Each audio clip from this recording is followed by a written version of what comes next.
Welcome to Hashtag Peace Day, celebrating the UN International Day of Peace, the 21st of September, a day of ceasefire and non-violence. We're broadcasting from Peace One Day HQ today to raise awareness, but with a particular goal of celebrating the last 25 years. We're going to hear from the men and women who played roles in the various phases of the last 25 years, bringing to life some of those amazing moments that have made the climb possible. The institutionalisation of Peace Day is almost complete. Let's begin this journey and start looking back over the 25 years. I hope that today, having listened to these remarkable individuals, you will be informed and inspired, and that these stories engage you not just today, but every day. We're all playing a part as best we can, sometimes under difficult circumstances. I hope that Hashtag Peace Day takes us one step closer to a more peaceful and sustainable world, creating impact that is measurable. And in fact, that's what's happening all over the world today. We're living in extremely difficult, complex, and frankly worrying times. And Peace One Day, as I look at the next 25 years, will go all out to create a destination that will inform, inspire and engage people towards action that is measurable, centred around the fundamental pillars of our survival. Storytelling is what changes the status quo. It always has. And that's why we're focused on constructive narrative. Before we start, I want to thank all the participants and the audience for their support over the many years. I'd like to thank the Peace One Day teams, past and present, staff, volunteers, and of course, all of the sponsors, partners, advisors, and those who have donated. This retrospective is a celebration of everyone's achievement. While you're watching, please subscribe, share the links of this broadcast with your friends and family, and visit peaceoneday.org for more information. And don't forget to use Hashtag Peace Day to join the conversation and be a part of institutionalising this day, because when you raise awareness, that helps manifest action, and action changes behaviour, and that behavioural change decreases violence. So the first person that we're going to hear from on Hashtag Peace Day, and rightly so, is the Secretary General of the United Nations, Antonio Guterres.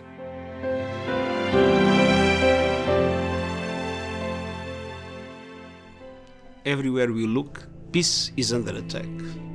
From Gaza to Sudan to Ukraine and beyond, we see civilians in the firing line, homes blown apart, traumatized, terrified populations who have lost everything and sometimes everyone. And this catalogue of human misery must stop.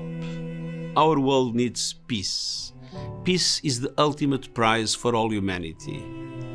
And as this International Day of Peace reminds us, the solutions are in our hands. Cultivating a culture of peace means replacing division, disempowerment and despair with justice, equality and hope for all. It means focusing on preventing conflict, propelling the Sustainable Development Goals, promoting human rights, and tackling all forms of discrimination and hate. This month's Summit of the Future is a vital opportunity to advance these aims. Let's seize it. Together, let's lay the groundwork for peace, and let's nurture a culture where equality, peace, and justice thrive.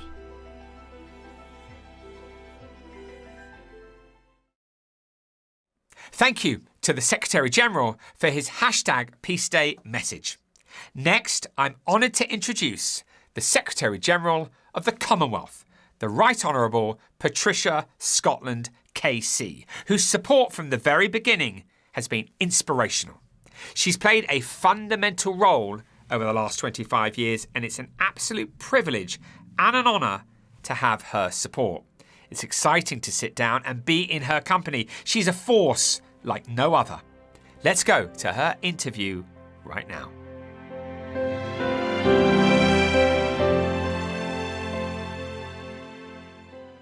The Right Honourable Patricia Scotland, KC, Secretary General of the Commonwealth, welcome to Hashtag Peace Day. Thank you very much. It's good to be back every year, 25 years worth, but it's lovely still to be here. Thank you.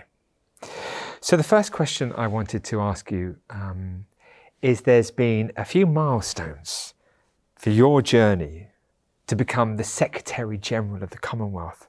There's a lot of young people all over the world watching who would love to know, how did you do it?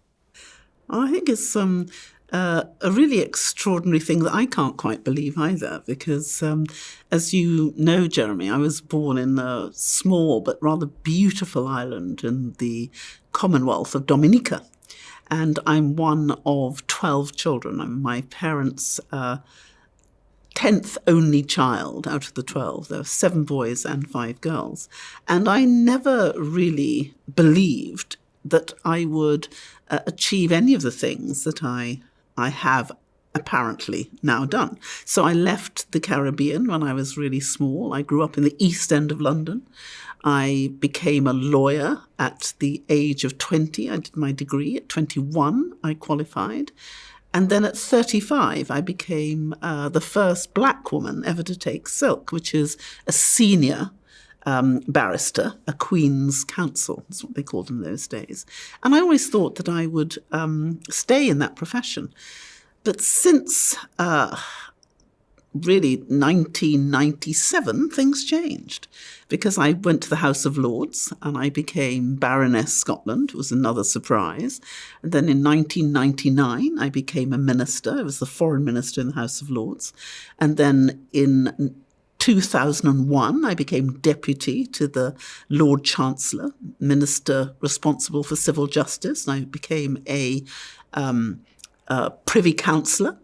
And then 2 years later, in 2023, I became deputy to the Home Secretary for 4 years. And then in 2007, I became Her Majesty's first female Attorney General, which was the first woman to take that post since about 1315. So all of these were firsts, which I could never really have expected. But really, I just wanted to serve. I wanted to make a difference and to help. And negotiating peace, I suppose, was always a fundamental part of my my work, bringing people who were in conflict together and trying to solve their problems. And then the Secretary General? And then in 2016, I became the first woman, I was the 6th Secretary General, to become the Secretary General of the Commonwealth. And the Commonwealth is now 56 countries. That's about 2.7 billion people from 5 different regions in the world. It crosses the 6 great basins of the ocean.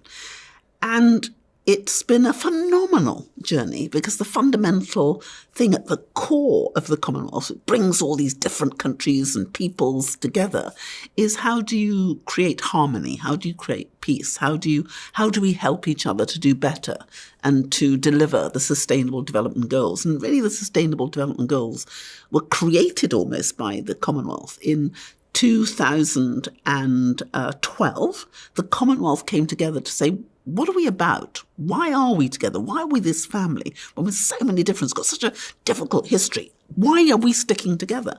And they came up with the Commonwealth Charter. And the Commonwealth Charter, if you look at the Sustainable Development Goals, 1 to 16 of the Sustainable Development Goals is actually 1 to 16 of the Commonwealth Charter. And then when you look at SDG 17, which is all about partnership, that is the core of what the Commonwealth does. So it was right in the preamble, right in the beginning. It's our raison d'etre. It's coming together in partnership to build a better, peaceful world, which is really leaving no one behind. So the Commonwealth of itself has always been a great organ to deliver peace. And you're trying to manifest harmony, peace on a global scale. But you also have been very committed to manifesting peace in the home. And your work around the issue of eliminating violence against women, around domestic abuse, is absolutely incredible. I mean, so you're doing both, and you've always cared about both. Yeah, I have. And so for my whole life, I've been looking at how do we get peace in the home? Because I believe if you don't have peace in the home, you'll never have peace in the world. How do we learn how to love, how to care, how to nurture, how to support, and how to encourage? All that comes in the most intimate relations that we have from the moment we're born, and those primary relations happen in our family. So when you have a fractured family, when you have a violent family, when a child doesn't learn how to love, then you don't learn how to be peaceful, not just with yourself, but with others. And you've seen how domestic violence really harms children. If we look at those children who do not thrive, who are overrepresented in the levels of dysfunction in terms of criminal behavior, in terms of alcoholism, drug addiction, or just self-destruction, they are heavily influenced by those who have suffered terribly in childhood as a result of domestic violence. So I have been fighting that for my whole life. I've started doing cases which involved people who'd been really damaged in that way from the time I was 21. And I took that issue right the way through my career in terms of public inquiries and then into what we did as a minister from the whole of my ministerial position. And at one stage, I was the chair of the interministerial group on domestic violence during the time when I was minister, and we managed to reduce domestic violence by 64%, and we saved 7.1 billion in economic costs. So I've been pushing the fact that that's fundamentally important. Domestic violence affects 1 in 3 women in the world, and it's the greatest cause of morbidity. And if you suffer so desperately, then your ability to respond, to thrive, to do that which you could do is really diminished. And so it's been a fight that I have pursued for my whole life. And it's something that we took into the Commonwealth. We created Commonwealth Says No More to domestic and sexual violence. And I believe together, all of us have worked really hard. And we've, over the last 25 years of Peace One Day, and have concentrated on these issues. And I really think Peace One Day has made a difference. All of us working stalwartly to change the paradigm which too many people live in. Yeah. I mean, Patricia, you've made an enormous difference to me and to Peace One Day. I mean, learning from you and being able to have the privilege of spending time with you, honestly, I just can't tell you how grateful I am and how much it means to me. And I know that you know that. I mean, you're a massive inspiration to so many, and your knowledge and wisdom on these important issues for everyone is just second to none. Well, I've been so privileged because, you know, one of the most amazing things is when people allow you to come into their lives and when you can work with people at a time when they are really low and they are frightened and they need help and they support. And to be able to stand with people during that time and walk with them is a huge privilege. And whether it's an individual family or a country, if you look at the work that we've done as a Commonwealth, so many of our countries from time to time are in perilous positions where parties are in acute disagreement and there is concern that the whole country might implode. And so as the Commonwealth, to be able to go into those situations, to walk with people, to help people, to reduce the likelihood that there will be armed or other conflict is a huge privilege. And the Commonwealth has been doing that for the whole 75 years. If you look back at the time of Sonny Ramphal, may God rest his soul because we've just lost him, he was the second Secretary General, but during his term, we dealt with apartheid in Southern Africa. And that was bringing peace between people. But if you then look at 1989, when we looked at Langkawi, which is all about peace with nature, because in the Langkawi Declaration, the Commonwealth was first to say that if we don't do something about climate change, that this would be an existential threat to all of us. And look at what has happened. We know that that threat is now real, and the Commonwealth is pushing as hard as we can to support the countries who are adversely affected. And unfortunately, all of our 56 countries are adversely affected. So trying to heal that has been incredibly important. And we know that women and children are most desperately affected by climate change. And so at every stage you see that we need peace in order to be the difference we want to make. And looking back, it's been one of the great privileges of my life that whether it's been individual families or institutions or countries or regions or the Commonwealth, to be able to be part of that peace delivering mechanism has been an extraordinary honour. So, Secretary General, you have been a supporter of Peace One Day from the beginning. And now 3 billion people are aware of the day. You've been a huge part of making that possible. There's a decrease in violence. There's huge levels of behavioural change, taking place. Why? What made you stand by me and Peace One Day so much? I mean, because it's been incredible.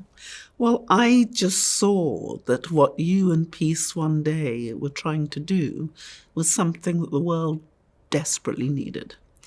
And the world needs hope, particularly our young people need hope. And so many people would have said, there's nothing we can do. There's nothing we can effectively create in order to have the mechanism to push back. Now, you didn't believe that. I didn't believe it. But what we did know was this was the time for the majority who thirst for peace to call for it. And that unless we spoke, unless we generated that hope, unless we started on the journey, then it couldn't be delivered.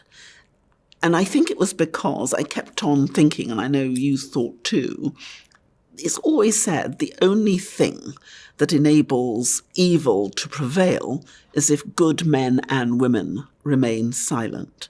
And Peace One Day was an opportunity for us to give a voice to those good men and women, young people, boys and girls, who did not want to be silent, who thirsted for peace and were trying to find a way to have that peace. So often people say there is nothing you can do. You aren't important, you're too small, you're too insignificant.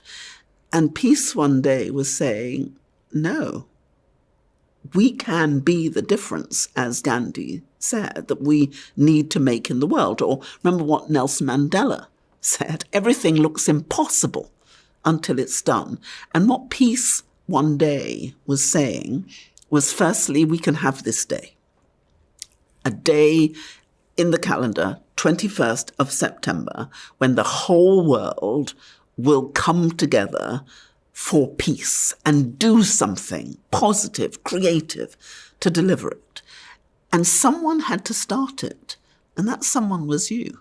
And I have always been determined to do everything I humanly can to support that initiative, because the thirst for peace hasn't been satisfied, but it needs to be, and it will take all of us. This is not something that countries can do on their own, institutions can do on their own, businesses can do on their own, foundations can do on their own.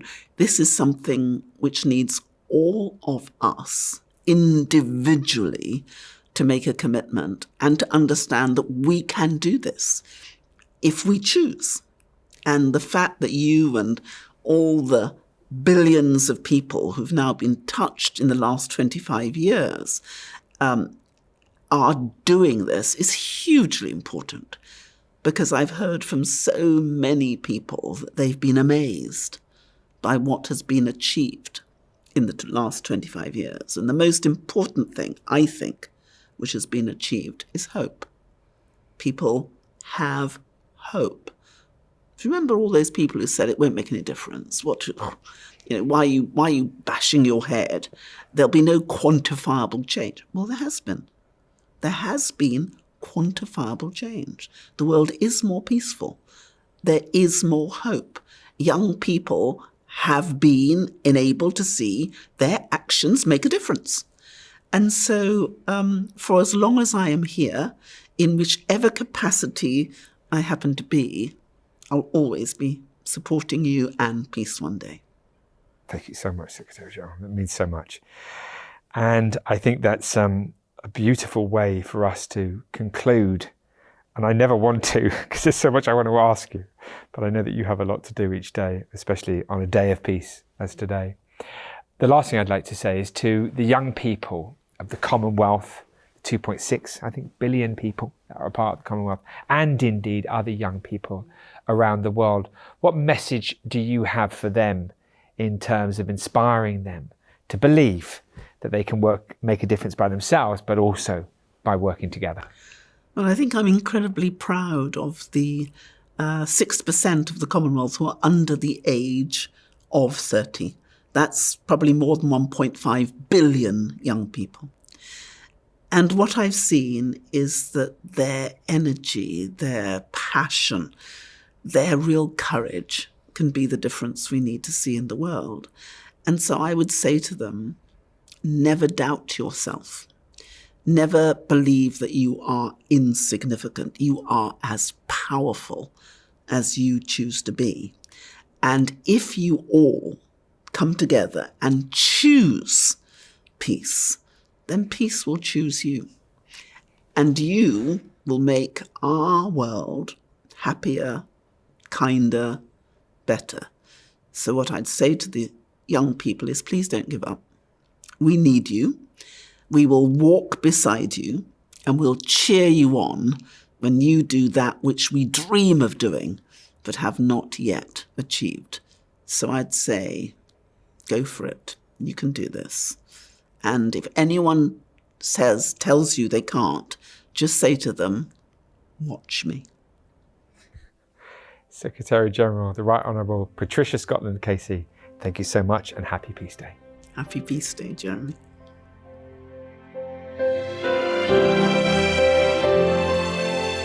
That was the Right Honourable Patricia Scotland, KC, the Secretary General of the Commonwealth. Incredible. While you're watching, please subscribe, share the links to this broadcast and visit peaceoneday.org for more information. Don't forget to use the hashtag... Don't forget to use the hashtag displayed on your screen throughout the broadcast to join the conversation on social media. Your support means everything to us, and we're grateful for your participation. Next, we're going to hear from the United Nations High Commissioner for Refugees, Filippo Grandi, one of the most respected international diplomats in the world. He's carrying out work that deals with one of the most important issues the global community faces, the displacement of people due to conflicts we're manifesting and the climate change that is happening because of our behaviour towards each other and our planet. It doesn't matter who you are, anyone can become a refugee overnight. This encounter with the High Commissioner, Filippo Grandi, was made all the more special because Peace One Day Ambassador Jude Law carried this interview out with me. Jude has been by my side supporting Peace One Day in the most difficult situations. He's travelled the world. He's a remarkable, generous, compassionate and inspiring person, and I'm honoured to have him as a friend. Let's go to that interview now.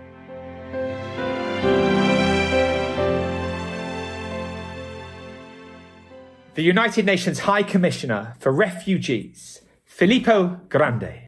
Welcome to hashtag Peace Day, the United Nations International Day of Peace. Thank you so much. Thank you. Greetings, everybody. Thank you so much for your time. It's obviously been an extraordinary journey that has led you to becoming United Nations High Commissioner for Refugees. And I would, for one, and I'm sure our audience would love to know more about you, the man. And I just wondered whether you could tell us a little about some of the milestones in your life, in your career that led you to becoming, led you to this position.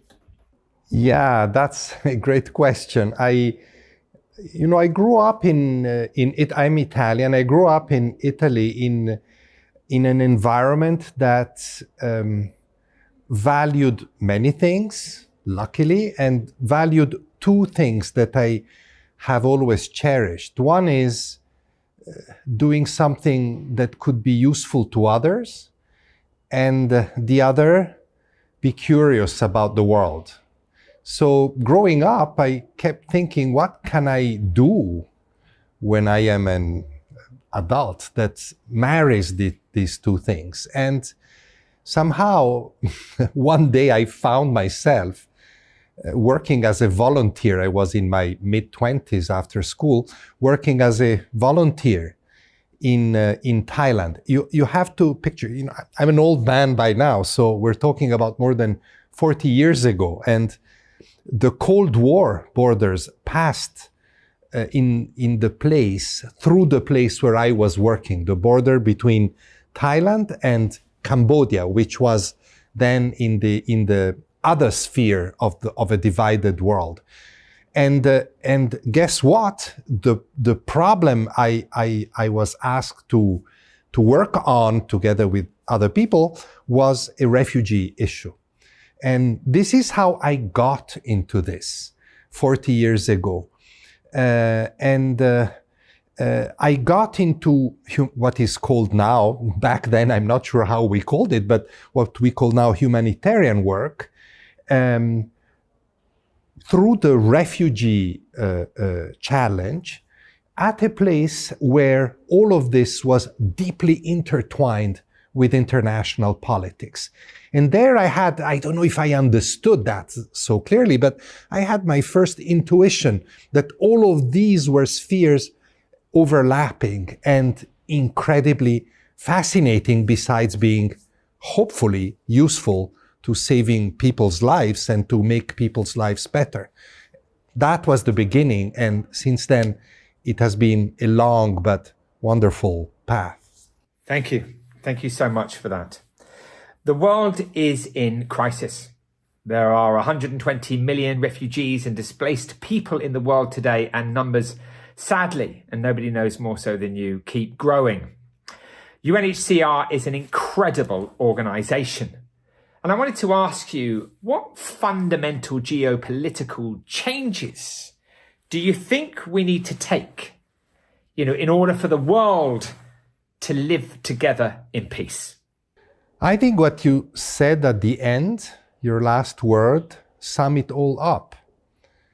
And one word in particular, which is so important, we can all understand it, the word together, and so neglected and trampled upon these days. The big challenge of today's world is that if on the one hand we have to face challenges that we all share, we do it almost invariably under leaderships and leaders frequently that are never together, but very often at each other. Now, you may say this has always been human history, but I think in today's world, which is so interconnected, and obviously, whether you talk about climate or poverty or human security or pandemics, or, by the way, the mobility of people, which includes refugees, the world today needs that togetherness more than ever, and it doesn't have it.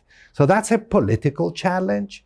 That's a social and economic challenge. The Secretary General of the United Nations has just launched this idea of a summit of the future that takes place in New York at the General Assembly this month. And it is, of course, exactly the direction of travel that we should all be taking. But big challenges. big changes that need to be brought about to get there, and against which the resistances are immense. So, but I think that as an international civil servant, as a humanitarian, as somebody who's been passionate about world affairs all his life, I see this as my main umbrella issue, if you want. And I hope that many others will think the same so that we can move in that direction. On that, could you talk to us a little bit about the mission and the targets specifically of the UNHCR?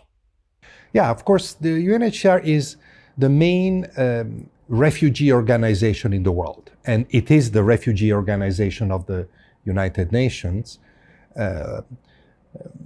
We were born after like many other initiatives and institutions and treaties, human rights treaties. We were born out of the ashes of the Second World War in the late 40s, when the world had experienced some of the worst population movements in history.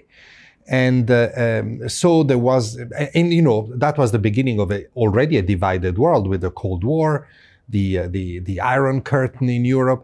And the initial mandate was to help people that were fleeing across that divide.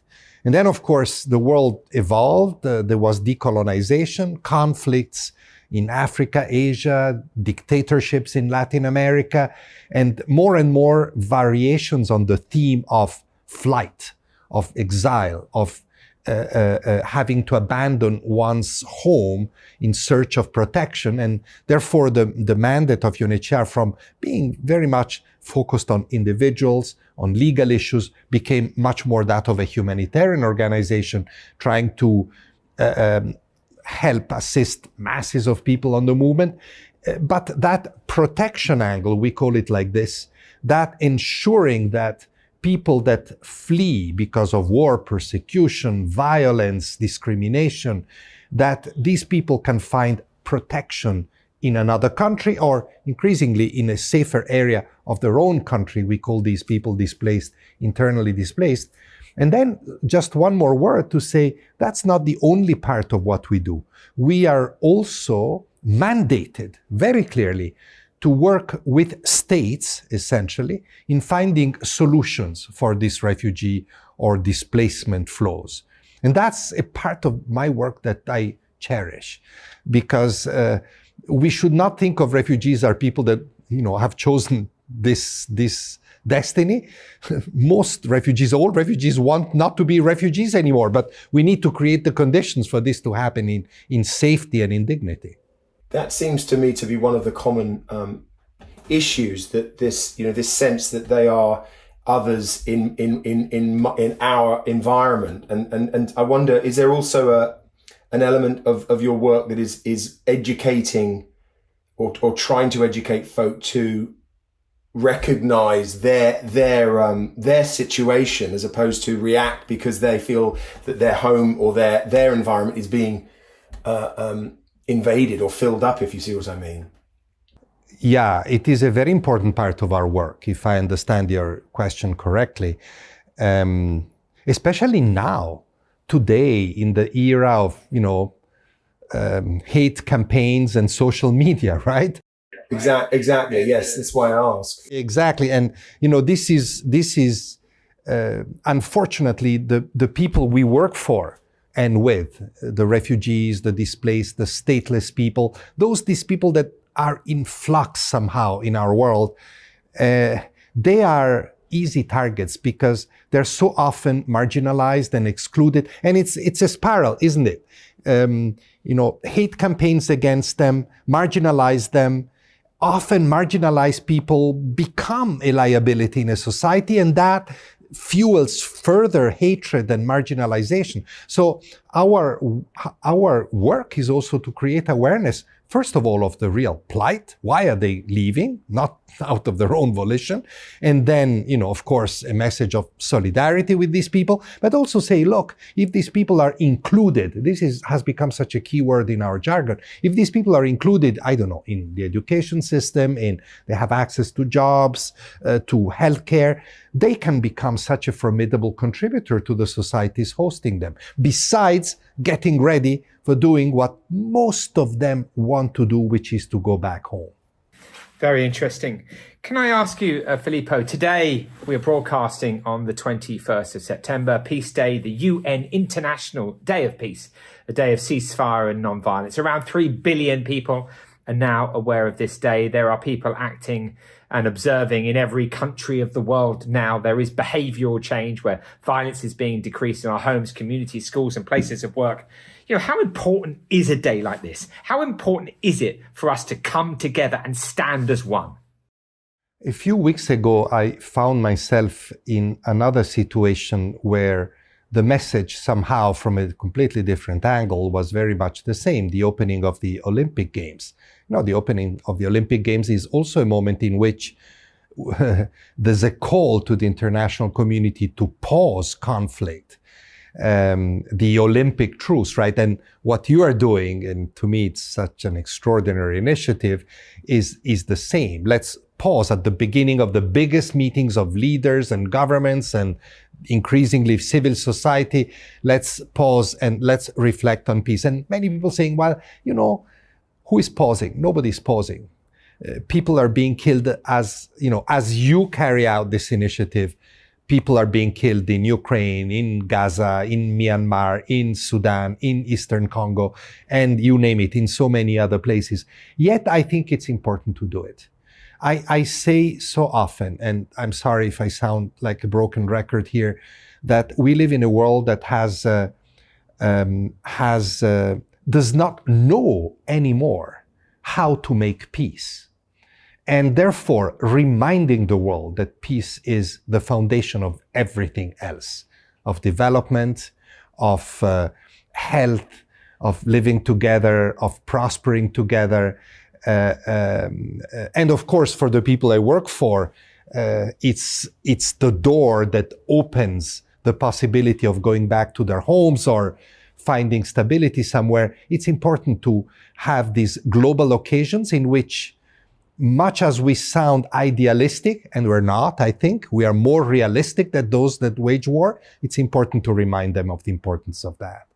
I was just marveling at that, and it's a great statement. I agree. Thank you.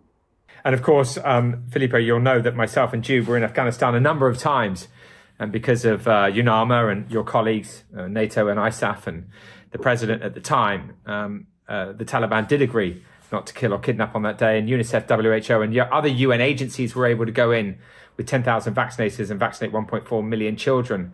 And Jude was absolutely central to helping us make all of that possible. Indeed, everybody working together as a team. So it was fascinating to see the UN Department of Security and Safety announce a 70% reduction of violent incidents across the whole country at that time when the ceasefire held for humanitarian activity to take place.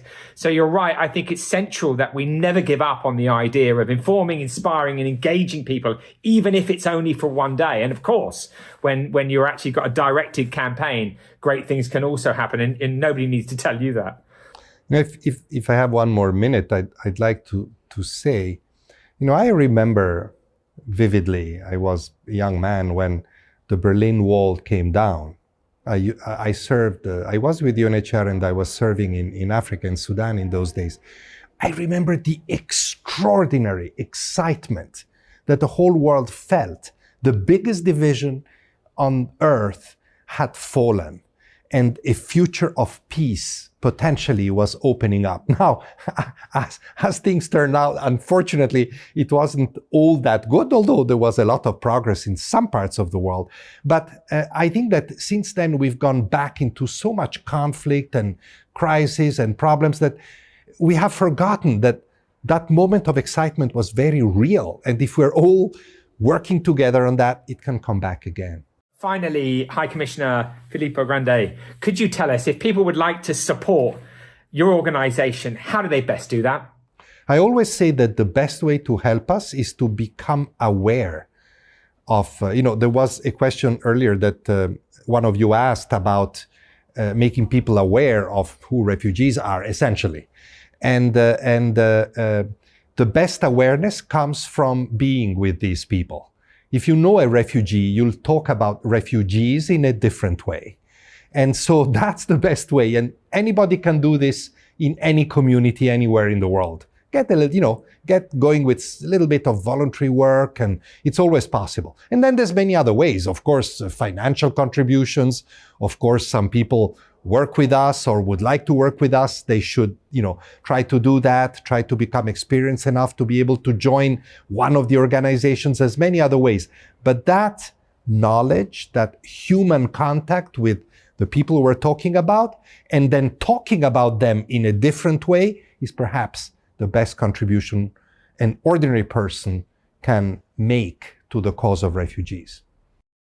That's so beautifully put. I was fortunate enough to visit. Well, fortunate's maybe not the right word, but my curiosity led me to one of the camps in Calais several years ago, and walking through this temporary city that they had built was a reminder also of community, of culture, and of spirit and hope. And I left, I did other things to help make life there, the temporary life, comfortable. But the feeling of reward that one left just through human connection was incredibly fulfilling. So I think that's a wonderful thing to end on.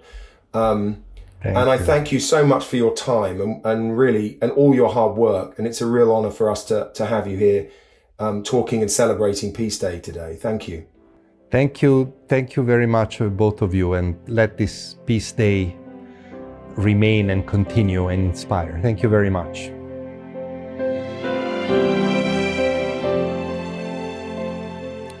What a privilege and an honour to speak to the High Commissioner Filippo Grandi of the UNHCR. While you're watching, please subscribe, share the links to this broadcast, and visit peaceoneday.org for more information. Don't forget to use the hashtags displayed on your screen throughout the broadcast to join the conversation on social media. Your support means everything to us, and we're grateful for your participation. Now let's go back to Peace One Day Ambassador Jude Law, where the two of us had a conversation directly after talking to the High Commissioner. Let's watch that now. Yeah.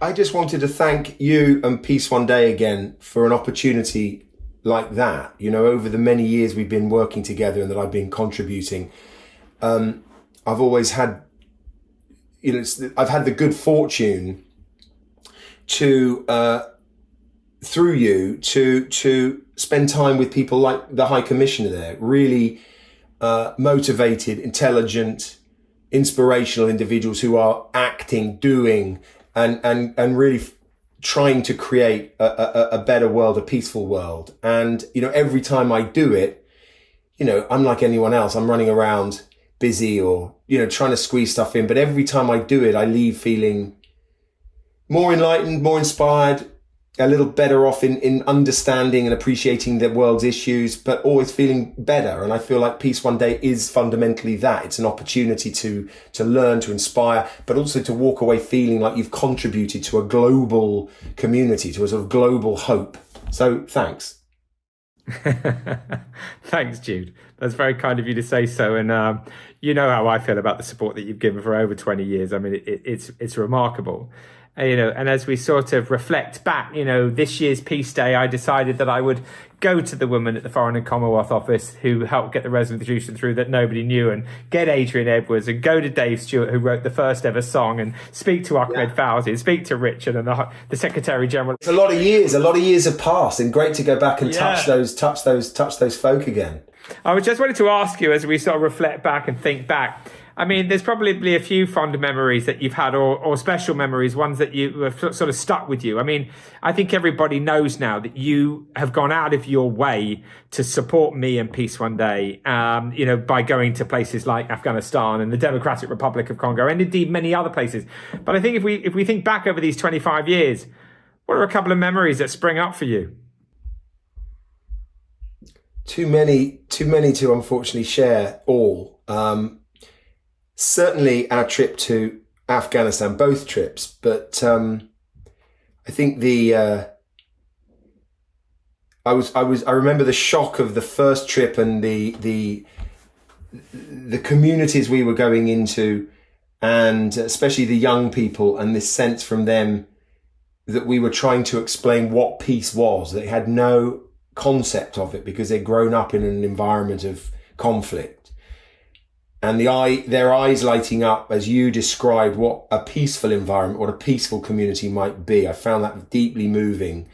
Both them realizing the potential of that, but also, the dismay of feeling like it wasn't something they knew or could understand fully, but had to be led to. It was like an imaginary concept. And then going back and really feeling the warmth from their community when the ceasefire had occurred and that we had proven that something positive could come from this. It was a wonderful sense of reward, and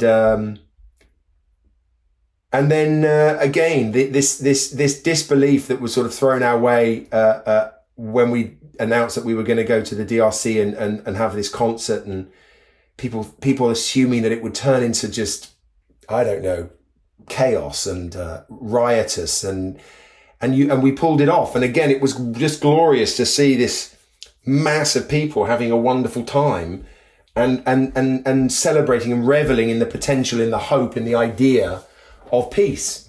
And for that moment, the dream, the sort of spirit of peace washing over the crowds as they had fun and enjoyed each other's company. That and all the people that I've worked with alongside you, I've just always so enjoyed meeting the people that have given up their time, given up their experience, to keep the momentum of this organisation going. And obviously there are far too many to list, but each individual that I've met along the way, I've really enjoyed those encounters. And I think that, lastly, Jude, I just want to say, I've often heard you talk. You're a filmmaker, you're a producer, director. You're obviously an extremely accomplished actor, and manifesting content all the time. But I think that one of the things that you've liked about our story is that, in essence, we're both filmmakers, and we've wanted to use film to inform and inspire and perhaps engage people towards impact. Was that the kind of thrust for you when we first... That was absolutely the gateway in. It suddenly made sense.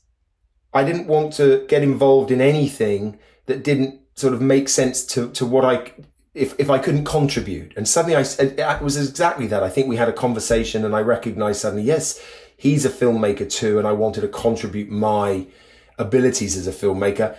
But that's in a way blossomed almost now into a storyteller. We're also about telling stories, telling true stories, telling stories from around the world, and perhaps creating a story for the world to fulfill, which is a story of a world brought together by peace.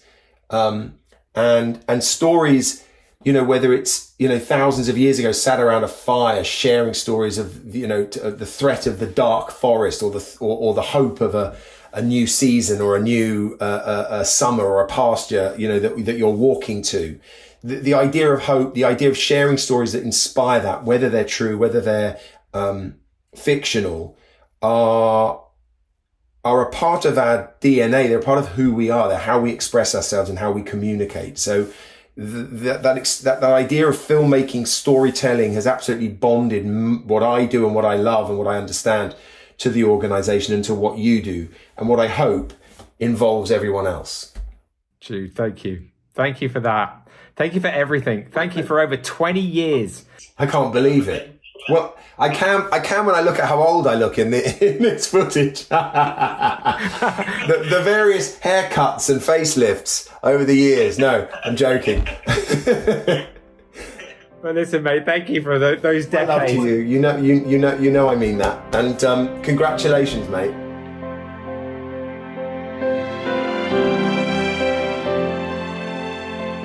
Thank you, Peace One Day Ambassador Jude Law, for everything that you've done. It's been incredible. So the next person I wanted to talk to in relation to #PeaceDay is a person that, if she hadn't been so committed, I don't think we'd be here today. Serena Brocklebank, former diplomat, for the UK Foreign and Commonwealth Office. So let's go to that interview with the remarkable Serena Brocklebank.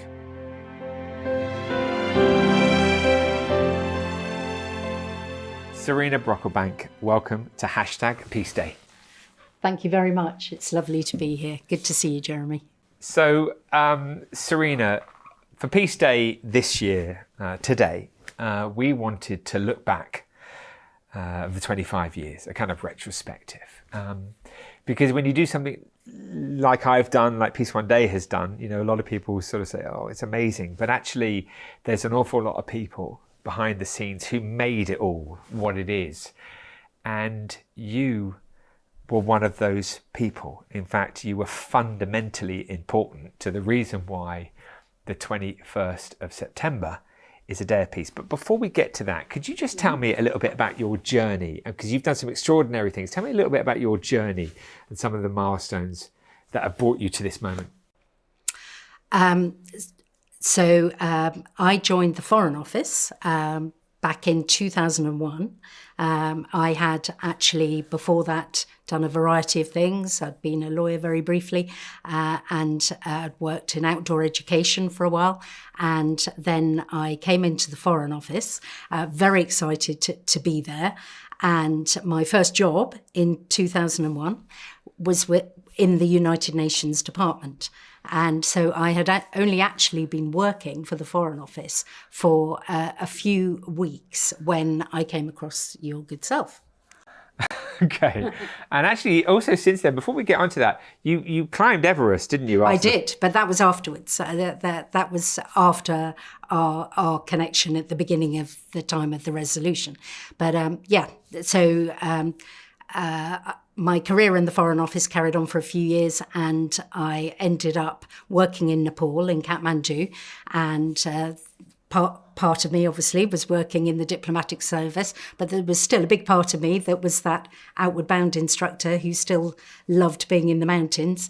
And I decided that I wanted to climb Everest. My grandfather had attempted Everest back in 1933. So he was one of the really early people to even attempt Everest. So it had always been a bit of a dream. And there I was working in Kathmandu for the British Embassy in Nepal. And so decided to climb it then. And so I climbed Everest in 2006. Incredible. Yeah. I mean, it's important to me because, of course, I would sort of refer to absolutely everything as a climb, and I'm forever talking with young people this week, in fact, just before Peace Day, you know, talking to them about, you know, it's not about getting to the top, it's about every grip. And I'm sure that when you climb Everest, the last thing that you're thinking about is what the view is going to be like. You're thinking about making sure that you don't fall down and that you make it all the way. And of course, that's full of failures and successes, I'm sure. It's not just about the view, is it? It's about every grip. Absolutely. And just taking it really steadily, one step at a time, and being the tortoise and not the hare, you know, to really be in it for the long game, because there are so many setbacks on the way. It was actually my second attempt on Everest when I climbed it in 2006. I attempted it in 2004 and got really quite close to the summit, but, you know, where the gods were against us and it just wasn't going to happen. And having to cope with that kind of disappointment was really quite difficult. But that was a big part of the experience, the fact that you don't always get what you want straight away, and you just have to put in the hard graft to get there. And there were a lot of dangers, literally, and obstacles along the way. Quite often, I would think there are perhaps 100 reasons today to not go any further on Everest. It's just too dangerous, it's too problematic. But there would sometimes be one really driving reason to want to take you forward, that just determination to see it through. But it was an interesting lesson, not making it in 2004. Sometimes people would say, oh, it must have been a relief to make it in 2006, 2 years later, having failed to make it in 2004.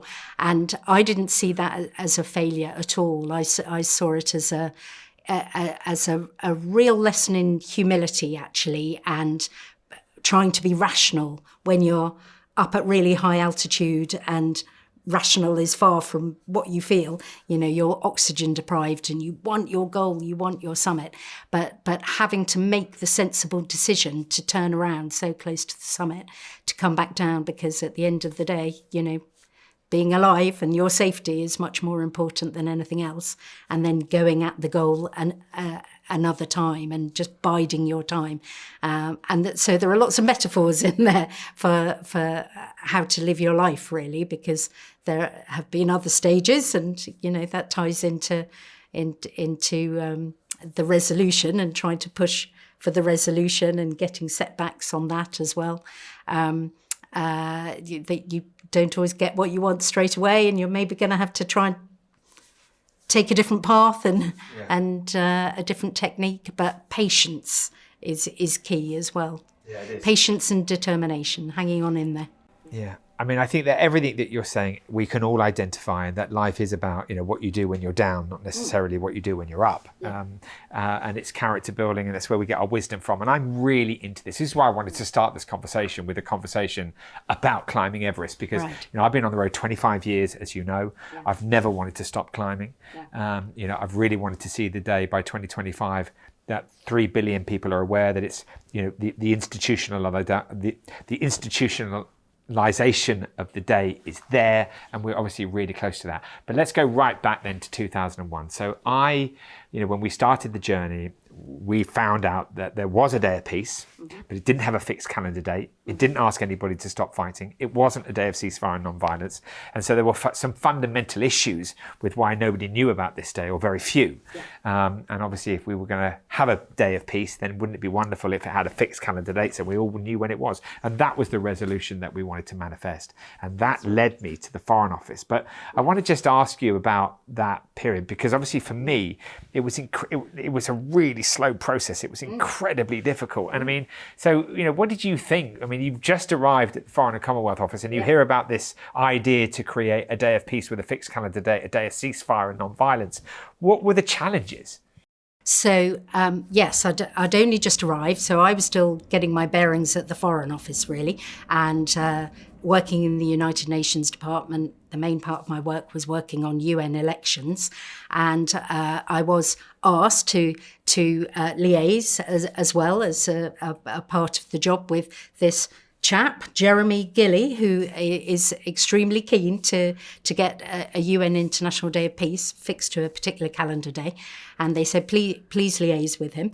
And so when I met you, I remember it actually being quite a sort of chaotic meeting, really, because I only met you just at the point when you were arriving to speak to the minister at the Foreign and Commonwealth Office, and I'd met you for the first time, and I thought, wow, this man, he's really, really very keen and is a force of nature, and he's so enthusiastic about this. I was very, very taken with what it was that you were proposing.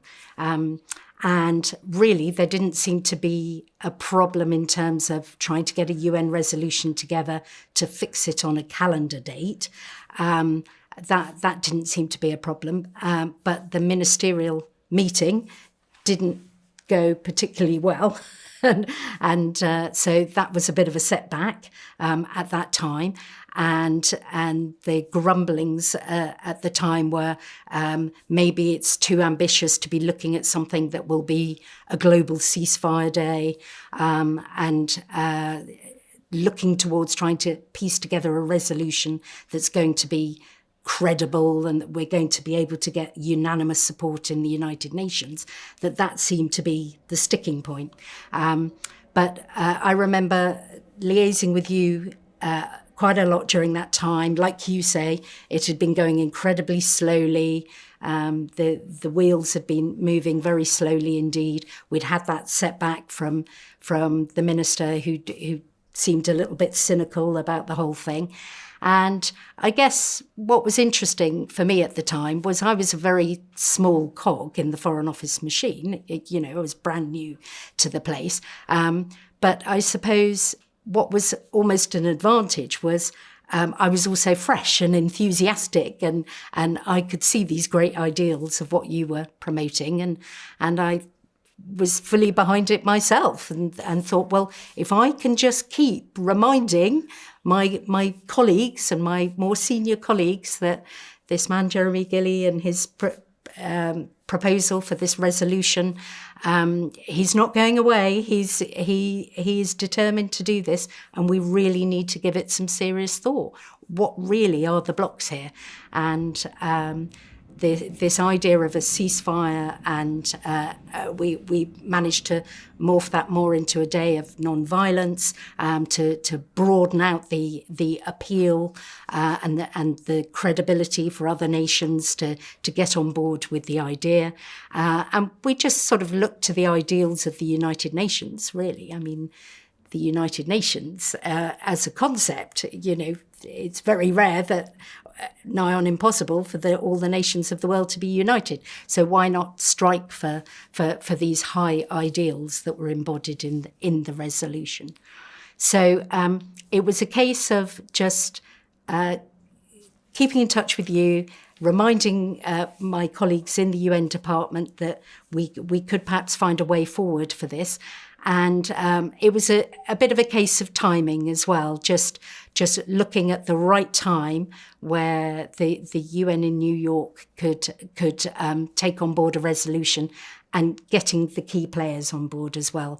And that was Jeremy Greenstock in New York, Sir Jeremy Greenstock, who once he got behind the idea of the resolution and could see a spot, an availability in the timetable of the UN programme.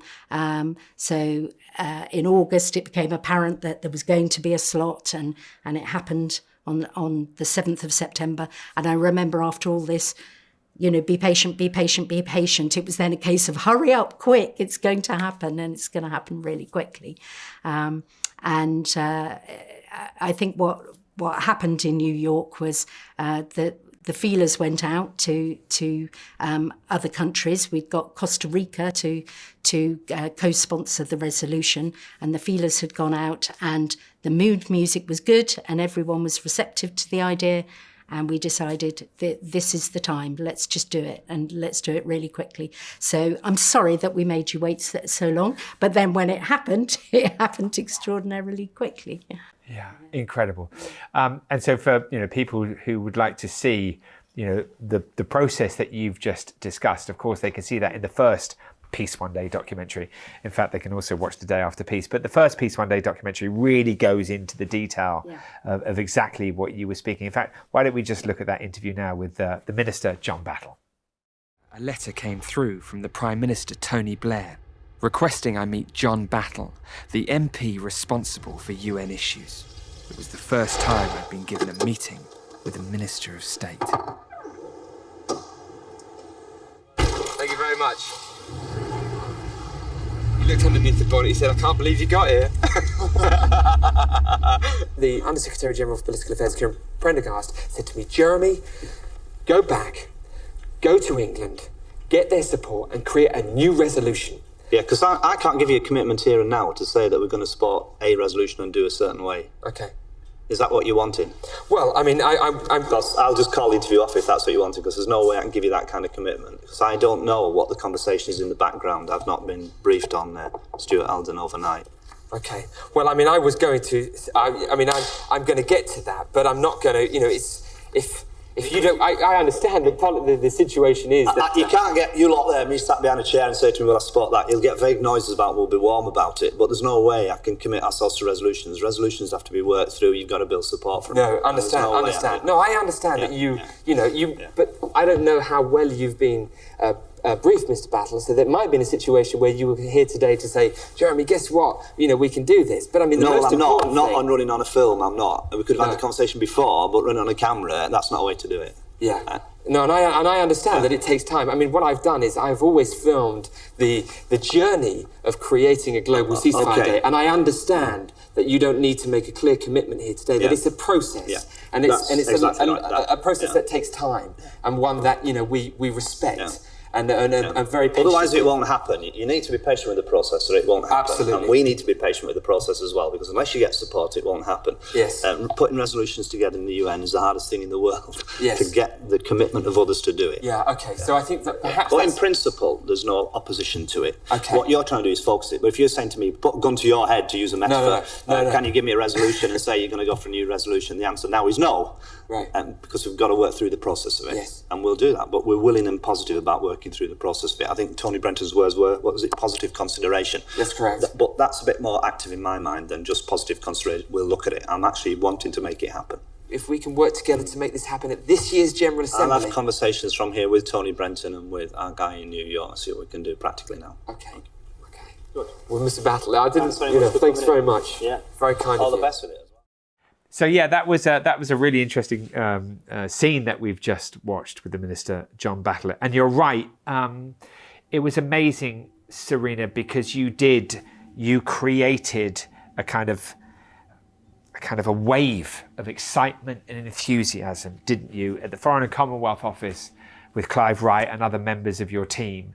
And of course, then with Sir Jeremy Greenstock, and then with Costa Rica, and then with, a number of other sort of sponsors. And of course, it was unanimously adopted, as you talked about, on the 7th of September, which was amazing. Tell me about when Sir Jeremy Greenstock makes a speech. I mean, he must be supported to do something like that. Is that something that you get involved in? Do you help him to understand, what we're doing?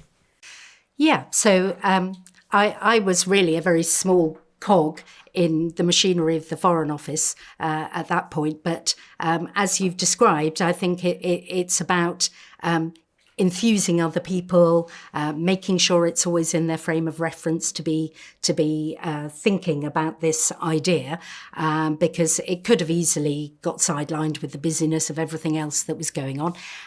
But my small cog, in turn, maybe turned the larger cogs in the wheel. So Clive Wright got involved as the head of our section in the United Nations Department, and then getting Jeremy Greenstock involved as well.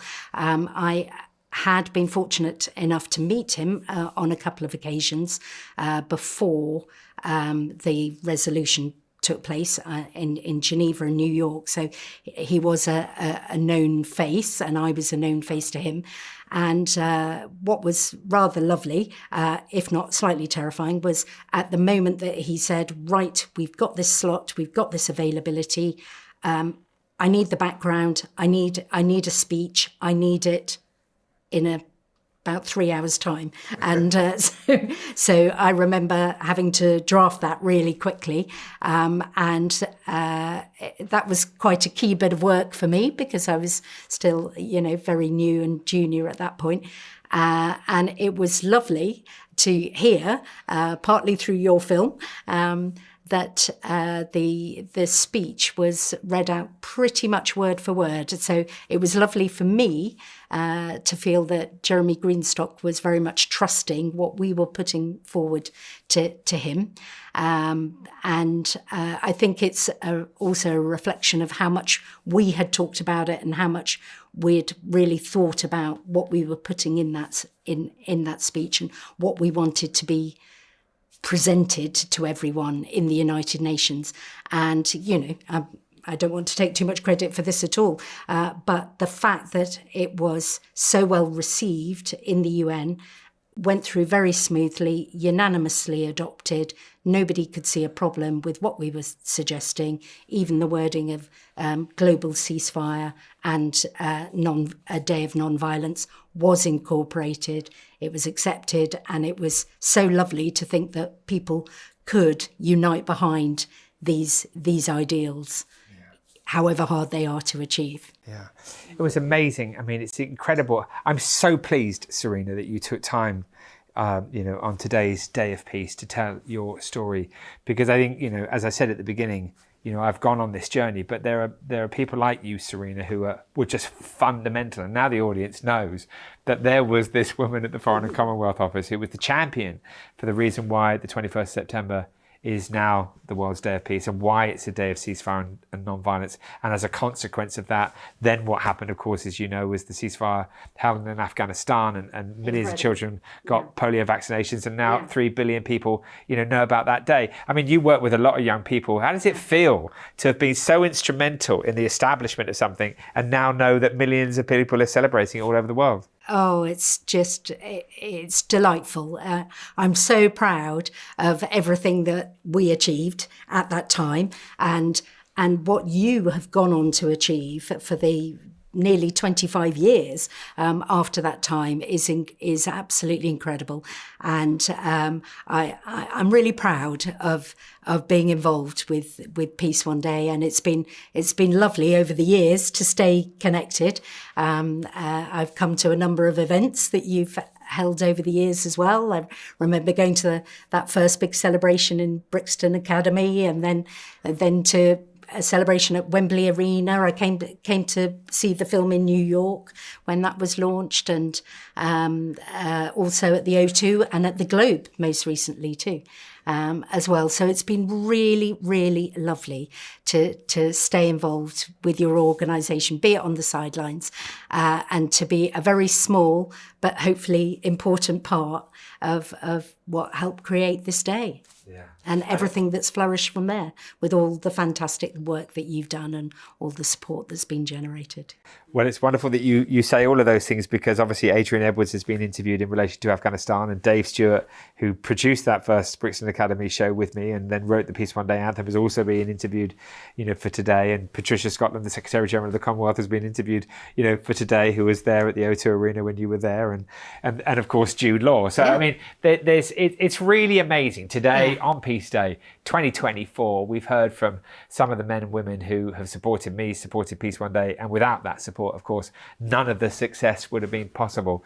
So Serena, thank you so much for talking to me today, and I'm really, really pleased that everyone's got to know about you and how central you were to the success that we're seeing today all over the world. Thank you, and it's delightful that you've brought so many members of the Peace One Day family together on this day. So thank you very much for involving me. Thanks, Serena.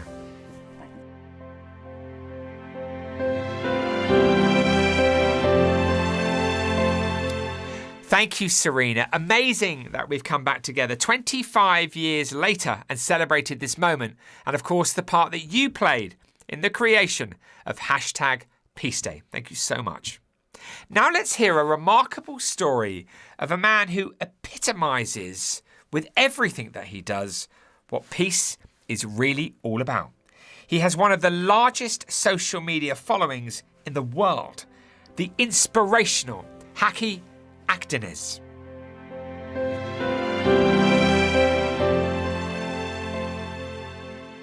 Hakki, welcome to #Peace Day. Thank you. Thank you for having me. It's absolutely our pleasure. The first thing I want to ask you, Hakki, is could you tell us about yourself and your journey to get where you are today? In the 90s, I went to Canada. My brother, he took me to Canada to study.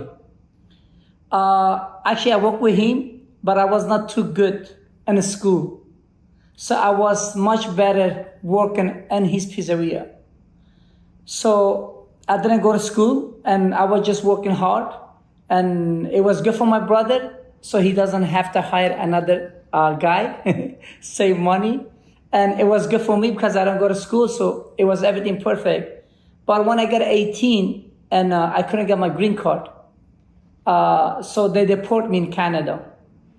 I got deportation. So I either have to go to Turkey or any other country.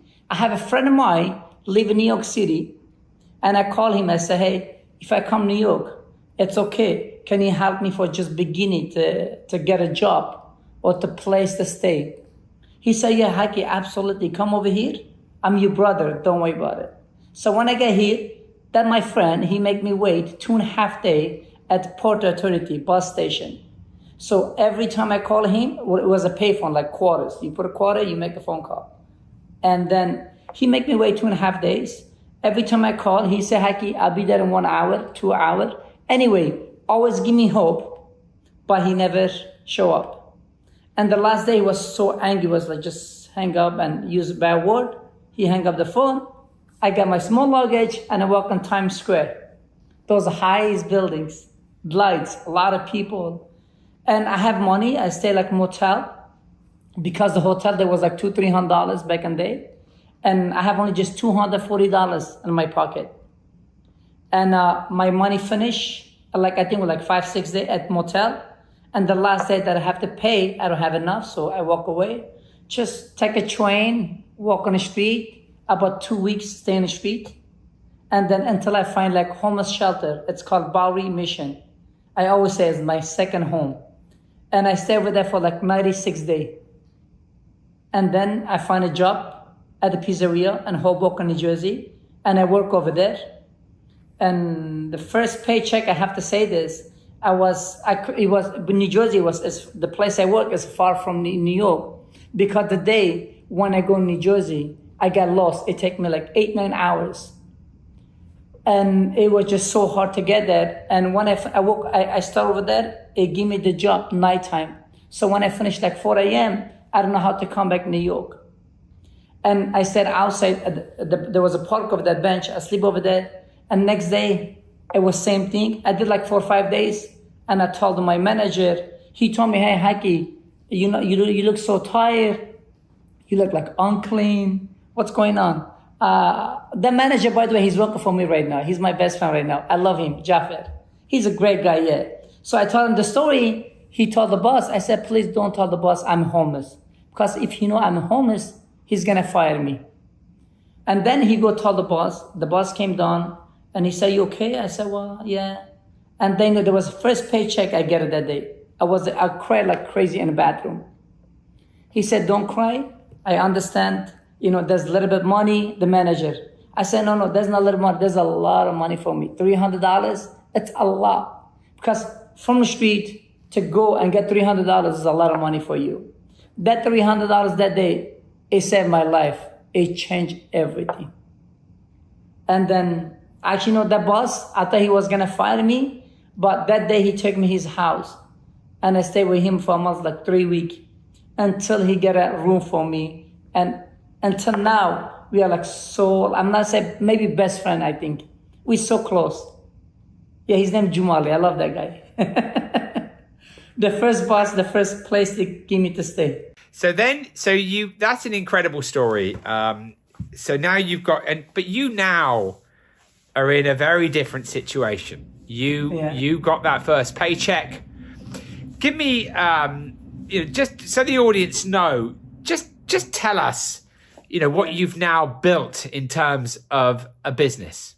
Well, I always say I'm a big believer.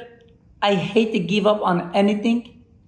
Like me, when I have a friends, even my friends, they hurt my feeling or they're not nice to me or like even they mean whatever, I still am so scared to lose them. I don't like to lose anything in my life. I always want to win. But when I win, I always want to be kind. So I don't want to hurt anybody's feeling as well. So that's why, I don't like to lose. On business, on relationship, on friendship, on, my family, my everybody, I hate to lose anyone in my life. I don't know if I have anyone enemy. People they call enemy, I don't believe this enemy word. I don't have that. I don't have no enemy in my life. Because I never hurt anybody feeling. And that's why, I don't believe this enemy word. If you're kind to anyone, everyone will be kind to you. That's what I believe in. And I mean, I don't know if I say I'm an example for that, but I think I am like that. I mean, I asked you a question then about, what you've built, and actually what you chose to talk about really was peace. But the audience can find out about your career because it's absolutely astonishing, what you've done in terms of building what you've built. And it's incredible. And that's actually, and Hakki, it's also amazing because I don't know, for those who don't know, of course, your audience does know, but you have one of the largest social media followings in the world. I mean, I think you have 37 million people watching you on some of your channels, right? Well, I mean, the 37 million followers, I respect everyone. And I'm so thankful that everyone, they follow me. They follow my journey. They follow, like what I do. But believe it or not, I never take any sponsor until today on my social media. Only if it's about the kindness, about good cause, yes, I take the sponsor. But whatever the sponsor I do, I don't take $1, 1 penny. All go to shelters, homeless shelters. I know what's, like to be on the street. I know what's mean to be hungry. I know what is to be like, like when you need help and there's no one there for you. I feel that pain. And that's why the money, for me, it come like second or third. I like to be like, like to be a mentor or like, what do you call the other word? I want to be example for them. So 37 million people, if other people, they have this follower, they will make so much money for those sponsorship. I don't do that. I like to do what I do and I share the videos and inspire the world. Hey, there's a lot of people, they need our help. There's a million or billion people today are hungry. They need our help. It doesn't matter like, your position, like who you are. It doesn't matter like, let's say, like you're like somebody, but you're like equal to everybody. If you're like in positions are high, still remember, like it just, we are here temporary. We all gonna leave. No one's here permanently, believe or not. We're like when you lease the apartment for the landlord, and when your lease expired, you have to leave. Exactly, we have a lease on this world. We're gonna leave. When it's expired, we're gonna leave. But remember, the legacy, the good things, whatever you done behind you, leave behind. I always say, I tell even my own son, I don't want you to be the best student. I want you to be the best person, to be good, kind, human person. I told him, you know what? If anyone say that your son is not a good person, I'm going to get hurt. What do you feel? He said, Daddy, I don't want you to get hurt ever in life. I want you to be happy. And that's what it is. We should all just tell your friend, tell your family, tell your workers, tell your boss, tell everybody to just have a peace around you. The place I grew up, it's a very small town. It's called Silvan. And even our home, we don't have too much, but we have a peace. We respect each other. We share. The small plate we share. When you know what's a share, like they share, like sharing is caring, yeah? That's so perfect. I love that word actually. We should know what to share on plate, on table. Selfishness is so bad. So many people are rich, and rich. They're so rich, but they're so poor because they're so selfish. Not every rich person, I'm saying. There's a million of people are kind are there. The money they make for good cause. And if we all the money make and to use for good cause, I think, you know what? We're going to have a peace one day. I believe that. And that is my hope. And that is I wish for that. Yeah, for real. We should all be kind to each other, Jeremy. We're like, I just, like I say, like we are here temporarily, like people, they're going to say, what's temporary? So many people are struggling just to have like small meal. So many people are struggling to have just like warm water to take shower. Forget about shower. There's a billion of people are there. They just want to get like water to drink. We have everything.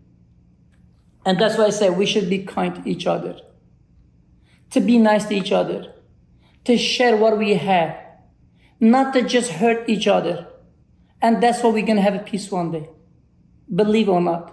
When we see this, we're going to have a peace that day. And everybody's going to be happy. Why are we hurting each other? For what reason? There's any reason? I always say kindness is free. Kindness, it doesn't cost you nothing. Let's just be kind to each other. Why million people, they're just so like aggressive. They're not thankful. Be thankful. Just be thankful. Like me, I have like everything that I ask for God.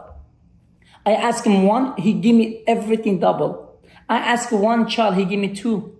I ask one house, he give me 2. I ask one store, he give me 2. I ask like anything in life, he always give me double. I cannot compare, compete with him. I give, he give me. I give, he give me. And that's why I love to help others. And that's how, we find a kindness. The day we start, I know it's nothing to do about this subject. The day I start, I say, I'm going to decide to give it back. Whatever I make, I'm going to give a portion of that, give it back to less fortunate. All my friends, they say, Hakki, come on, man. You have only one store. How are you going to feed 300-400 people? I said, well, I'm going to open second store, third store, fourth store. I'm going to be very successful. The success I become, I got to give more back. And that's exactly what I do right now. Every week, every Wednesday, we feed about 300, 400, 500 people on the street. Not only food, we give them clothes, we give them medicine, we give food, we help them to get a job. I don't know if it's okay to use the word, we lift them up. And there's so many of them right now, they work for us as well. Those people, they lost their hope. They lost their, the job. They've been homeless. Not every homeless are they hopeless. Everyone have hope, believe it or not. And every homeless person, they have a parents or they have a kids. Just they lost their direction. And I pray for God one day, there will not be one homeless person on the street. That's my goal. Yeah. And I'm gonna achieve that goal, I promise you. My goal is not to be rich, to have money, to have luxury cars, stuff like that. Jermaine, this watch I bought 23 years ago. It's not working, believe it, see, it's not working. See, it's not working, it's broke. I bought this watch for $60, 23 years ago. You know what? So I always remember my humbleness. I don't want to forget where I came from. And that's what if you don't forget where you came from, if you be kind to everyone, the life is going to be better and better and better for everyone, believe it or not. Money come, money go, brother. Money will never make us happy. Believe that. You know what's going to make happy? The kindness, the humanity. Right here, all over here, it's all here. Just keep it very nice, clean, and that's it. Life's going to be beautiful. But everyone, not only your family, to everyone, people around you. When I see my manager next to me, Will, when I see him, I'm so happy. When he see me, he's so happy. That's what should be, no? It's not about money. It's not because he worked for us. Because I'm just so nice to him, he's so nice to me. But to everyone, if we do this, I'm so sorry, I just talk too much, forgive me. There's a war, and up there, people dying. People dying for what? War is public health problem. People, they leave from their country to they migrate to other country. They have a health problem. Now they have a mental problem. They have financial problem. Though they work so hard for their building life. And you know what happened? And the country, there's a war. And those people, they leave the country. They have to go other place. They start from beginning. People, they're losing their life. Do you believe that, there's a reason for that? Why? I always say, why is just 3 words, but so much meaning. Why people not nice to each other? Why people hurting each other? Why there's a war? Why the people just for money? For money, like I said, money is paper. It's like paper. This is paper. It go. Money doesn't stay there. It will come. It will go. But humanity, the kindness, it will stay there for the rest of our life. I always say, I don't want people tell me Hakki, he was success man, he was famous man, or he was big influencer, he was he owned the company. I don't want people call me that. I want to, when I'm done from here, I want to leave a legacy. I want people say Hakki, he was really good human being. That's what I wanted. Nothing else. That's legacy I want to leave behind me. That's my net worth. Amazing, Hakki. Absolutely incredible. It's. I mean, I've known you a little while now, We've had a few meetings and a few times together, and I'm gonna put my watch. It's not working anyway. Yeah, you put that beautiful watch back on. That's amazing. That's a lovely story about the watch, and indeed every story that you've just told is absolutely inspirational on this day of peace. You know, as we celebrate today, it's being celebrated across the entire world. 3 billion people, you know, are now aware of this day.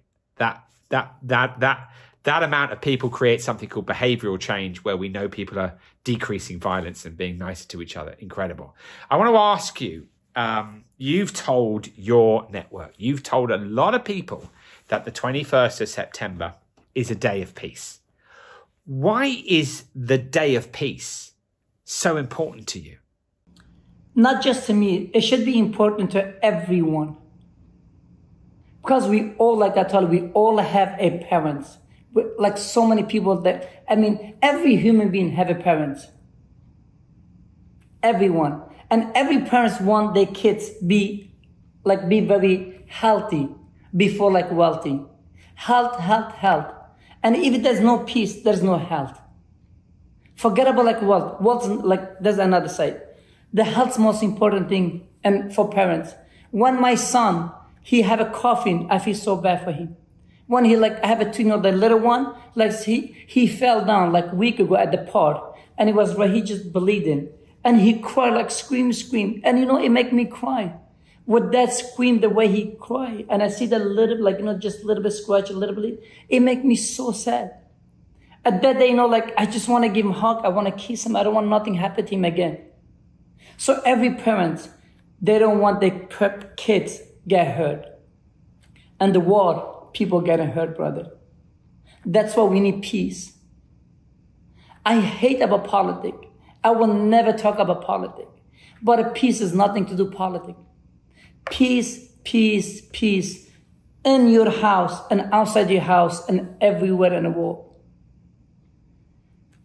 Always my mom say, son, I don't want you to fight. And we kids, we 10 years old, 8 years old, we go on the street, we play game, yeah? Back in that, we don't have a phone, we don't have a computer, we didn't have we have only one bike. My neighbor have kids, he have a bike. We were 10, 15 kids. Everyone just 1 minute, right? And come back and the other kids. One small bike. We were so happy. My neighbor have a TV. It was black and white. No color back in the day. Small, I'm talking about 90s, okay? 87. And every people, a neighbor, they go to their house. We watch a TV. We were so happy.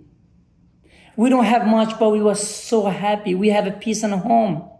And our neighbor and our friendship. Today, we have everything and we're not happy. Seriously. People that say, Hakki, why you're thankful? Why you're grateful? I mean, I always say, I'm a very simple person. You see me, I always wear just short jacket, black pants, simple. I don't want to show off. I want to be example for other people. People, if they say, Hakki, he do good things, other people they may follow me, which is million people, by the way, they DM me every day. Oh, Hakki, we are so thankful for you. You're a really good person. You're doing a lot of good things. You know what? We would love to be part of this. Can we bring just one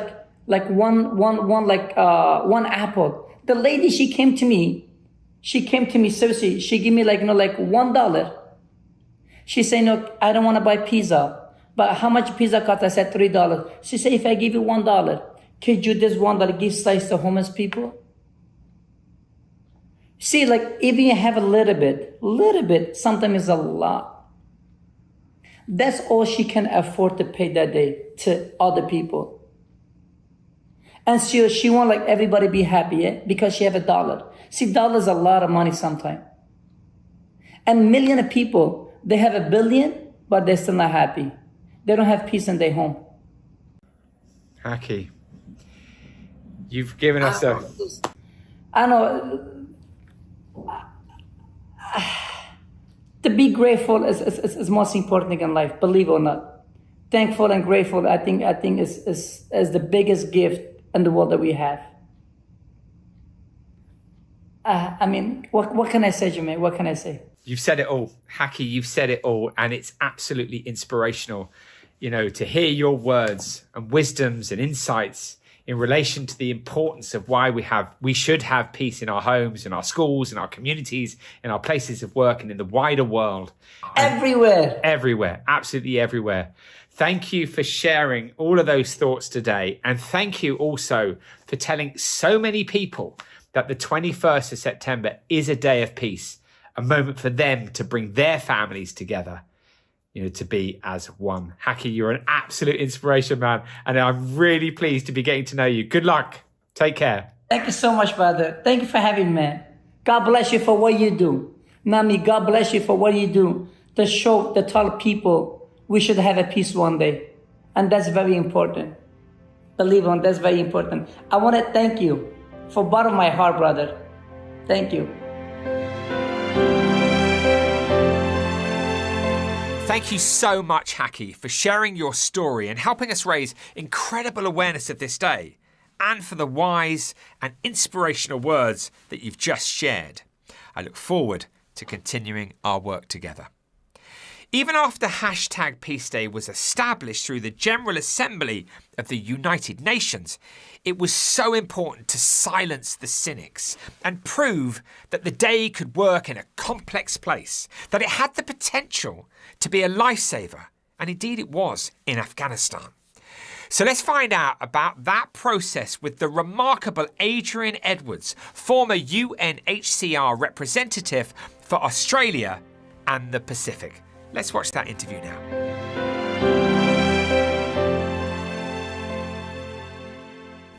Adrian Edwards, welcome to #Peace Day. Good to see you, Jeremy. It's amazing to see you. We've known each other a long time. Before we get into how that all happened, could you tell me a little bit about your journey to where you are today? So I started out as an international journalist. I was a BBC correspondent based in East Asia and decided to move from there into the human rights world. And that took me towards the UN. And so I was working for the UN and in Cambodia, later in Afghanistan, a number of other countries, many of them conflict countries, before moving to Switzerland later on in my career. So I've done that mix of journalism, of human rights, and more recently working with refugees. And what was it like working in, and we'll get on to why we met in Afghanistan, but what was it like working in Afghanistan? Afghanistan in 2005, which was when I arrived there, there was a lot of hope about the environment. This was the sort of nation-building days of Afghanistan, but at the same time you could see signs of trouble that were emerging there. So you had this mix of trying to maintain the optimism and hope and momentum moving forward, and at the same time trying to be realistic about what was going on around you, and in a country that had been in various states of war since the 70s. And in Switzerland, you've been in Switzerland now for, almost 10 years? How long have you been there? Well, I first moved to Switzerland in 2009, and I've stayed there until 2020. And then since then, I've been in the Balkans and Australia and the Pacific. They're looking at refugee issues, so it's a very different thing. But it relates to peace in the same way, because refugees, of course, come about because of conflict and persecution and wars. And the large numbers of refugees that you're seeing worldwide everywhere now, really, it's a measure of just how serious the international situation is. So Adrian, why is it seemingly so difficult, even though we have the United Nations? The situation seems, in my journey of the last 25 years, seems to be getting kind of progressively worse in the way in which we're treating the environment and the way in which we're treating each other. We have the United Nations. Why is it, in your opinion, going so wrong? It's complex, basically. There's a lot of factors going on around this. You have what's happening in society with different information sources, what happens on social media, the replacement of traditional media there. You have internationally, you have the end of basically a system of one power being the major power in the world. Now we have this multipolar world. And that frankly makes things very much more difficult, because it's inducing this negative competition that we're seeing playing out in more than 55 conflicts globally at the moment. $2.5 trillion being spent on arms every year. I mean, that's a ridiculous sum of money. And very little investment or insufficient investment in peace. So we, Adrian, are almost 20 years on from when we first met in Afghanistan. You know, I'd like you to talk about the process that was carried out in relation to Peace Day and what we were trying to achieve. Could you talk to me about how it all came about? In fact, just explain to our audience what we actually did together.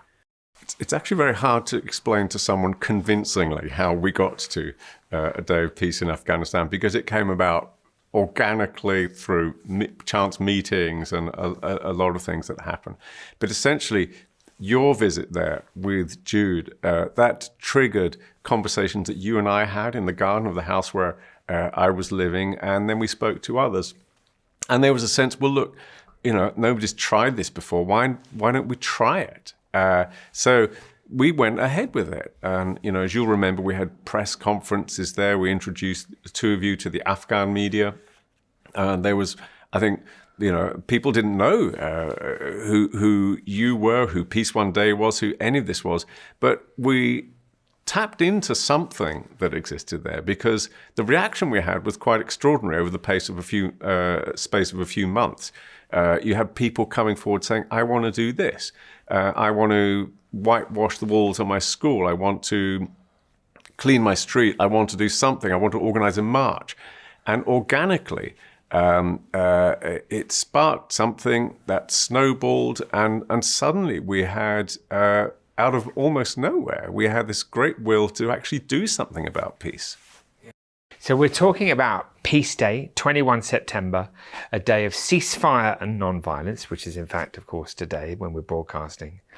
And you know that I wanted, and Jude wanted, and UNICEF, Roshan Khadivi, and you, and UNAMA, obviously all your teams, and NATO and ISAF were all met.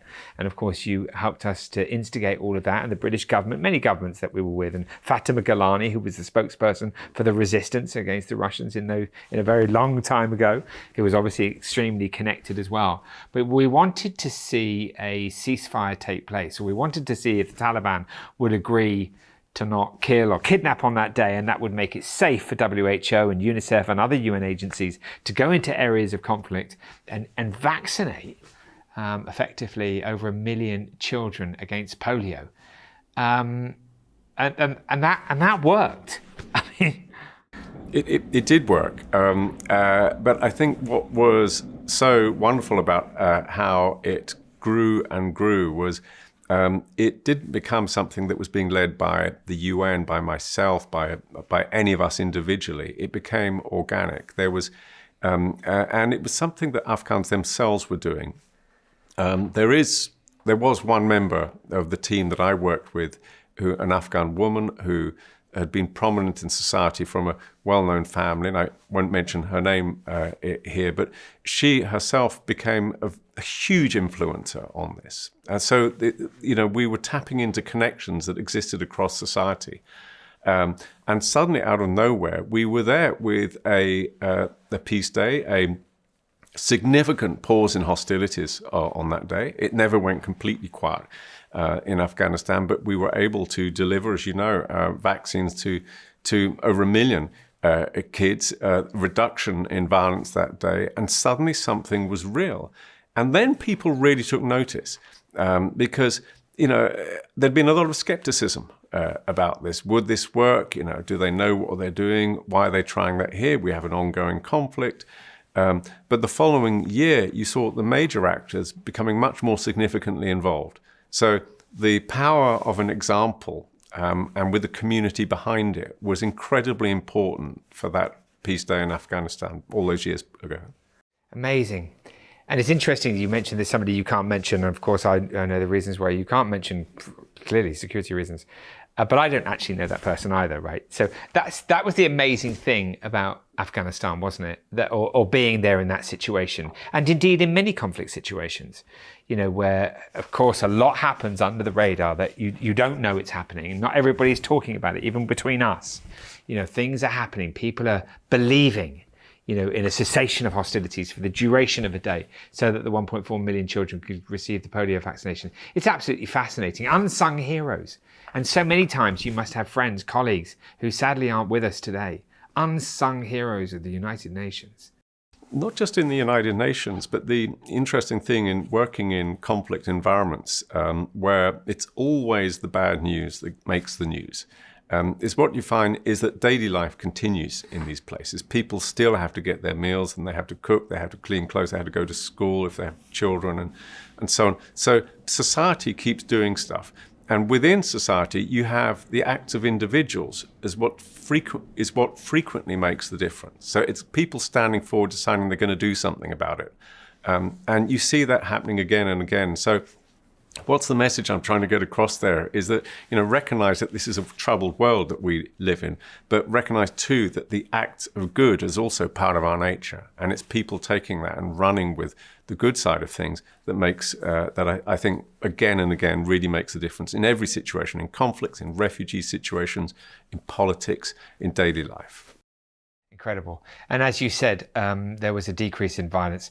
I think the United Nations Department for Security and Safety in that year announced a 70% reduction in violent incidences across the whole country, which is it's a staggering figure. Yeah, Peace One Day, can be really pleased by that. How do you measure lives saved? You can measure lives lost easily, but there were lives saved that day. And, people are alive today because of that. Incredible. Well, I mean, it's it's incredible. So you have been. So excuse me. No worries.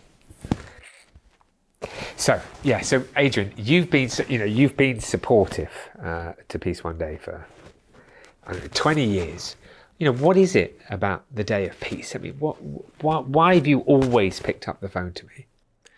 The Day of Peace, I think, is hugely symbolic. The fact that it became a fixed day in the year, that suddenly made it a thing as opposed to a more vague thing. If there's something that the world really needs at the moment, it's peace. I mean, we can clearly see that, all of us. And it needs to, in order to have peace, it needs the human rights that go with that. So if you're advocating for peace, if you're trying to make peace happen, you actually are creating a better world because it can't be constructed on its own. The second thing is that peace doesn't happen in a textbook way. There's numerous examples of conflicts being mediated in different ways. Some end with formal processes. Others don't. Some need organic movements to sort of set up and get momentum going. And others just need popular will for change. So you need that mix of things happening. And I really think, Jeremy, the work that you've done, that Peace One Day has done, is an incredibly important part of that mix. All of us need a more peaceful world. We just need space to chill a little bit and look at what we can do that's good. And these are tough times. It's difficult times. How does one keep optimistic in an environment like we're in today? Well, you do it because we know that every generation has had to deal with the same issue. Conflicts, refugees, all these issues have been around forever with humanity. We're carrying, if you like, the baton to the next generation and making sure that we're not going to be the people who let things go. And you talked about the beginning of your career being in media, being a journalist, and of course, effectively, that's what I do. I make films. I try and want to put constructive narrative out into the world in the hope that it informs, inspires, and engages people towards action that's measurable, that we measured in Afghanistan together with the use of a camera and mobilizing the media and getting that kind of energy. It was really interesting. Do you how important, obviously, do you feel kind of constructive media is at this particular moment? I mean, when we talk about the messaging that we're receiving through social media, I mean, to me, it feels like absolutely everything that we've got to pump out as much content as we can that is constructive around anti-racism, justice, peace, sustainability, climate, refugees, violence against women, food, whatever it is. You have the same inkling? Yeah, you have to get the messages you're getting out are so important. I've over the course of my career, I've worked in environments where you're dealing with mob killings, for example, and you're looking, what's going on here? Why do these suddenly get sparked? And what happens to a crowd of people and to cause a murder or death to happen in front of you on a city street or something. It's often because there is no or countervailing information so that people know what the truth is about a situation. And I think in today's world, that does worry me. It's the degree to which we have multiple competing channels of information and not enough of the truth and facts. And I think it's crucial that we don't give up on that. Those messages about peace and about human rights and about making this a better world, and also giving people certainty about what's going on around them. That's a really important role, I think, that media still plays. It's media. I was a journalist. Media's diminished today, but it's not down and out. And it's incredibly important that you have people who are looking for the facts, going back to what the real story of what's happening, and making sure that those come through and they can get heard through this noise. And that's what you were doing at the Refugee Agency, wasn't it, for Filippo Grandi? You were part of the communications. You were making sure the right messages got out around the issue of refugees, correct? Yeah, that was the role I had there. I was in a privileged position to be a spokesperson for the UN Refugee Agency for many years, and that was an amazing opportunity to talk to what was happening, to advocate for a better world, for better things to be done to protect people fleeing persecution, conflict, and war. And I was there and lucky enough to do that. But if you have that chance, you take it. You have to go with it. Yeah, what an incredible thing that you did. And Filippo Grandi is a man that is respected greatly, if not one of the greatest international diplomats living. Is that correct? Filippo's my boss. He was my boss until a week ago. And he's a beloved friend for over many years. So, he's doing a phenomenal job in very difficult circumstances. And so to anybody who don't know, I mean, we have refugees because there are conflicts and people have to leave. But we also, and people do know, we have refugees because of the climate crisis that we're facing. And those two things combined are manifesting an awful lot of refugees. I mean, how many refugees in the next 20 years will be on the move? Well, you go back to when you and I were in Afghanistan, we had probably about 13, 14 million refugees in the world. Now we have in the region of 40 million. And then if you take people displaced inside their countries, as on top of that as well, 120 million. That number's going steadily upwards. So we have to become better at managing it and dealing with it. It's a reality of our lives. It's not going away. So let's get better at dealing with that. And, this goes back to the importance of organizations like Peace One Day. In every generation, there's new initiatives around peace. In the UN world, it was that period after the Second World War when suddenly people wanted to be away from conflict. They wanted new treaties. They wanted a UN charter. They wanted a universal declaration of human rights and a raft of treaties to create a safer and more peaceful world. And that, to a significant degree, what was created then is still functioning and working today. But it's incredibly important, and there'll be a need for evolution of that and new things and a new Peace One Day eventually. And all of these things, we have to keep at this and not lose the energy. Yeah. So so when you talk about that education and the International Day of Education in January that we'll broadcast around, I mean, what you're really talking about here is the evolution of humanity in relation to a sort of a shift in the level of consciousness around the fundamental issues in relation to our survival. We need to kind of, again, is that whole reason why constructive narrative being received by young people to help them know that they can climb the mountain, that they can change the world, that they can make a difference. I mean, we have to instill hope, don't we, and belief that by working together, by standing together, by supporting each other, things will and can be different, right? That's right. It's this permanent gardening that I was mentioning earlier that we have to do to make this a world that is peaceful, to make a peace day not just a one-off event, but something that we can continue to maintain and grow and use that example to inspire. I think that's the end of my film. I said that to you. For anyone who doesn't know, you have a look at the day after peace, because that's exactly it. I had an interview with Adrian upstairs, 20 years ago, whatever it was, and it was the end of the film. So Look, last question. What is your vision for hashtag Peace Day? I mean, Peace Day. What's your vision for the future, the next 25 years? What message would you like to give to the individuals out there in the world? We've forgotten how important human rights is and peace is, and that the fact that these things are linked. You don't get a lasting peace when there aren't human rights. So I think what we need and what's really important is to re-energize that momentum behind human rights as being a protector of society, protector of us all. And, that's been a little bit lost in recent years. I think a lot more energy needs to come into that.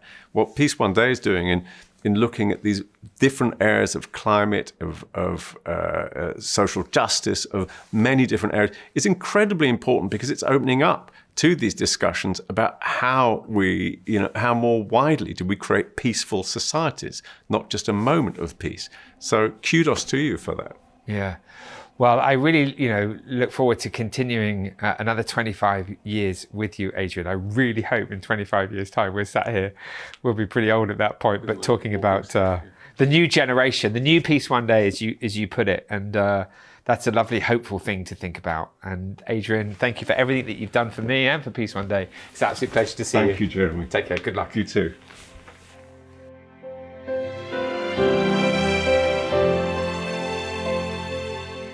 Thank you, Adrian Edwards, for your inspiring words and your continued support of Peace One Day. While you're watching, please subscribe, share the links to this broadcast, and visit peaceoneday.org for more information. Don't forget to use the hashtag displayed on your screen throughout the broadcast to join the conversation on social media. Your support means everything to us, and we're grateful for your participation. Our next interview is with the film director Steve Barron, who has helped me produce Peace One Day documentaries and films for almost 25 years. He continues to make incredible content and has made some of the most iconic music videos ever seen. He's a wonderful friend. Let's now talk to Steve Barron.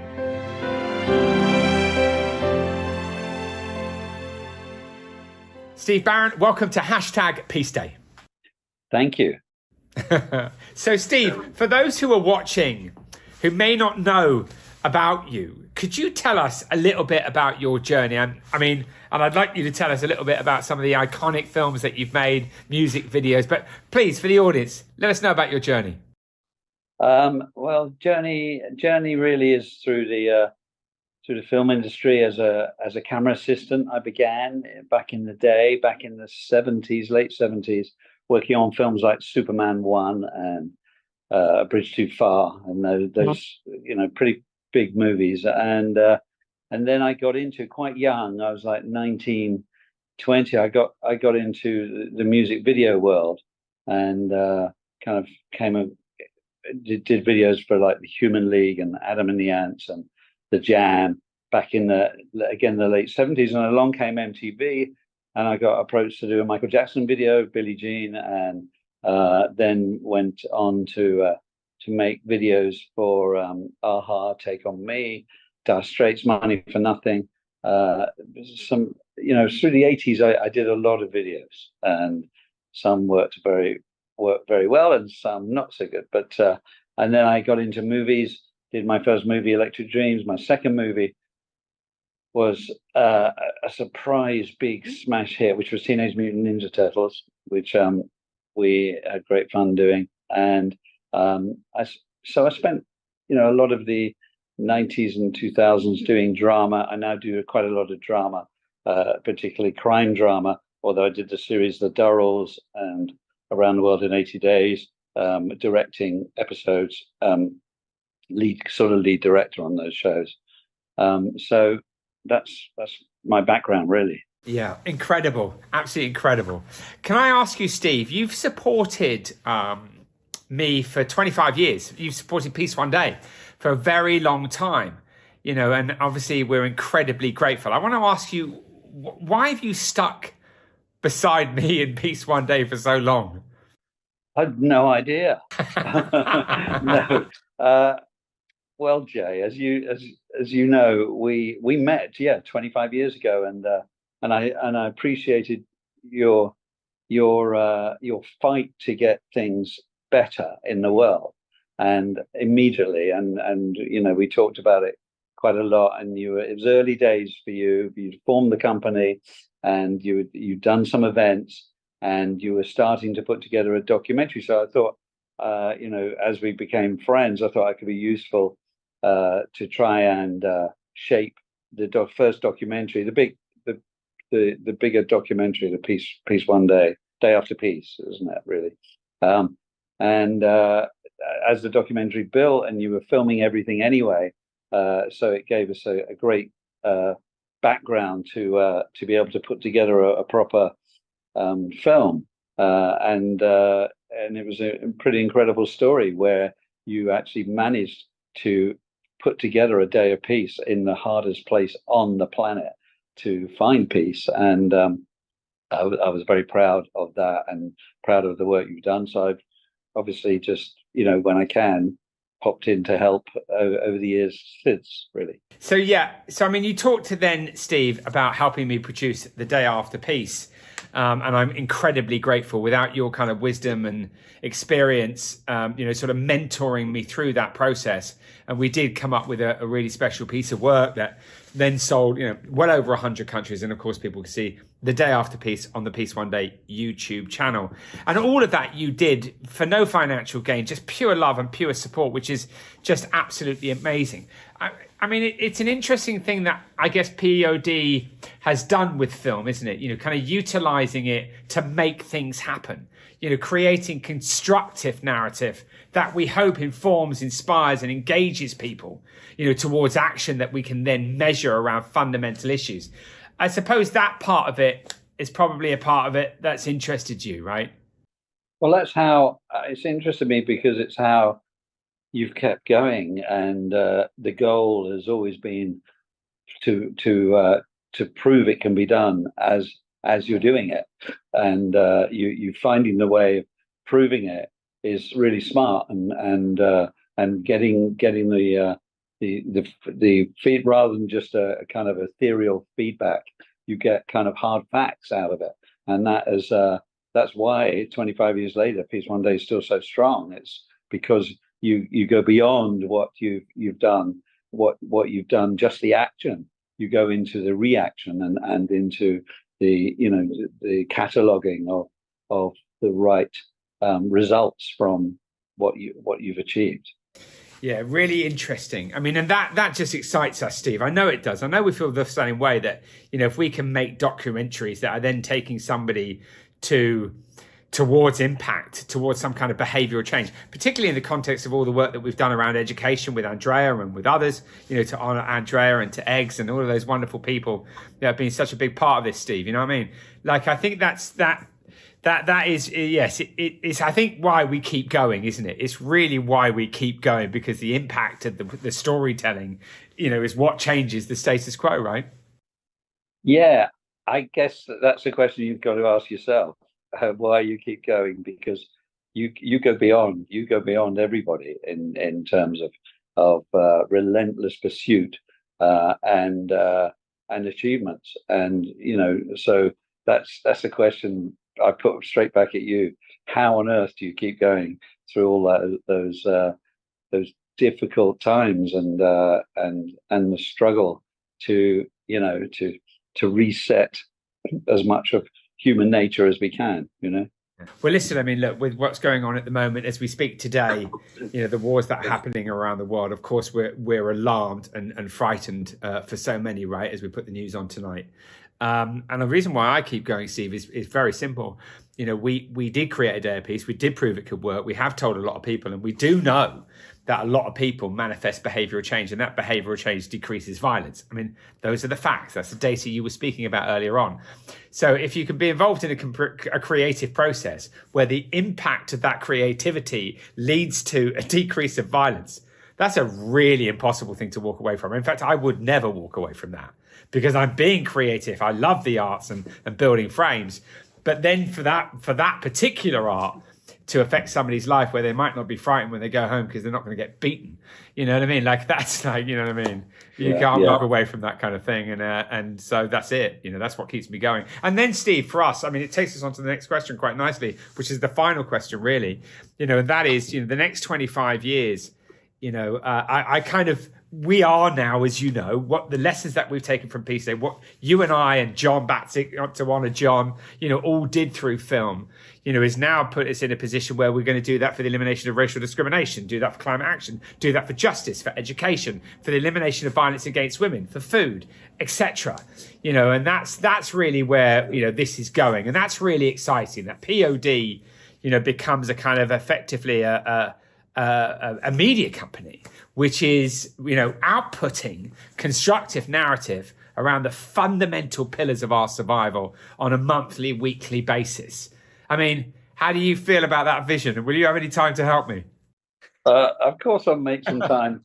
Yeah, I mean, it's incredible. It's like what we were saying. You're expanding vision. You're constantly expanding vision. Is so clever and really well thought out and has worked and it will continue to work. And if it can push off into other media fields and other individual funnels that make up the whole, those are all great ideas. And I think, you know, in the end, it's the same thing we do in the film business. It's ideas that make it work. And those are really, really cool ideas. So good luck with all of that, Jeremy.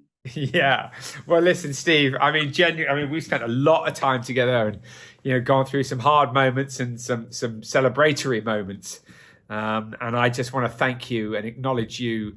And that's why I wanted to film you today, because Peace One Day would not be here if you hadn't have been there for us. I'm incredibly grateful. You're a wonderful friend and an amazing man. And thank you, Steve, for all of your help at Peace One Day. Oh, well, thank you, Jay. It's amazing what you're doing, and just keep going, and I'll help where I can. And it's great. More power to you. Thanks, Jay. Good luck with everything, Steve. See you, mate. Bye. Bye. Thank you, Steve, for everything that you have done for Peace One Day. I've learned so much from you as a filmmaker. Our next interview is with Ahmed Fawzy, retired United Nations spokesman and communications director, who has been by my side for the past 25 years. He launched Peace One Day with me at Shakespeare's Globe Theatre in London, and I could not have done this journey without him. Let's listen to the wonderful Ahmed Fawzy.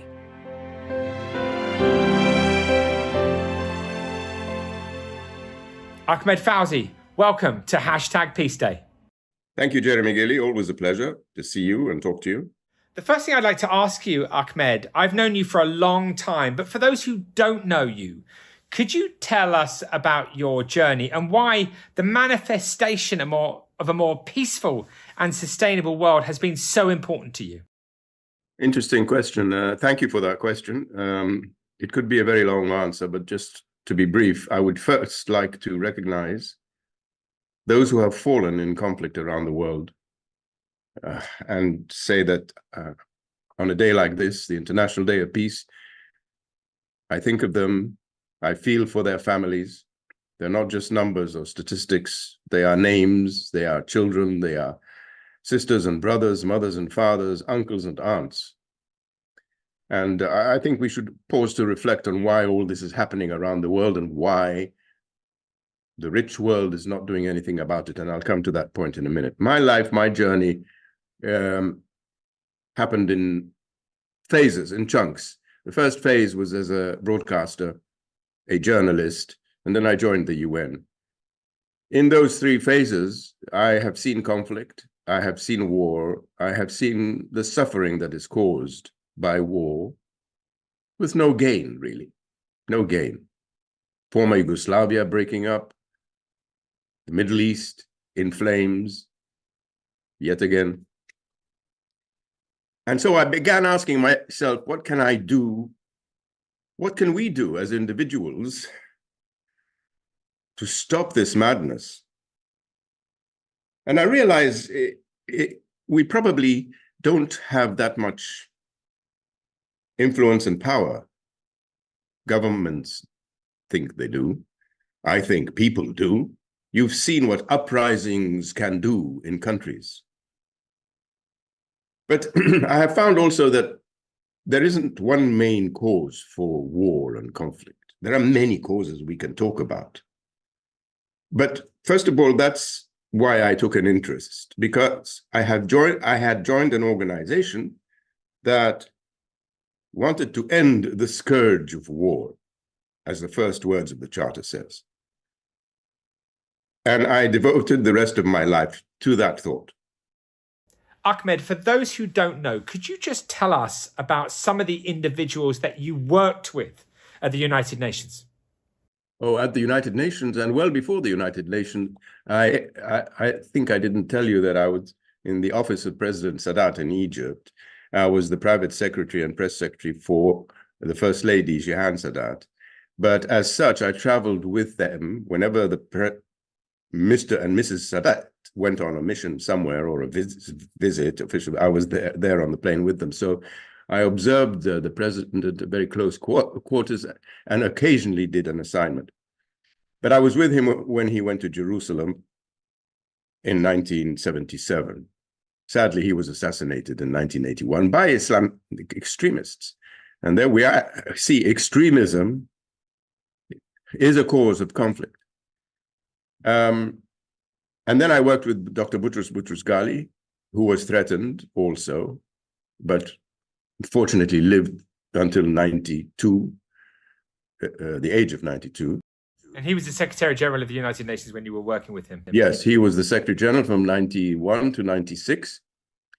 In 97, Kofi Annan took over. I worked very closely with him, both for the 10 years when he was Secretary General and later when he established his foundation. I worked with Sergio Vieira de Mello, one of the stars of the UN Hemisphere, brilliant negotiator, mediator, human rights high commissioner, been all over the world. Sergio Vieira de Mello was very sadly assassinated, along with 21 others of our colleagues in Baghdad in 2003, August. I worked with Lakhdar Brahimi, a veteran Algerian diplomat, used to be foreign minister, but went on many missions, troubleshooting missions under Boutros Boutros-Ghali and under Kofi Annan, and took me with him as his chief spokesman and communication advisor. Kofi Annan, of course, I was with him when he left, when his mandate ended, but Ban Ki-moon brought him back in as the UN envoy on Syria, when Syria started to explode in 2011. We went in 2012 to try to calm the situation down, but sadly, he resigned in protest. There were other negotiators I worked with, like Ian Martin, brilliant British mediator, negotiator, chief of mission. Jan Eliasson, Swedish, brilliant diplomat, to name but a few. Thank you, Ahmed. It's just the most incredible journey that you've had, and the knowledge and the wisdoms that you've gained over these years are absolutely extraordinary. And I'm grateful that you've passed on some of that knowledge to me to help Peace One Day do what it's done. Thank you. Why is it seemingly so difficult, even though we have the United Nations, to live peacefully and united as one? Yeah, it seems quite a dilemma, doesn't it? But I can tell you various things. I can tell you education is an important factor, or the lack of education, which results in, especially among the youth, unemployed youth, boredom. Boredom. What happened in the UK recently when there were riots in the north, youth attacking a hotel that contained migrants based on a false rumor. There again, you have communication, false communication, that they had been involved in the murder of 3 young girls a week earlier. They had not. But it aroused these passions. And this excitement seems like an adventure to these young people who are bored, unemployed, are being exploited, by xenophobic gangs. So education, trust of communication. Today, we are in a communication war, not just armed conflict, cyber war. And the United Nations has been taking a lot of steps to try and get people to understand the importance of verifying what they share before this. So, education, boredom, and I would say poverty. Many factors lead to conflict and war. Poverty is one of them. And by the way, Western countries, if the rich countries donate 1% of their GDP, I heard Bill Gates say something recently, 1%, $1,000, rich countries, to the poorer countries, to help them stabilize their countries and lift their people out of poverty. There would be less refugees dying in the Mediterranean. If this had been going on systematically over the past 50 years, I guarantee you there would be less conflict. But of course, there's climate change, which also is in itself a cause of conflict. People's lands drying up, seeking new opportunities, emigrating, fighting their neighbors for their cattle, and many other ingredients. So I tell you, it needs a combination of governments, corporations, reaching out to the people, not ignoring the people and the desires and wishes and needs of the people, reaching out to that and coming together in a social compact. What do you need? We will help you, but let's stop killing each other. Ahmed, thank you. You've supported Peace One Day and myself for 25 years. It's actually longer than that. It's 25 years since we launched Peace One Day together at Shakespeare's Globe Theatre. And as you mentioned earlier, we actually met the year before. But why? Why have you been there 100% for me? Whenever I've needed you, whenever I've called you, you have always been there for me, advising me, supporting me. Why? Smile, Jeremy. It's been good. We've had challenges. But I tell you what, you are either, as Kieran Pendergast said, when somebody comes to us with a crazy idea like this, he's either crazy or a visionary. So I wanted to find out whether you were just nuts or a visionary. And I saw that you needed help, you needed guidance through the labyrinth of the United Nations. So I started gently guiding you and opening doors, getting people to meet you, getting missions to collaborate, because the concept was, and let's be clear here, the General Assembly voted to have an International Day of Peace back in 1981. And I remember sarcastically asking this young man sitting across me in my office with a ponytail what he meant by an International Day of Peace. And you said, well, what day is it? So I thought for a few seconds and I saw what you were getting at. There was no fixed date. There's a UN Human Rights Day. There's a UN HIV/AIDS Day. There's a UN Environment Day. There's a UN Food Day, but there's no Peace Day fixed in the UN calendar. And that was your challenge. And I immediately thought, I mean, it's a no-brainer. Who doesn't support peace? Mad people don't support peace. Criminals don't support peace. The battle between good and evil goes on in this world. And I wanted to be on the side of good. And I wanted you to succeed. You sounded a bit dubious and I was dubious at first, but there was a certainty in your actions that was also very inspiring, I must say, and don't blush, but you're passionate about what you do, and your passion is contagious. So I firmly believed that you needed support, and I could provide it. That's why. Simple question, simple answer. Well, thank goodness you did, because there's just no way we would be here 25 years on if it hadn't been for you, Ahmed Fawzy. That's just absolutely clear. And so thank you for all of that. But we wanted to have a peace day with a fixed calendar date, the UN International Day of Peace, and we also wanted to be a day of ceasefire and non-violence. And in order to do that, we needed to create a new UN resolution. Could you talk to us a little bit about the mechanic of that and what was at stake, and just a few memories of making that possible? Jeremy, I mean, it was a long journey.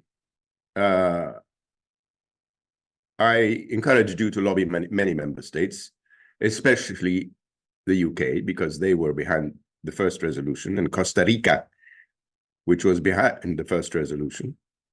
And you did all that. But I'm going to ask you a similar question. What do you think turned it round in the UK Foreign Office? I think that, well, look, firstly, there was a few things, wasn't there? Firstly, you believing in what we were doing and opening doors. You'll remember that I had access and was introduced to Kieran Prendergast. Kieran Prendergast, as you know well, became a good supporter of ours, didn't he? And was very, very helpful, as was, Shashi Tharoor and others. We built a constituency of wonderful people at the United Nations who were really behind trying to make this happen, which was led by you, and that was incredible. I think we had a good person at the Foreign and Commonwealth Office, Serena Brocklebank, who's been spoken to today, who didn't want to give up on it either. And so we had that insider who was very much influential at the FCO. And of course, that made it to Jeremy Greenstock, and of course he was very supportive as well. I think the Costa Ricans, the fact that Dr. Oscar Arias and Don Rodrigo Carazo had been the president, the fact that they were so supportive, and we sort of had Costa Rica involved, who were originally in 1981, as we know, were influential in the creation of a UN Day of Peace, which didn't have a fixed calendar date. So I think that we were clever, weren't we? I mean, we were clever as a team, and there was a wonderful man, a man called Joel Dueck, who had been at the UN, who was also helping us at that point, and he was incredible. So I think there were just a lot of people really that were making it possible. And I think there was one name that, of course, just has to be mentioned, and that is the Secretary General Kofi Annan at the time. And he is a dear friend of yours, a massive inspiration to you, and you to him. And I had the privilege and of being able to be in a room with him just for a moment, not like you had been in many rooms and many planes. And I think the fact that he said, this is a great idea. Mary Robinson, of course, saying it was a great idea. It just got momentum, didn't it? And the fact that we were making films, Ahmed, lastly to say, we kept making those short films and we kept putting all those people in it. And then we kept showing those films to everyone. And we got the ball rolling, didn't we? And fortunately, thankfully, it didn't stop. And of course, together with many others, it happened. Yes, thank you. But that goes to show that there are many expressions. It takes two to tango. One hand can't clap alone. So it took many people, many missions, many hours of talks and passion. It took passion and compassion. And you finally succeeded in getting Jeremy Greenstock, Sir Jeremy Greenstock, who was the UK ambassador to the UN at the time, to propose the resolution. It was seconded and it was passed. Mm-hmm. So congratulations for doing that. But the next step, of course, was to see if it would work anywhere, right? Yeah. And I remember coming to you and saying, look, we need to manifest a ceasefire, and actually there was quite a few tough moments between you and I. Where I just said, sorry, am I pushing you too hard? I used to say to you, if you remember, and you used to say you're a bit of a tree hugger. and I think that, if anyone who wants to see the way in which it all went about, of course they can see the first Peace One Day documentary, of course, which features Ahmed greatly, and of course the day after peace, which again Ahmed's story is told in that as well. But you're right, Ahmed. We had to prove to the cynics, that this day of peace with a fixed calendar date, the UN International Day of Peace, the Day of Ceasefire and Non-Violence, which had been created, could actually work. And I kept coming to you, and eventually you, with your colleagues, decided that we would try and make it work in Afghanistan. Do you want to tell us a bit about that? I remember, yes, desperately seeking an area, a mission. I remember I used the word ripe, that was ripe for a ceasefire. I remember convening a meeting with my colleagues and inviting you to that meeting in what was known as the Department of Public Information, DPI, in New York at the time. And I had my colleagues from every discipline and every country desk. And I think I may have invited UNDP and UNICEF. It was Dan Thomas at the time, remember? Yeah. And I said, we need to find a mission which is ripe, where peace negotiations are going on, and we think we might have a situation where a ceasefire can be achieved. A few days later, I got the call from Dan Thomas at UNICEF, was it, or UNDP? UNICEF. And he said, Ahmed, I think I have it. What do you want to do? It's Afghanistan. I said, no, give me a few minutes. I called you. I said, I think you should go to Afghanistan. The combination, the stars have aligned in such a way that UNICEF wants to go in with WHO and vaccinate over 1 million children in a certain hostile area that is controlled by the Taliban. And you have several elements that are going to be working together there. And you can document all that and get a feel for things and how they're moving forward or not. Because you had UNAMA, which was the UN mission in Afghanistan, assistance mission in Afghanistan. You had ISAF, which was the International Security Force in Afghanistan. You had UNICEF and WHO. And you took Jude Law with you. You had Adrian Edwards, who was and still is a magnificent, compassionate person. He was the spokesman of the UN mission there. This all came together. So with a bit of public information and communication, and the negotiations going back and forth with the Taliban, it clicked.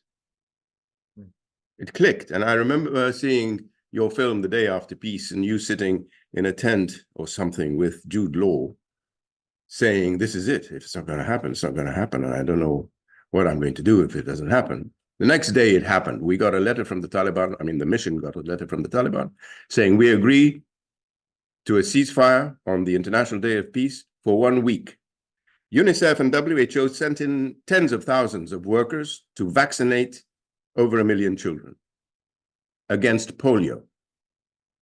It worked. The next day, or 2 or 3 days later, when our Department of Security, DSS, Department of Safety and Security, announced that there had been a 70% reduction in violence. Therefore, there was cause to celebrate and to realize that this isn't just talk in the ether. It's not just, us being idealistic tree huggers. It's true. When you focus and when you convince people and when the health of your children is concerned, even the Taliban will come round and say, please go ahead. So that was a very encouraging result, wasn't it? It was absolutely unbelievable. It's wonderful to hear you remind us of that story. Thank you, Ahmed. Yeah, and people can see that whole story and everything that Ahmed has spoken about in, of course, the day after peace, and I hope people do at the Peace One Day YouTube channel. And then, after we'd done that, Ahmed, then of course we've spent another 15 years working together. Can you believe it? Trying to institutionalize the day to make sure that everyone in the world knows about it. We think that number is probably 3 billion people fully aware by 2025. I think that's highly realistic. We saw 23 billion movements in 24 hours of the 2 words Peace Day last year. That tells you there's a lot of movement going on in the world now around this day. And of course, we will analyse very carefully in the lead up to Peace Day next year in terms of understanding if we're close to the institutionalisation. Why? Well, because the behavioural change that you've just discussed in Afghanistan, when people focus their attention, leads to lives being affected in a positive way, can obviously happen in our homes, communities, schools, and places of work because we're all involved in peaceful activity. And there lied why we then continue to work together. At the United Nations, every Peace Day, doing concerts, doing events, doing digital experiences, and celebrating the 20 years together at Shakespeare's Globe Theatre, 20 years after we'd set it all up. It's been an amazing journey that we've been on, Ahmed, and you are just a legend and a friend, and I love you, and I thank you for everything that you've ever done for me. Thank you. There's nobody on this planet that I mean, in a way, feel so much in relation to you and me, and what you've meant to me to keep me going. It's mutual, Jeremy. It's Through the tough times. Thank you, man. So I want to ask you then, having paid my respects to you as passionately as I can and meaningfully, I want to ask you, okay, what do you want Peace Day to achieve for the next 25 years? And what's your message to those individuals who may feel despair at this particular moment as we look at the spiralling that the world seems to be doing in the wrong direction? I want you to, first of all, say what your vision for the next 25 years of Peace Day would be, and also a message for those who might be struggling at this point. Again, a very big question. A vision that Peace Day, hashtag Peace Day, the International Day of Peace, 21st of September, as you say, becomes institutionalized, becomes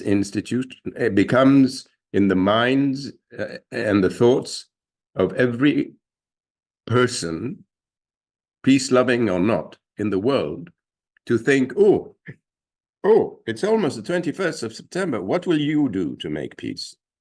I want everybody watching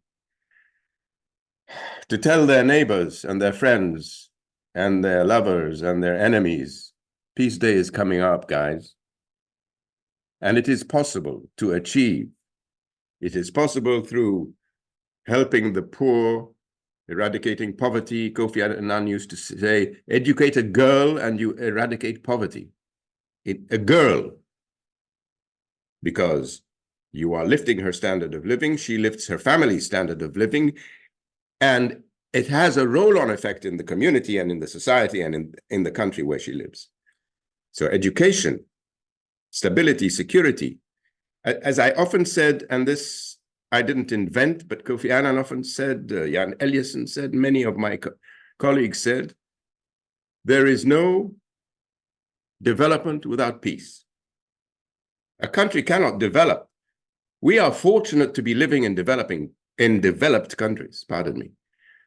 These countries are in the top 10 of the most developed countries in the world. Why? Because they are at peace with themselves and their neighbors. Because there is respect for human rights and the rule of law. So no development without peace, and no peace without development. And you can't have either without respect for human rights and the rule of law. We have been saying this at the United Nations and many other fora ad nauseum. Governments understand it, but governments have national interests. And I dream to see the day when their national interests align with the interests and rights of their people. Yeah. Yeah, nice. Agreed. And the other thing is, what do I tell people? I think that message is clear. Never lose hope. Never lose hope. Hope is the engine. Dreams are the engine of our ambition and our action. And as you often say, storytelling is important.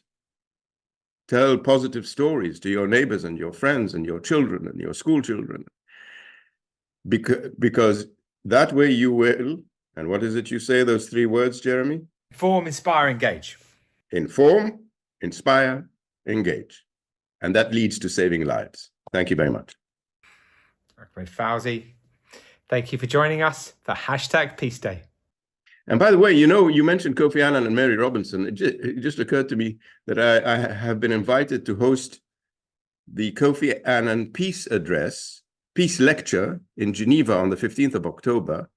And the guest speaker is Mary Robinson. So we will be remembering Kofi Annan. Mary Robinson will be there, and I will be moderating the discussion. Well, people should tune in for that. Go to the Kofi Annan Foundation to find out more. Ahmed Fawzy, thank you so much. Thank you too.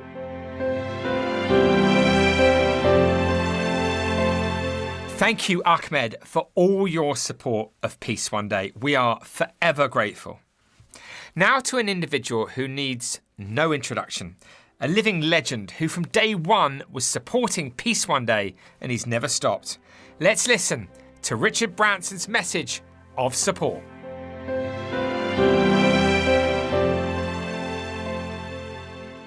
Hello everybody.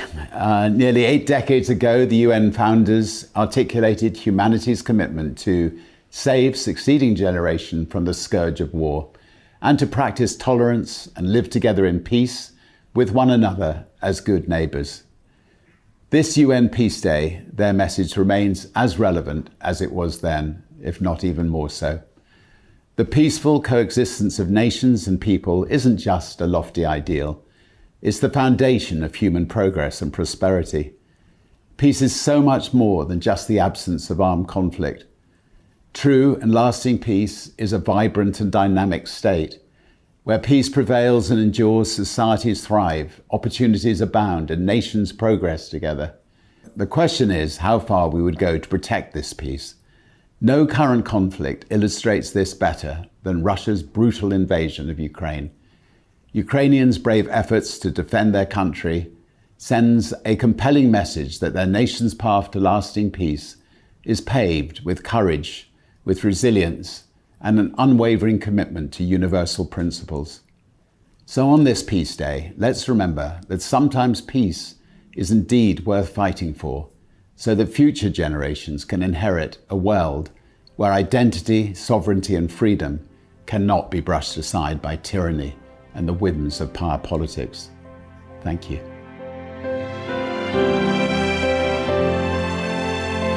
Thank you so much, Richard, for your unwavering support for the past 25 years and for introducing me to our next guests.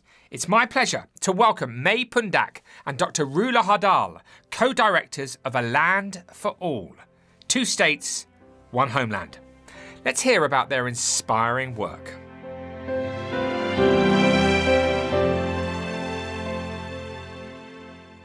May Pundak and Dr. Rula Hardal, welcome to #Peace Day. Thank you so much. I'd like to ask you both, please. I'd love the audience to understand your journeys, individual journeys, towards the creation of A Land for All. May Pundak, can we please start with you? Thank you, Jeremy. It's an honor and pleasure to be together today. I will say that we are right now, it feels in many ways that we are the furthest we've been away from peace. And maybe just because of that, we're also the closest we've ever been to peace. And so I think that this day is exceptionally important this year. And within that, we are sitting in a very, very, very catastrophic moment for Israelis and Palestinians. And my personal journey to this work is exactly around my personal story of being an Israeli here. I was a peace activist my entire life. I've been fighting against the occupation. I'm a human rights lawyer by training. And I had the opportunity to live a few years abroad in the United States. And I had my first son born there. And coming back to Israel to raise my family in my home, in my only home, which is Israel, it was very, very clear to me that there's no sustainable future for him here without solving the Israeli-Palestinian conflict, without ending the occupation, without presenting a viable future and vision for us in our homeland. And that's something that we Israelis and Palestinians have been deprived from for a very, very long time. Having this compass or having this vision or having this future picture that can actually galvanize the hope and believe that things can change and that we deserve a safe and equal future in our homeland. And so for me, kind of pivoting towards the work of political vision was a real personal need of doing everything I can in order to guarantee that me and my family have a future here, and one that doesn't come at the expense of Rula and her family and the Palestinian people, not only because it's the just and right thing to do, but also because it's the only way for me to live here. Until Rula won't be safe, I will never be safe. So the work of A Land for All was really focusing on hope and vision in order to create and get the change that we need and deserve. Thank you, May. I'd like to ask Dr. Rula Hardal, welcome again to hashtag Peace Day. And I would like to ask you about your journey to the point where you met May. Tell us about your life. Yeah, thank you, Jeremy.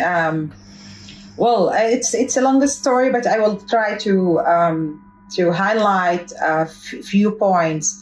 I'm a Palestinian citizen of Israel, and the main reason that I became much more involved in A Land for All is actually the new political development since October 7th. October 7th itself and what happened there, and later on, that continues until today. The very crucial war against the Palestinian people, and not only in Gaza, mainly in Gaza, but against all Palestinian people in historic Palestine, from the Jordan to the river.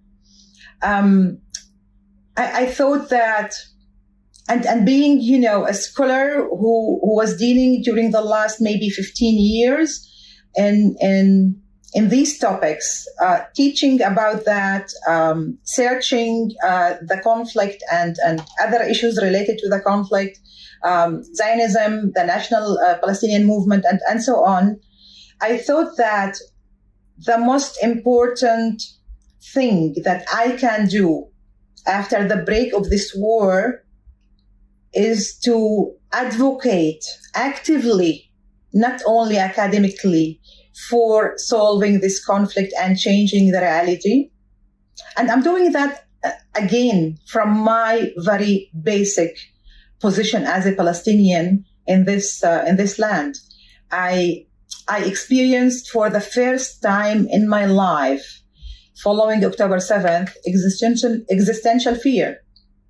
I was leaving my apartment in Ramallah to visit my family in the northern part of Israel, or to come to go to my work in Jerusalem or in Tel Aviv, with having a small suitcase in my car all day, every day, because I had the thoughts that maybe the situation will be also escalated in the West Bank, and then I won't be able to return to my apartment. So this existential fear, with a combination with the academic background, brought me to this position to, despite the very bad situation, I can recognize with this very negative political development since October 7th, I see that there is a narrow, small opportunity to re-emerge the importance of the need of having a political vision and solving the Palestinian-Israeli conflict. Thank you, Rula. Thank you. Can I ask you both now, okay, at a Land for All, what is the mission? Well, the mission of A Land for All is to become the prominent political vision and logic and paradigm of how to solve the Israeli-Palestinian conflict. We believe that this crisis, catastrophe we're in, holds a slight, as was said, opportunity. And that opportunity demands us to have a damn good political vision on the table. And the political vision needs to be pragmatic. It needs to be sustainable. It needs to be realistic. It needs to be based on values and the needs of both Israelis and Palestinians.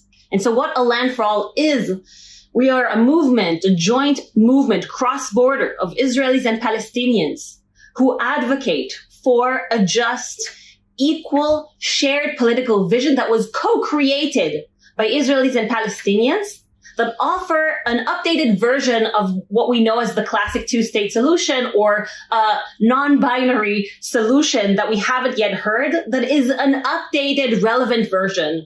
And we call it two states, one homeland. In just a few sentences, what we mean is that there will be two states, two independent sovereign states, Israel and Palestine, but the land is shared. The land is shared. And so there's also what we call a superstructure or shared institutions, or some would say a confederation model of shared institutions that are co-created by Israelis and Palestinians to take care of the things that must be shared today between Israelis and Palestinians, and in many ways already are, and are the only way for us to sustain peace and justice in this land, meaning economy on certain levels, meaning climate change, meaning water. And if we try to say it in a different way, we would say that we are trying to offer a political vision that moves away from segregation and superiority and separation, which hasn't proved itself anywhere around the world, learning from the lessons and mistakes that were done, and offering a new version that is based on more an integration model, that yes, there is political separation and rights for self-determination in two states, sovereign states, but we understand that no one is going anywhere. And at this point, the interdependency between Israel and Palestine and Israelis and Palestinians need a political program that will allow that to create a sustainable future. And so the mission is making this the most prominent vision on the table when we think about the future of Israelis and Palestinians, moving away from segregation into understanding the interdependency and shared future. Wow. Well, we wish you the very best with that, both of you, and to all of your teams at A Land for All. Dr. Rula, what would you like to add to that? Tell us, your sort of vision, on top of what May's just said for A Land for All. Yeah, we start actually from acknowledging, from not starting to speak immediately about the practicalities of the political solution itself.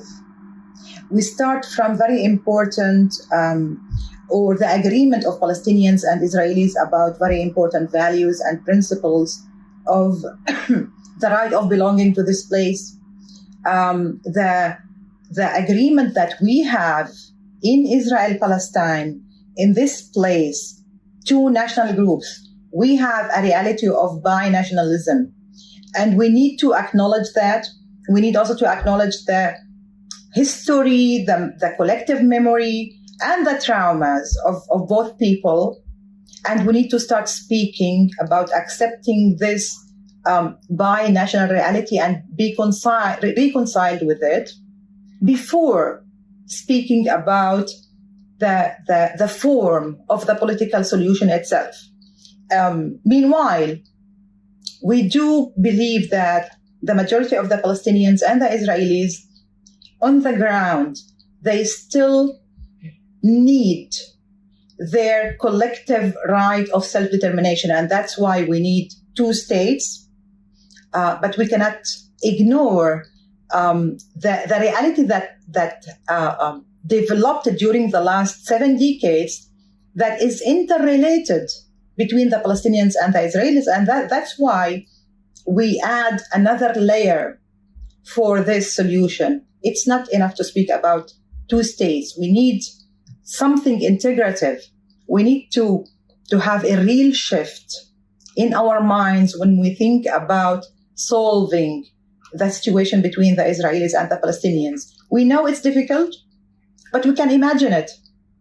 We can see it. And that's why we are trying also to encourage other people in the world and also here in Israel and in Palestine to imagine that we can solve this conflict by going out from these boxes that we are located in since many years of the zero-sum game or the binary way of thinking when we think about the future of the Israelis and the Palestinians. I think that what we're trying to advocate for is not only a vision that we've created with thousands of Israelis and Palestinians for thousands of hours, really trying to unpack the classic deadlocks and offer a solution that can work, offer a two-state solution that can work, but also offer a new compass that will show us and guide us towards the change that we need. And that compass is very much about interdependency and partnership and shared interest, and not about segregation and complete separation, which we understand is such a maybe perhaps need for so many people today, but it's not what's going to ensure safety and a future and a just future and life for our people. Well, finally, how can people support you? Where can they find information, and what kind of support do you both need? Well, maybe I can start and Mike can complete that. First of all, you can visit our website and you can read more about the political vision itself. You can agree with it. You are welcome to discuss it with us. We are now starting a very important challenge to elaborate the whole political vision itself, to refine it, to develop it, and also to try to transfer this knowledge and this vision into policies, to be much more accurate in imagining the future, but also the present. We need you also to support all efforts that are done in the world to stop the war. We need, first of all, to stop the war in order to be able to continue to exist here and to speak about any solution and about any different future. And you can trust us that we are doing our work here on the ground. But we need your support in your places where you live, with your governments, with your influencers, with the influence and impact and power that each one of you can have by himself or can practice on others. And yes, we are, we need for this work a lot of resources in terms of not only support and emotional support and practical support, but also financial support. Well, thank you, Dr. Rula. And May, finally, perhaps you can give us some of the exact locations and names of those locations where people can go to. And if there's anything else that you'd like to add, for those. And of course, the world is interested in this issue. Everyone cares about this issue. So please, if you could just give us the exact locations where we go to, that'd be great. Thank you. So first of all, I would say that, as Rula said, stopping the war is number one. It's very difficult to talk about any kind of day after while the war continues and the atrocities continue. I think that what we are trying to do is to support the efforts of stopping the war by offering a vision, by offering a future. And so for us, the need is, of course, financial support, of course, writing about us, getting the word out. What we hear today from Israel-Palestine is very much the binary that we are used to of either or. What we need to hear are these kind of voices, are these kind of leaders who are offering an alternative paradigm of Israelis and Palestinians working together, a new peace camp that is based on this new understanding that we are stuck together. And so we need everyone to internalize this idea, this new updated version of peace and what peace can look like, and start talking about it and elaborating on it and discussing it and inviting these voices into decision-making places so that it becomes reality. And to be more specific, our website is www.alandforall.org.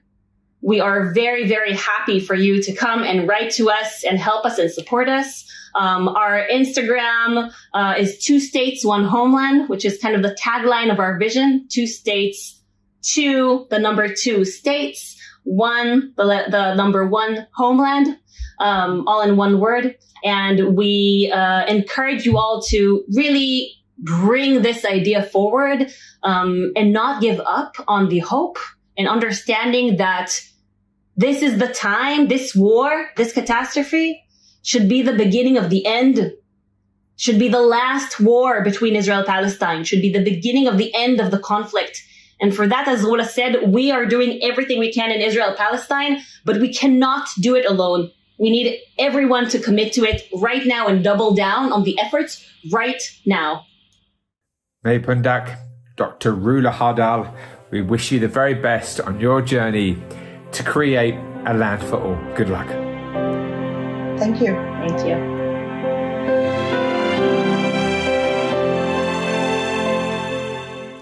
Thank you, May Pundak and Dr. Rula Hardal. We wish you the very best on your journey. While you're watching, please subscribe, share the links to this broadcast and visit peaceoneday.org for more information. Don't forget to use the hashtag displayed on your screen throughout the broadcast to join the conversation on social media. Your support to us means everything and we're grateful for your participation. Next up is Sir Mark Rylance, Peace One Day ambassador, who launched the initiative with me at Shakespeare's Globe Theatre in London.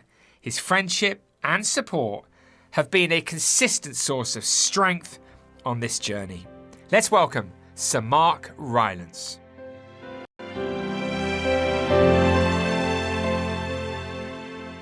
So you've been a long-term ambassador for Peace One Day. Tell us why. It seems such a good idea.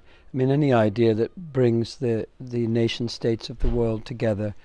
It was a simple idea because the day existed in my understanding, but no one agreed it was the first someday of the first month or whatever, and there was a vagueness to it. And your idea of going to the different leaders of the different nation states, separate states, and saying, can we all agree it's the 21st of September?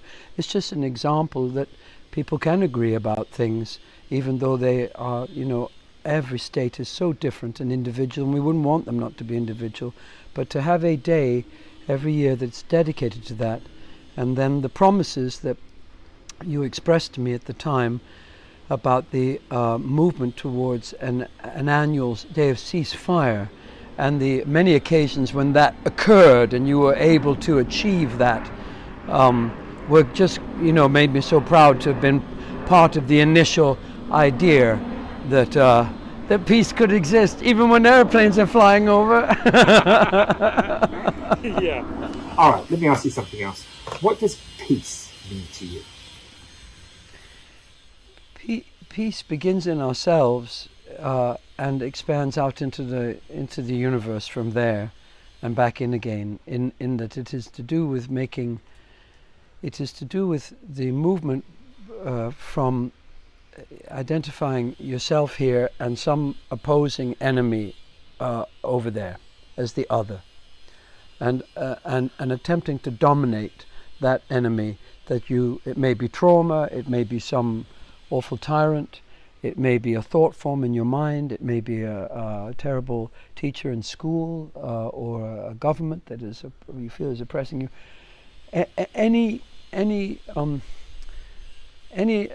Even just separating them into another is an effort of dominating them.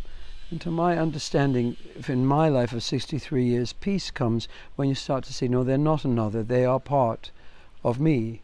This trauma and this villain who abused me or whatever is not something other than me that I can dominate, lock away, murder, destroy.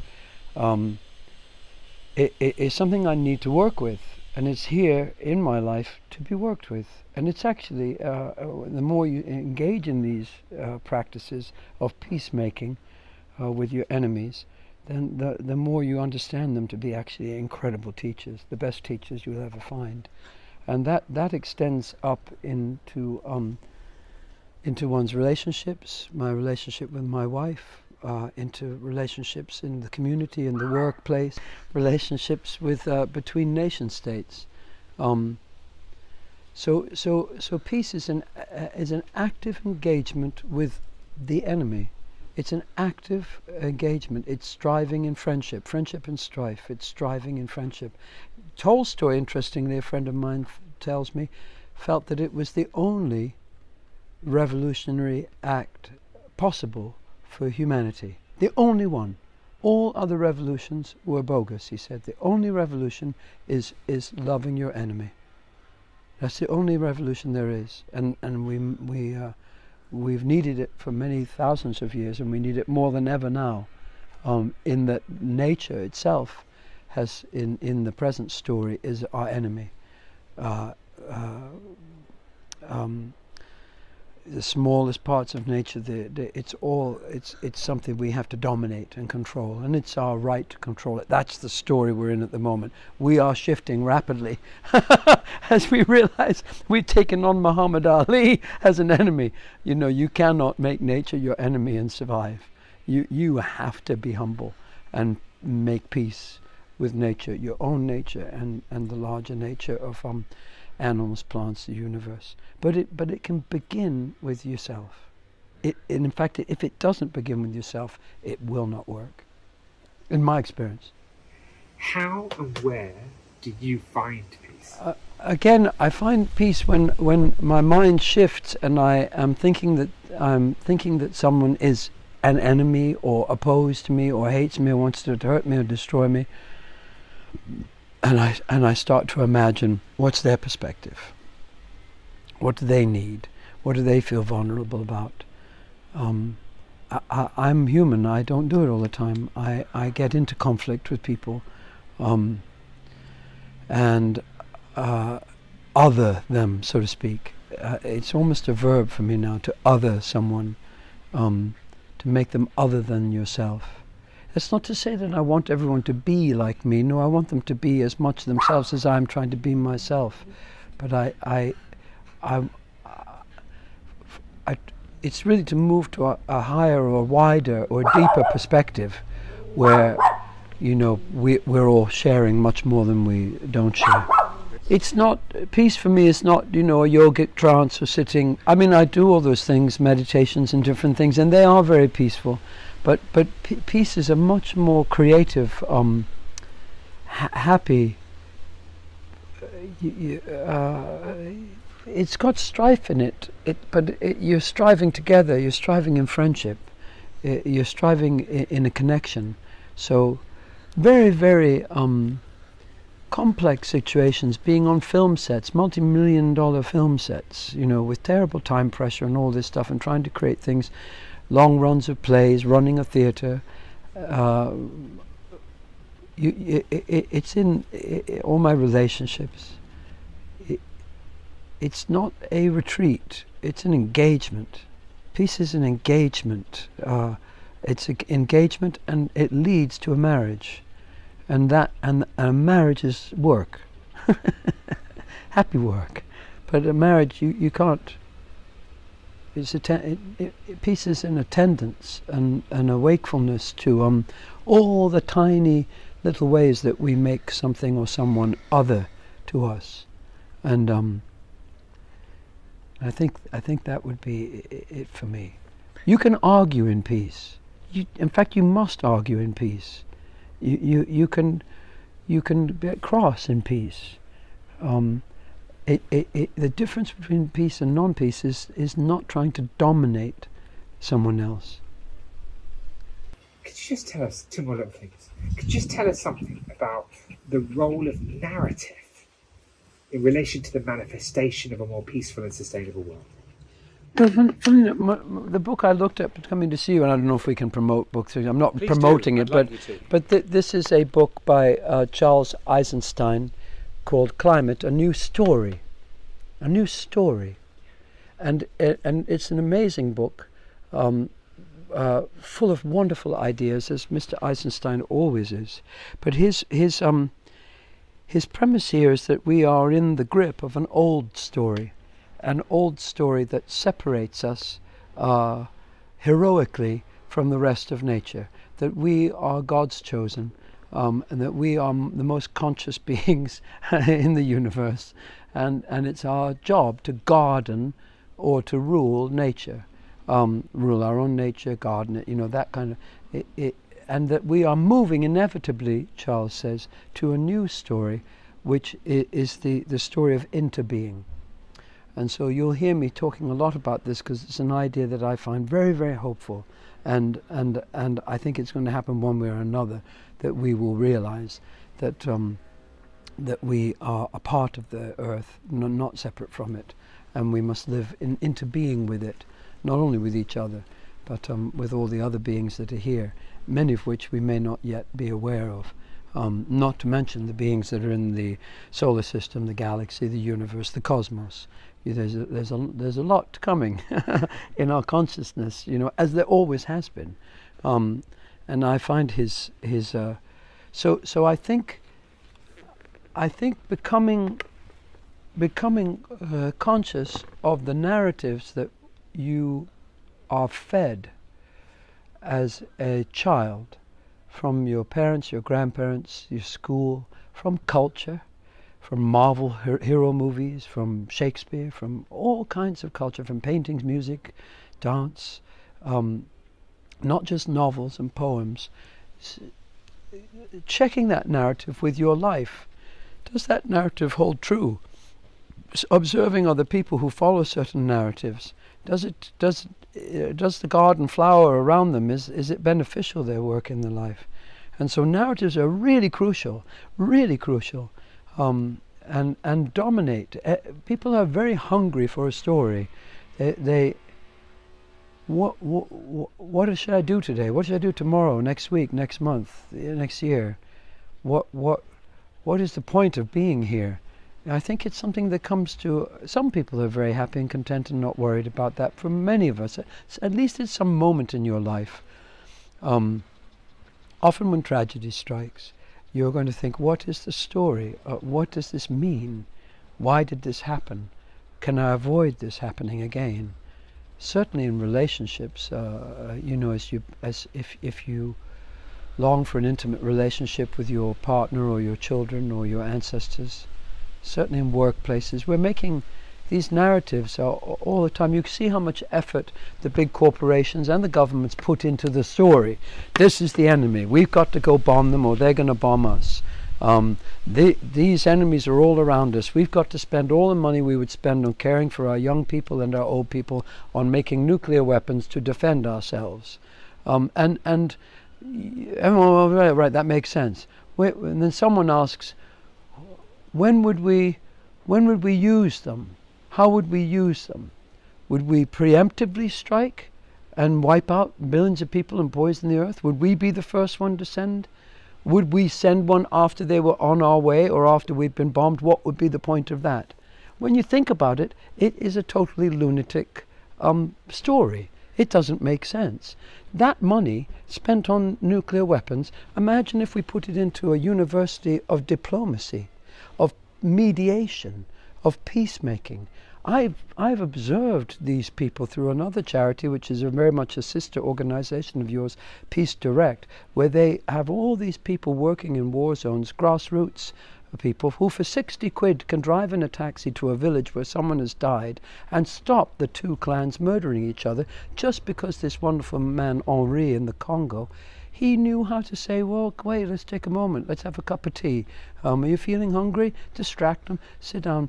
Now, the other person has died. Compensation needs to be made, but are you really going to get compensation if you wipe out all of their family? You're feeling angry and upset. It's understandable. But let's think about it. Let's think about how we can avoid something like this happening in the future. Whatever he does, I don't know how he does it, but that's him going in and changing the story. That's what we need in between Ukraine and Russia. Let's go in and find out what's the story that Putin was told that convinced him to come in there. What's the story that the Ukrainians were told that convinced them to arm up and use cluster bombs to defend themselves? Once a war kicks off, no one's in the right. No one's in the right. You've seen it in the street when people start fighting or in a pub or something. It's just damage. It's just multiple injury and damage and trauma. It's not the way to resolve things. In fact, at the moment, resolving things through the military complex, it's like, in my mind, two people fighting over who has rights to a cabin as the Titanic sinks. Now, are we right to spend millions of dollars and pounds arming up one side so the two sides are equal, hopefully so they'll sit down and talk? I don't know, the Titanic's going down. I think it's more, we need some really strong mediators who are neutral to go in and say, take a step back from this. If the armaments is to bring people to the talk table, where eventually they'll have to come, but after how many losses of civilian life and war, all life, not to mention plants and animals and all the other life, it's absolutely nuts, and we don't stand for it anywhere else. So if you did this in the workplace, no way you'd get sacked. If you did it on the football pitch, you get a red card and you're off. Certainly in my profession, you cannot with violence and try and get what you want. It's not accepted. Why the hell do we accept it on the international arena between nation states? And I'm afraid the answer is money. They're afraid the answer, when something is happening, you've got to look at who's benefiting. And unfortunately, particularly the winners in war get very, very tempted to carry on with war, the making of weapons, the selling of weapons, the provocation of conflict. There's a lot of people, sadly, who make a lot of money out of it, and excuse themselves through the story that war is inevitable, that war is. It's not, if we sell it's how they use, it's whether they use the weapons or not. That's up to them. We're not guilty if we sell them weapons. I'm sorry, if I went down my street when I heard someone was arguing and said, would you like to buy this revolver to help resolve your marital strife? I don't think I'd be innocent. So I'm very ashamed and at times angry when I'm othering them that our government and our people vote for this in ongoing military complex and some kind of idea that Britain has some role on the world police force. It's a terribly negative and destructive idea. Madness in the face of climate change. Madness. Yeah. Absolutely. Long answer, sorry. No, and also, of course, as we run out of resources and we destroy the beautiful things around us that we won't be able to use again, we're going to fight over what's left. I mean, no climate action, no peace, right? I mean, it's all inextricably linked, isn't it? Not only resources, natural resources. Think of the people who are involved in making weapons, the noble, idealistic, brave young people who go to fight, men and women fighting things because they believe in something good and are willing to risk their lives for something good. Think of all that human energy, the scientists, the industrialists, all that human invention and energy that goes into the military industrial complex that could be addressing all the different issues that we are facing, of pollution and energy and loss of biodiversity and the weather changing and all the different things. Take that money, let's make some universities of diplomacy, peacemaking, mediation. The corporations do it. The corporations have human resources, and they depend on mediation and lawyers and people like that when they want to buy each other out and all the things they get up to. No, it's a cynical business, the military-industrial complex, in my mind. More than cynical, vicious. A couple of little things I want to say. Scilla Elworthy is also appearing live today on Peace Day. Well, Scilla Elworthy is one of my great mentors and teachers, a genius woman. We can't talk about peace without talking about your dear friend that you're creating a sculpture for, and I just wondered, have you achieved everything? I mean, to anyone watching, is there any way we can help with your wonderful vision of creating that beautiful statue? Thank you very much for reminding me. Yeah, there was an extraordinary man who stood every minute, every hour, every day, every week, every year for 10 years in Westminster Square, addressing the politicians as they went in and came out, saying very simply in the end, "Stop killing my kids." He originally said, "Stop killing the kids." And then on one Christmas Eve, he saw everyone coming out, and he thought, yeah, who are all these people? Why do they walk past me and not stand with me, all these Christians? Because they're not considering the children of the world as their own children. They're considering them as others, different. They're not worried about the children in Iraq at that time and the children elsewhere, the depleted uranium that Tony Blair and our government was dropping into Iraq. 50,000 years of birth defects will be the product of that depleted uranium. And yet the Christians came out of Westminster Abbey not giving a penny or stopping to talk to Brian. So he also moved, interestingly, to stop killing my kids, not the kids, our kids. Anyway, he died from cancer, probably exacerbated by the pollution from the streets. And a friend of mine, Amanda, made a statue of him, bronze statue, and we tried to get it into Westminster Square, but they wouldn't have it, of course. You can't even protest there now anymore. But just outside the exclusion zone around the government is a building that used to be an insane asylum, a mental health hospital called Bedlam. And now, not surprisingly, it is the Imperial War Museum. And they're nice people, and they've agreed that we can put the statue across the street from them on the wall of a great friend of mine who owns a building there that was one of the first hospitals to treat soldiers with post-traumatic shock syndrome. And so Brian's going to be standing on that wall facing the Imperial War Museum with the plaque saying, "Stop killing the kids, our kids, my kids." Well, Mark, thank you so much for today. Thank you. And what a lovely person to talk about to our discussion.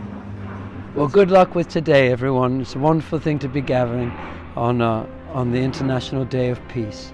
Many blessings, many blessings.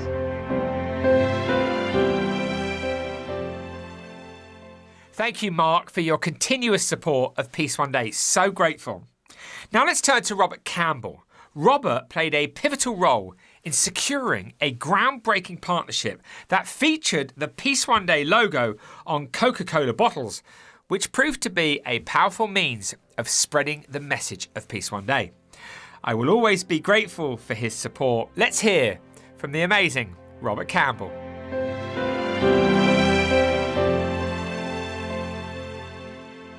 So, Robert Campbell, welcome to #Peace Day. Thank you very much, Jeremy. It's a pleasure to be here. Yeah, it is a pleasure it's great to for see me. you. It's really good to see you. Well, thank you. And it's ever so special for me because, you know, when I started out and in the very beginning, you know, I was introduced to you and you made an enormous impact on my life and on Peace One Day's journey, huge. And so I wanted to ask you if you come and have a chat with me. Before we get into that part, I want you to help the audience know, you know, who you are. Could you tell me just about your journey, your creative journey? Could you just illuminate us on that? I've always been fascinated by the media, and I've always been fascinated, but I've had a kind of love-hate relationship with the advertising business and the corporate business because I've always been able to see its bad side and its good side, right? And I've always believed that within commerce, there's the potential to do good, right? And I worked in advertising for many, many, many years, and I always tried to do good, right? And I think there are a lot of large corporations out there that do good. I don't work in advertising anymore. I do something else. I'm starting a business which is aimed at reskilling and retraining older people to re-engage them in work, and that's kind of my mission now. But through the years, I've worked on everything from big FMCG brands and Coca-Cola through to Virgin Atlantic for Richard and lots of charities and things. I've done all sorts of things. I've been very fortunate. I've had a great time. And you were, I think, at the time when I met you at McCann Erickson, right? When I first met you, I think I was at McCann Erickson, which is a huge, big, bad advertising agency, one of the naughtiest, right? One of the naughtiest, but a great place. And I came to you to tell you about Peace Day. And I think you watched a sort of an early cut of my first documentary, Peace One Day. And we talked, and I'm actually not sure how it came about, but you had a thought to see if we could get the message of Peace Day to an awful lot of people. And there is one object which is within arm's reach of every human being on the planet. And that, of course, is a Coca-Cola bottle or indeed a can. And we began a journey led by you to try and put the Peace One Day logo on that object. Can you tell me about what you remember of all of that? Well, weirdly, I think I remember it quite well. I'd been at a conference in Iceland with Coca-Cola, and they were always trying to fire us, right? Because they hated the big bad ad agency and they wanted the cool groovy ones, right? And we were trying to reconcile our relationship with them because McCann had made, back in 1969, I'm going to say, an incredibly famous commercial about peace, which was "I'd like to teach the world to sing." And what people forget about that commercial is that it was run against the backdrop of the Vietnam War. And it was actually an incredibly courageous commercial for Coca-Cola to make and run, I believe, because it was about making peace. And they wanted another one of those. The brief to me and my team, which was a global team, was to write another of those. And I said to them, I'd seen your movie, and I thought that Peace One Day was one of the best ideas I'd ever seen. It was to create a global day of peace was stunning. And so I said, why don't you sponsor that rather than making another commercial, right? And that's how it came about. So I looked at it and I thought, well, I'd like to teach the world.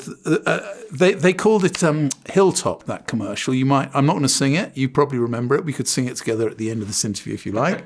But I went, it's not going to be another commercial. Let's do something different. Let's get Coca-Cola to sponsor the idea of creating a global day of peace. You've got all this real estate, all these cans, all this advertising, all this connectivity all over the world. What if you took that and leveraged it to help Jeremy build a global day of peace? And that's what we set about trying to get them to do, right? And that was look, I worked hard to get a UN resolution. It was years of work, and I obviously worked hard to see if we could get the Taliban to stop fighting in Afghanistan. They were years of work. But I actually think that probably putting it on the can was probably the hardest climb, the hilltop, that we had to climb. And with respect to them, huge respect to them, they did it. They did it, and in fact, there it is. There it is. There it is. Yeah. And they did put it on cans as well, and it did go out there. But I think if Coca-Cola are seeing this film now, I'd say, well, they did something very courageous, I think. And I'd like to remind you of that meeting we went to when we saw the then global president, I think he was, of Coca-Cola, who was called Neville Isdell. And it was like getting a meeting with the president of America. He was one of the toughest, badass guys in America. And you and I went in there and you pitched the idea. And I remember everyone was terrified. Everyone was terrified of this guy. We went to Atlanta, Georgia, went up the Twin Towers to his incredible office. It was like being in, it's an incredible place. And we were so fortunate and privileged to get to speak to this guy. And you pitched, and I remember you made your amazing pitch, which I always hugely enjoyed watching. And at the end of it, he turned to us. We were shitting ourselves, right? And he had a tear in his eye, and he said, "You have my blessing. I was a peace campaigner in the 1960s, right?" And I remember, I can't remember if we laughed or cried, right? And you had his blessing, and you got some support from Coca-Cola, I remember, as a result, Yeah, I mean, it was amazing, and that's why we just had to speak. I mean, if people want to see more about, that story, of course, you featured heavily in, and this whole story does, in both the original Peace One Day documentary, but of course also in the Day After piece. And that you're right. Seeing Neville Isdell was like seeing the Secretary General of the United Nations, or it was as difficult as seeing in terms of what we had to go through to get there in the end. It was a massive journey. And they were doing research, going, "No, this is too dangerous for Coca-Cola to do. What will people think?" And it was, it was all sort of, and it was amazing. And I think I learned at that point that corporations can, in their own funny way, be very, very brave, right? And I think Coca-Cola backing it at that point, I still think there's potential in that relationship. Incidentally, maybe we should go back there and have another go, right? Yeah. It was also interesting. Do you remember I went and saw Ray Anderson, who was the man who wrote the book Mid-Course Correction, and he coined the phrase "doing well by doing good." Yeah. And I remember sitting down with Ray and saying, "Look, do you think it's right that we work with very large corporations like this?" And he said, "Listen, if you're not in the room, then you're not going to affect change." And that was at a time when the whole idea of corporate social responsibility was a very little thought about idea. It wasn't like now where every corporation's, virtue signaling all over the place, right? It was a much less well-established concept that corporations actually did good and supported things. And Coca-Cola didn't really want to shout about it either. They were, we wanted them to shout about it. I think they wanted to do it more in the background, but Yeah, it was amazing, and that I'd like to teach the world to sing. They actually gave me permission to show that in the film, The Day After Peace. I mean, it was an amazing relationship, and it was a game changer. And I think that what was fascinating about working with you and having your wisdom and support, and like I genuinely, Robert, you were a really big part of my life. I mean, I could get sort of emotional about it, but when you have amazing people who stand by you when you were on a tough climb. Obviously, it's extremely meaningful, but I think that through that time that we worked together, you taught me something, that meant that wow, what you really taught me is if you want to institutionalize this day of peace, then you are going to have to work within the sector that has the trust of the masses. And that, of course, is very large corporations like Coca-Cola and indeed others who can talk to their consumers, who can mobilize their workforce, and who can give funds to allow you to have the fuel to do things like Afghanistan, or to tell a lot of people about. I mean, and of course, since then we've worked with Unilever and Ben and Jerry's, and we've worked with Innocent Drinks and Ocado, and Lamb Weston, and all sorts of amazing corporations. But that was what I learned during that period. That was the sector for us. The Formula One car was racing around the track because I had logos on the side that were fueling the car to race, and POD, which meant that actually for POD, and we talked about this in the early days, if POD could work with the corporate sector to fuel its vehicle, then it didn't need to ask the individual for €5. It could say to the individual, who are you going to make peace with? Exactly. And for me, that was and actually getting people to understand, not to try and take, small sums of money off lots of people, because that kind of, that I think they used to call it charity fatigue. It kind of set in anyway. Actually asking people to do something, to actually make peace, that to me was the most important thing. That was the job, was to get people, large or small, large corporations could do a lot. Coca-Cola could do a lot. You or me as an individual, you could do what you were doing brilliantly, and use the camera really as a way to create this incredible change. And then people like me and my kids or whatever could do really small things like make peace with the neighbors, say sorry to someone. Just small actions sometimes are as important as large actions, right? Yeah. It's all flashing back to me. You know, I go out there and speak in schools this week or do these talks that I do. And it's as if I'm telling the story, and it's like it's me who's thought these things. I can't believe it's 25 years. Yeah, it's 25 years. But the truth is, of course, it's not. And it's like getting that MBE the other day, and I looked at that thing and I thought, this piece of metal has got millions of tiny little particles in it, and all those little millions of particles are actually people like you, Robert, and Ahmed Fawzy, and many other people like Richard and Paul Polman, all these amazing people who are in this retrospective that we're displaying today on Peace Day. It's really interesting. But I mean, I sit here just like sort of in awe of you, and like, no, seriously, Robert, seriously, because I happen to be that lucky that I had a creative director like you saying all of these amazing things, and how that shapes we can see 25 years on. We were lucky, man. It's very sweet of you to say that, but I can remember looking at you and thinking, this is just a brilliant idea, and this is a guy. I remember you running around with your ponytail. You were like the Duracell. We should go to Duracell and try and get some sponsorship of them. Yeah. You were the Duracell bunny of peace, right? You were just at it, right? It was fantastic to watch, right? Well, Robert, it's been amazing talking to you, and thank you so much. And I know that what you're about to now do in terms of the older generation and reskilling them, and then people caring about them, that it's not all about the youth, right? I mean, that's where you're going now, isn't it? Well, I think it's about young and old, because I think there is a bit of a schism in society at the moment, and I think that older people have got a lot of wisdom, and they've been slightly kind of ignored and alienated by technology, and I think there's a balance to restore actually in our society. People are living so long, right? People are living to my life expectancy is about 150 now, right? So I'm gonna have to get a job, right? Because the pension ain't gonna cover it. I've still got kids at school, right? Listen, I really wish you well on that next chapter of your journey, and thanks for everything that you did. It's great to see you. It's great to see you. Cheers, Robert. Should we sing the song? No, there are probably rights issues.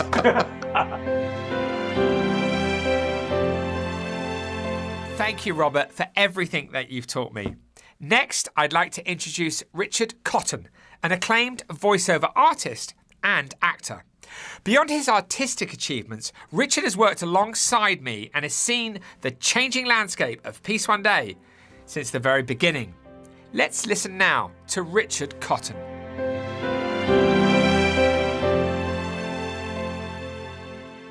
Richard Cotton, welcome to #Peace Day. Jeremy, thanks. So, Richard, this Peace Day, we have been going back and speaking with people who have been instrumental in creating the day, Afghanistan, and helping institutionalize the day. And there's all sorts of people who've done profound things that really nobody knew who they were. And in a way, you're one of them. But the difference between you and everybody else is that we've done this work together for the entire 25 years. In fact, 26. Yeah. Because I think probably one of the first people I ever went to say, look, I've got a thought about making a film about peace, was you. And, we've had an amazing relationship full of fun and done some pretty mind-blowing things for the last 25 years with Peace One Day, and indeed before. So I'd like to ask you, why have you stuck it out for 25 years? We were kids, really. We were incredibly young, weren't we? And, you kind of, as you say, you came to me and a few other people, and you were like, you'd kind of had this epiphany, and you were like, I have to create a day of peace, and I want to make a film about it. Do you want to help? And I was just like, yeah. Sounds like a good idea. And, I'm not doing anything else. Let's have a go. Yeah, sure. But it became something else quite quickly, didn't it? It became very involved. It was a long, big journey, and there were really intense moments. But I think to answer your question, why have I stayed with it for so long, is because fundamentally it's a good idea. And And it's been proved. And I think the idea was always, wasn't it, to create a model, you know, that people could carry forward themselves and to show that it could work, right? I mean, and then, so the whole of the later years of Peace One Day, so since, you know, the idea, getting the resolution through, then creating kind of working models of how it might operate in different circumstances, including in war zones, was creating a series of models in all these different areas of activity, whether it's, you know, in war zones or in, you know, the cyber world or in the arts, in dance. I remember there were several dance projects actually. But I mean, and it just went on and on and on, didn't it? There were just so many. Every new idea, suddenly there was like, right, how do we operate within that sphere? So I think the overwhelming memory for me about the process, apart from it being hard, because it was hard work. I mean, we did long hours and it was just a lot. But I think the overwhelming memory, and what I've carried forward into all my other work as well, are the skills that I've picked up here, because the whole ethos was, look, here's an idea, here's an area of work that we're going to try and develop something in, so that the people who operate within that arena have a means to celebrate and mark Peace Day. And so we had to kind of learn about so many different areas of life and work and the community. And as a consequence of that, we had to throw ourselves into learning different softwares, different skills, all kinds of different skills, and learning new vocabularies about all these different you know, spheres of activity. And so it was an incredibly, you know, it was a process of like diving in, you know.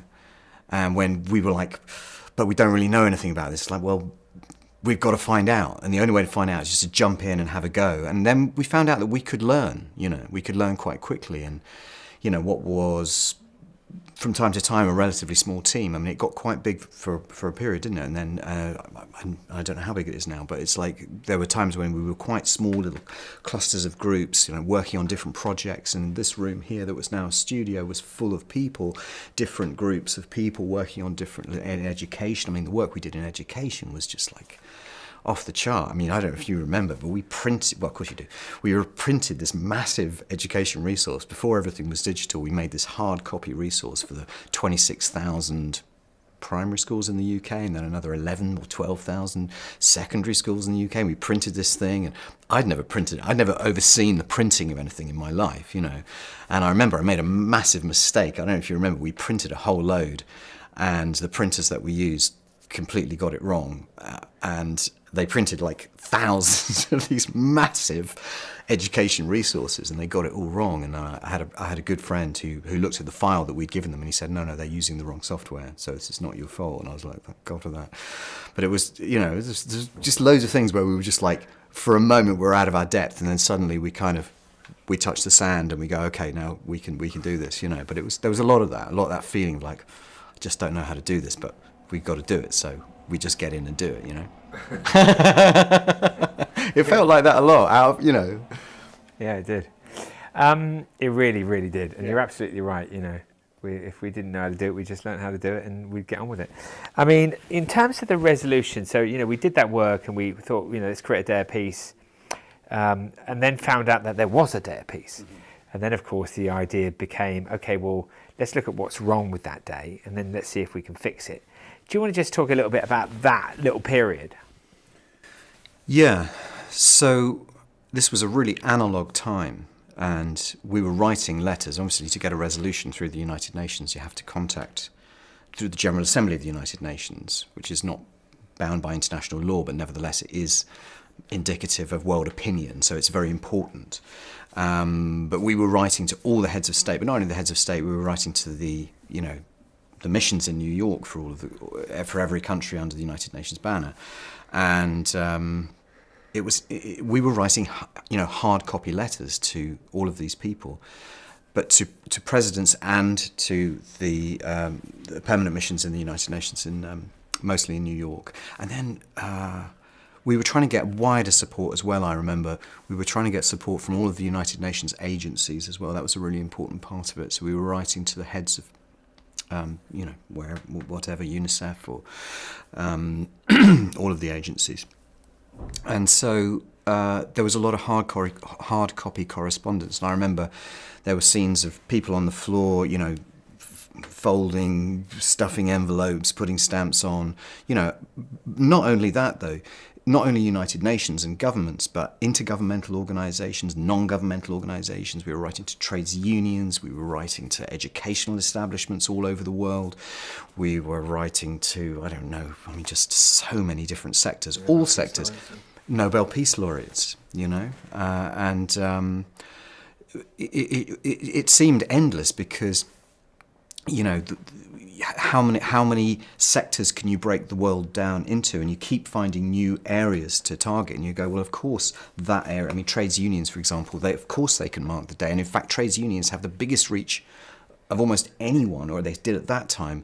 Trades unions around the world, there are global trades unions that oversaw the kind of regional trades unions. And of course, I didn't know any of this until you start looking at it. And then you can see that actually the world breaks down into, there's a lot of it, but it's relatively, in a way, felt quite straightforward. That if these people were at the heads of these organisations, then surely they would have not only the means, but also the remit to do this. Certainly in terms of heads of state, they were members of the United Nations, and they were part of the General Assembly, and therefore, if they adopted the resolution, then they were then, in a sense, bound by their own vote. So the question to them was, what are you now going, thank you for adopting the resolution. What now can you do to honour the resolution that you've adopted? Please let us know, and we will tell the world. And that was the mode. That was the MO for us. We were telling. We were the conduit through which any organisation, governmental, United Nations, non-governmental, or anything like that, could be seen to have that story told through Peace One Day. And that was, that's what it felt like. It's like, tell us what you're going to do. We'll shout about it. Yeah. It's very interesting because we've had Serena Brocklebank today is talking about, from the Foreign and Commonwealth Office, was talking about the role that she played in, getting the British government to put the resolution forward and Costa Rica joining and other co-sponsors and then unanimously being adopted. I mean, so you've just talked about, very interesting, that analogue process, that way in which we had thousands of pieces of letters on the floor. We were packaging them up and putting them in a post box. In fact, the post box is still there just around the corner. I look at it most days and think, my God, 25 years ago, we were posting to the world. And then that led to the resolution going through, and other people have been speaking about that today. And then, of course, we've touched on proving it could work in a conflict zone, and Jude and Ahmed Fawzy and Adrian Edwards from UNAMA in Afghanistan have talked about it working in Afghanistan, the ceasefire holding. There is another element that I'd like to talk about to tell Africa effectively. We decided that we would hold an event in Goma, in the Democratic Republic of Congo, and see if we could, effectively close the international airport in Goma, get the agreement from the president, and have everybody involved. MONUSCO, the largest peacekeeping force at the time in the world, and all parties, and take ACON from Los Angeles in. I wonder if you could just share some memories about Goma and carrying out that activity, and when you think about that, what flashes before you? What flashes before me in Goma? Well, it was risky. That's my overwhelming memory of it, is that it felt like a big risk, and it was a pretty hot conflict zone. It still is, and it was a very bold thing to do, to close an airport in the middle of a war zone, and there were no barriers. We had to create any kind of demarcation between the arena and the outside world. We had to create. And also, it's a complex place, and there are different stratas of, power, and it's not a political culture that I've ever experienced. And so I was very nervous about it, and I think that's no surprise. I was nervous about it. But I remember clearing the airport. It was my responsibility to get the airport operational by 7 a.m. the following mornings. We did this concert on the Sunday, I think, and then the airport had to be operational by 7 a.m. And because we'd been on the airstrip, or at least part of the concert area had been on the airstrip, we had to clear it of debris, and we had a team of people prepped to clean it. But there was a whole issue with, because we were paying everybody, there was a whole issue with the money, that everybody wanted to be paid up front, and then we ended up with nothing like as many people as we thought we were going to have. So it became a much harder operation than we thought it was going to be. It was strange going into a culture that just operated completely differently to anything I'd ever experienced, and I suppose it felt, the concert itself was also kind of very charged. It was quite tense. We didn't know what was going to happen. There were an awful lot of people there. I mean, some said 40,000. I don't know how many it was. It felt like it could have been 40,000 people there. Akon, Jude. I mean, the security operation was just absolutely massive and intense. And, I don't know if you remember, there'd been a concert a few weeks or months before on the other side of the continent, I think in Senegal or somewhere like that, where there'd been a rush, there'd been a stampede and a few people had been killed. And that was kind of really resonant in my mind. And I was watching this huge crowd, and, it was just very, very hot and a lot of people. And yeah, it was pretty intense. Great concert though.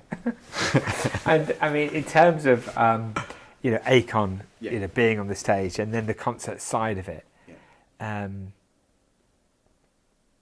it was pretty interesting to see it, wasn't it? It was, I mean, yes, it really did have its risks, a lot of risks. There was a lot. I think it was 2,500 soldiers. I mean, it was full of drama and extremely problematic. But in terms of the mission was to raise awareness of this day across the continent and beyond. 100% worked, didn't it? I mean, Akon was amazing, and wow, people were holding. I mean, he was a superstar across Africa. But I mean, Goma, it was just fantastic. He rolled out on a ball. I don't know if you remember that. And, God, it was an incredible moment. He rolled out in this sphere. But no, I mean, it was a great concert, and it kind of spearheaded, or was the kind of mouthpiece for all of the other work that was going on around the concert. So I mean, there were I don't know how many hundreds of educational activities going on around DRC. I mean, it was a lot of cultural stuff, a lot of arts projects, a lot of education projects, community projects, and in terms of taking the message of Peace Day to that really troubled part of the world, it absolutely did what we intended it to do and what we needed it to do. It was very powerful. So we've talked a little bit about creating the day, and doing all the letters, and obviously all of those letters led to the resolution going through ultimately. And 21 September is Peace Day, a fixed calendar day, a day of ceasefire and non-violence. Fine. We talked a little bit about Afghanistan and working in a conflict zone and proving it could work. We talked about institutionalization, of the day. I think I guess that after 25 years of us working on all of this stuff, as you said, doing concerts, doing social media, doing education, running corporate campaigns, working with all different sectors, putting materials out there across the world to inform 3 billion people now who are fully aware. I mean, it's been but that's 25 years of hard graft, isn't it? Which we've all done, and many others as well. But the end result, the idea that on the 21st September there's behavioural change and a decrease of violence, I mean, that was ultimately what it was all about, right? It's like, what would a massive amount of people who were actually engaged in a peace process, what would be the result of that? And we know the result of that is people behaving differently because they've been involved in a peaceful activity. Yeah. you want to talk a little bit about, because I mean that's really the end, isn't it? I mean that's what we set out to do. Tell a lot of people in the hope that you will see behavioural change which decreases violence in homes, schools, communities and places of work. And ultimately we're seeing that on a pretty grand scale now. What would you say about that? Well, I mean, you've said it really. I mean that is the whole point, isn't it? Is to provide a platform for people to take this on themselves in whatever way that they see fit. And the idea of a universal, simultaneous cessation of hostilities, whether that be in the conflict zone or in a domestic environment, because we know that domestic abuse is the biggest cause, right? It's the biggest killer on earth, isn't it? And, you know, that for me, to have a moment, a pause, the idea that we can all stop together, irrespective of our beliefs around, you know, culture, religion, whatever it might be, politics, to put all of that aside and to acknowledge our shared humanity is really the highest calling that we can have, really, is to experience peace together. And that's what Peace One Day set out to do and continues to prove on a daily basis. I also think, I really want to say as well, that the whole purpose of this and the reason why I've been supportive for so long is because we want to communicate to people that the day only exists, it's only functional if people get involved, right? Otherwise it's just an abstract concept. And it's a practical day that people can embrace in whatever sphere of life they operate, whether it's in business or in education or in trades unions or in politics or the arts or science. If you're part of any kind of organisation, whether it's a school or a business or a government or a governmental department or United Nations or whatever, this day can be embraced by you and by your constituency, whatever that might be. And really that's the only thing that validates it. So, you know, we can shout about the day and we can say what a great idea it is, but people need to do something on the day in order for it to be truly working. And so, I just want to take this opportunity to encourage everybody to get involved, really, because that's what it's all about. And, you know, the bigger this day can become, the more activity there is on this day, the greater chance we have of showing that humanity has a chance.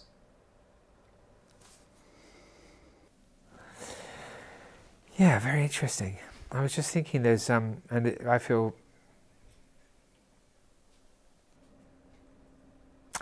very privileged and I mean incredibly lucky. Because there are two people.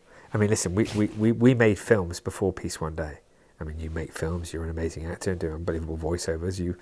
You're out there being highly creative in other ways as well. But there are two people. Well, as I said, you and I have made films together for a long time, even before Peace One Day. But there are two people who have been present in today's broadcast who have been there for the entire 25 years, and both of those people I actually love. You know, like brothers, you know, and I just want to thank you, Richard, for standing by me, you know, looking after me in so many different ways, you know, because Peace One Day wouldn't be what it is if it wasn't for you. You know, you are the one person who has just been there forever, always, and it's amazing. I'm so pleased I know you, man. It's been a privilege. Yeah, man. I love you. I love you. Cool, dude. Nice one. Nice. Yeah. All right. Thank you, Richard, for all your support. Amazing. While you're watching, please subscribe, share the links to this broadcast, and visit peaceoneday.org for more information. Don't forget to use the hashtags that are displayed on your screen throughout the broadcast to join the conversation on social media. Your support means everything to us, and we're grateful for your participation. Next up is Paul Polman, a former CEO of Unilever and an individual that has been by my side, encouraging me and believing in the mission of the org. and that has obviously meant a lot. His guidance and support have helped Peace One Day navigate some of the most challenging times. Let's hear from the remarkable Paul Polman.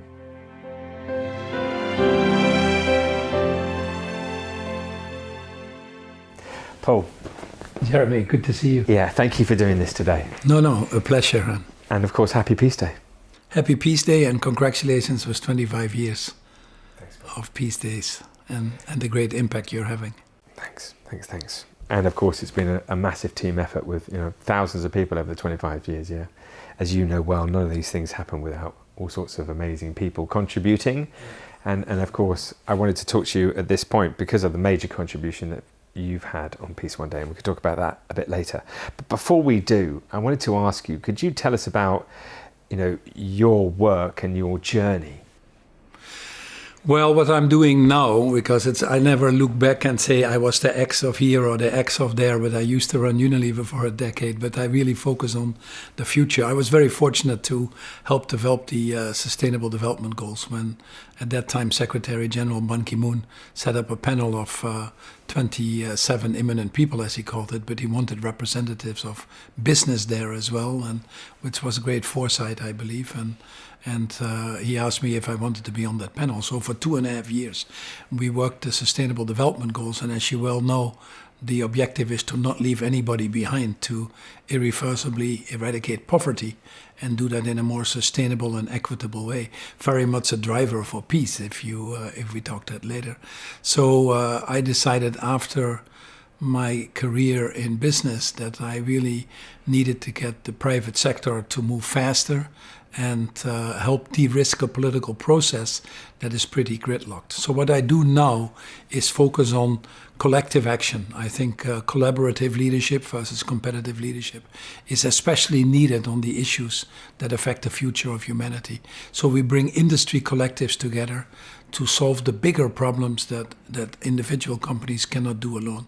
Think about climate change, think about plastics in the oceans, think about deforestation, think about human rights. So that's the first area. And then you obviously need to get money to flow. To make the Sustainable Development Goals come alive, we need to have $6-7 trillion to make that happen. We're barely at 1/3 of that.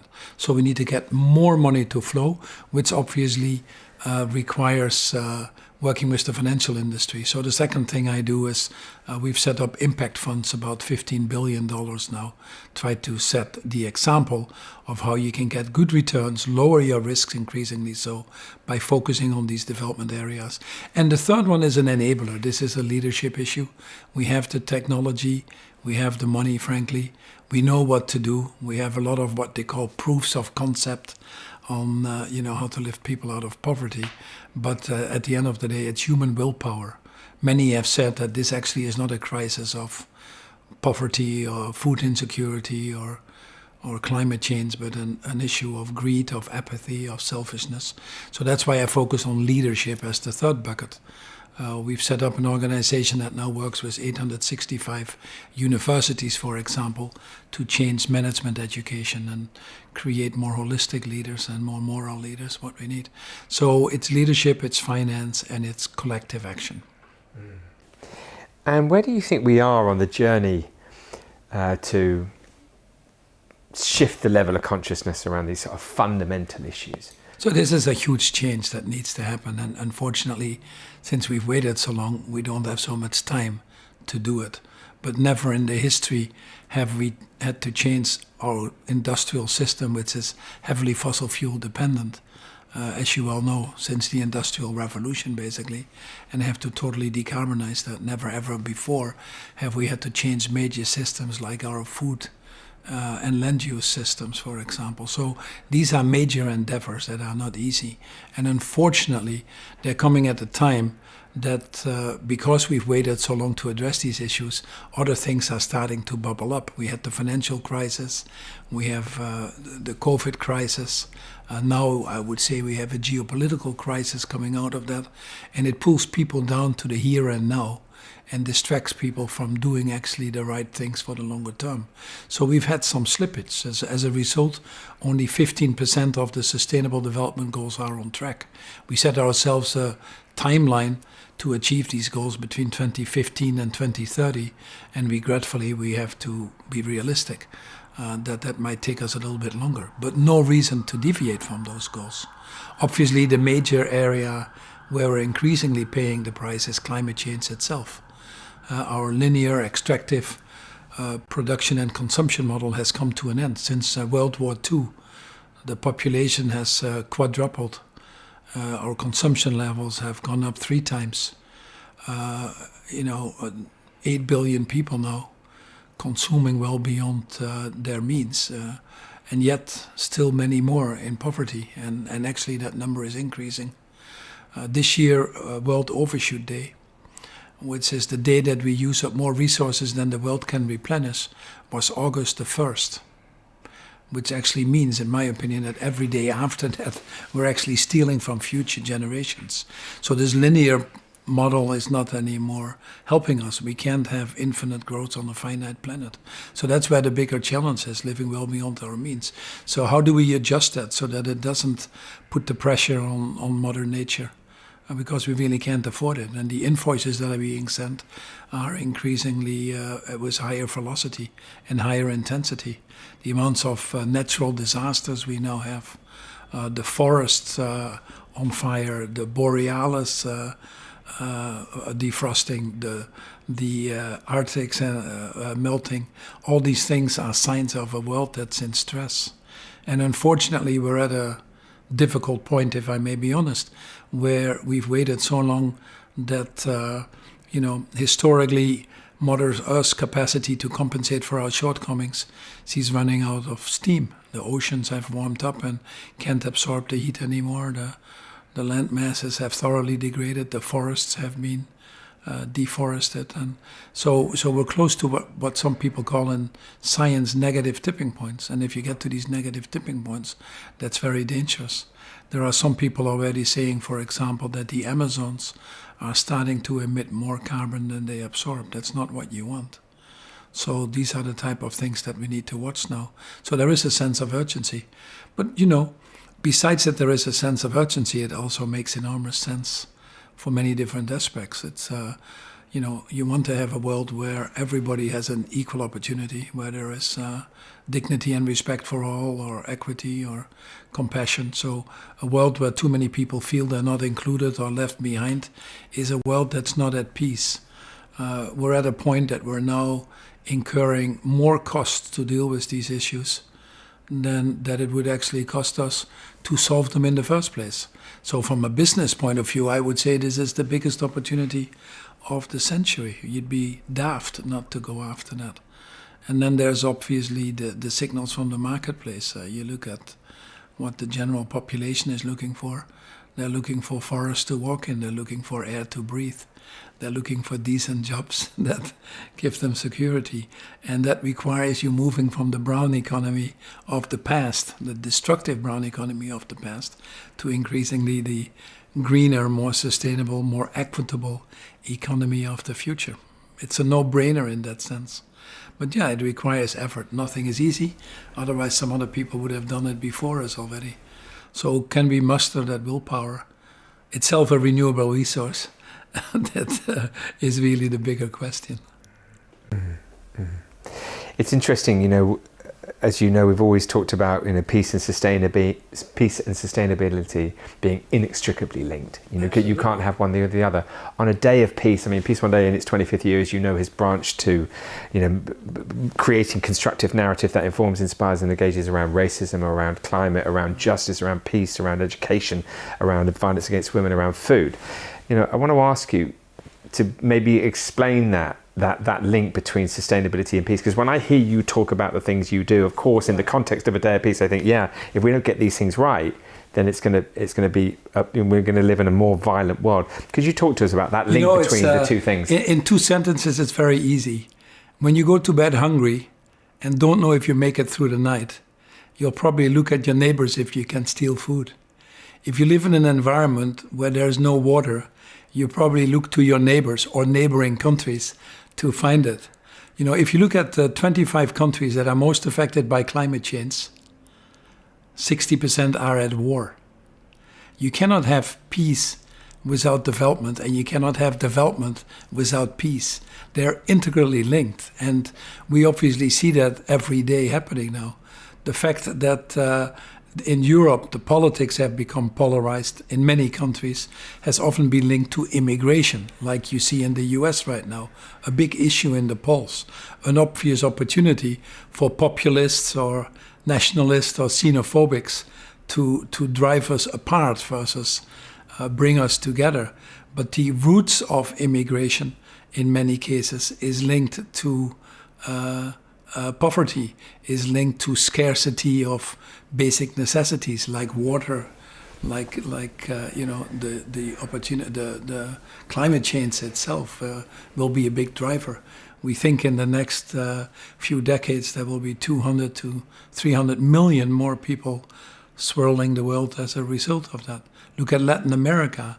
The main reason this migration is happening now towards North America is entirely driven by climate change. There's a few exceptions, but entirely driven by climate change. So it's integrally linked. You cannot separate that. And that's why in the Sustainable Development Goals, we don't talk about climate change as the main goal. The main goal is to not leave anybody behind, to ensure that we have this inclusive society. Right now, if you look in this world, and you look at the costs that we incur in conflict prevention and wars, the area that you've brought attention to us all for, is about 10 to 12% of global GDP. Just on military spending, it's $2.5 trillion. But the devastating effects that we have on the economies, on people's livelihoods, on disruptions to our economic system are infinitely more. The 10 to 12% of cost in conflict prevention and wars is 3 times more than we need to spend to implement the Sustainable Development Goals and avoid the issues in the first place. And then we have the courage to call ourselves the most intelligent species. That doesn't add up. So bringing people to that level of consciousness, bringing these opportunities to people, which are now very much within our means because of technology, frankly, because of some directions in legislation, because of signals of the marketplace. And increasingly what we see, because 80% of the global economy comes from the private sector, from businesses driving these things, and very much concentrated in a few companies, in my opinion. But if we can make these companies aware of this huge opportunity there, which is not always easy to go after. There's vested interest from politicians. We have perverse subsidies. We have laws that might benefit the status quo versus the change. We have industries, especially the fossil fuel industry, that is frankly over and over more interested in slowing down this transition and accelerating it. So there are bumps on the road. But then after all, you cannot climb a smooth mountain. You need these bumps to build up more resilience to do it, to take a little breath when you start to go for the summit. So that's where we are. And sometimes it feels like we're doing 2 steps backwards. But it's good to point out to everybody that we're actually moving. We are moving. It's just that we aren't moving fast enough. This is an exponential problem that we're trying to address with linear solutions, and that doesn't work. It's a little bit Einstein's definition of insanity, trying to do the same thing over and over again and expecting different results. That doesn't work. We do have to change in a more dramatic way the way our economic system works. So we're good at talking about it, and but kind of making it really happen at the speed of which it needs to happen is the thing that's in question here, isn't it? I mean, Paul, you know so much about the world and about the changes that need to be made. And I know that you have hope, and I know that you'll always, work to getting to the top of the mountain no matter what the situation. That's a given. We know that.